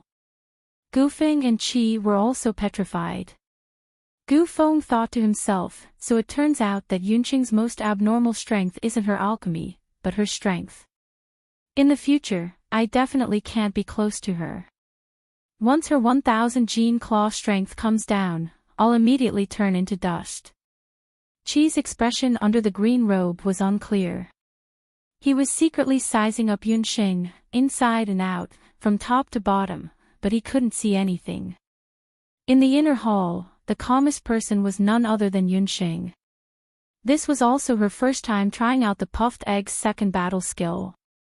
She was secretly happy in her heart. This time, the puffed egg is reliable. But how much strength does this guy have? How can he not feel anything when he lifts this 1000 gene thing on his head? Do you still want to compete? Yunqing nonchalantly raised the lead gold elephant and turned to ask the petrified Elder Miao. Only then did the latter come back to his senses and said, "Oh. Why don't we compete with 2 hands, one on the left and one on the right?" Yunqing calculated. In front of the puffed egg, 1 lead gold bowl and 2 lead gold bowls were the same. When Yunqing said this, the martial artists of Wushuan Everlasting School had the urge to fall to the ground and become corpses. Luo Qing's expression was wonderful. Her face was red, and she couldn't say a word. 2 hands of 2000 gene, perhaps only the top 5 martial brothers in the inner hall could do it. I don't want to compete anymore. I'm willing to accept my loss, Luo Qing said with difficulty. Oh, you admit defeat. Then according to the agreement, you should. Yunqing gently and skillfully threw the lead elephant to the side. Her face was filled with a malicious smile. Give up your dorm room and stop causing trouble from now on. Luo Qing closed her eyes. This time, she had really suffered a crushing defeat. Although Luo Qing also suspected that Yunqing had used some kind of trick, neither she nor Elder Miao could tell that Yunqing had used any kind of cheating method. She was still locked up. That's for the best. It's getting late. I'll take my leave first. Yunqing waved her hand and winked at Gufeng and the other 2 in the crowd. Just as she was about to walk through the crowd, the martial artists at the side all took a big step back. When Yunqing took a step forward, the martial artists took a step back. In an instant, regardless of whether it was the martial artists in the inner or outer hall, they all pulled a large distance away from Yunqing.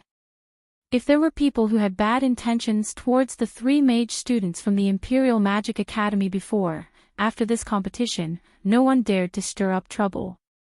What a joke. They had thought that a little white rabbit had come, but in the blink of an eye, they found out that the other party was a female Tyrannosaurus, and the type that could spit fire at any time.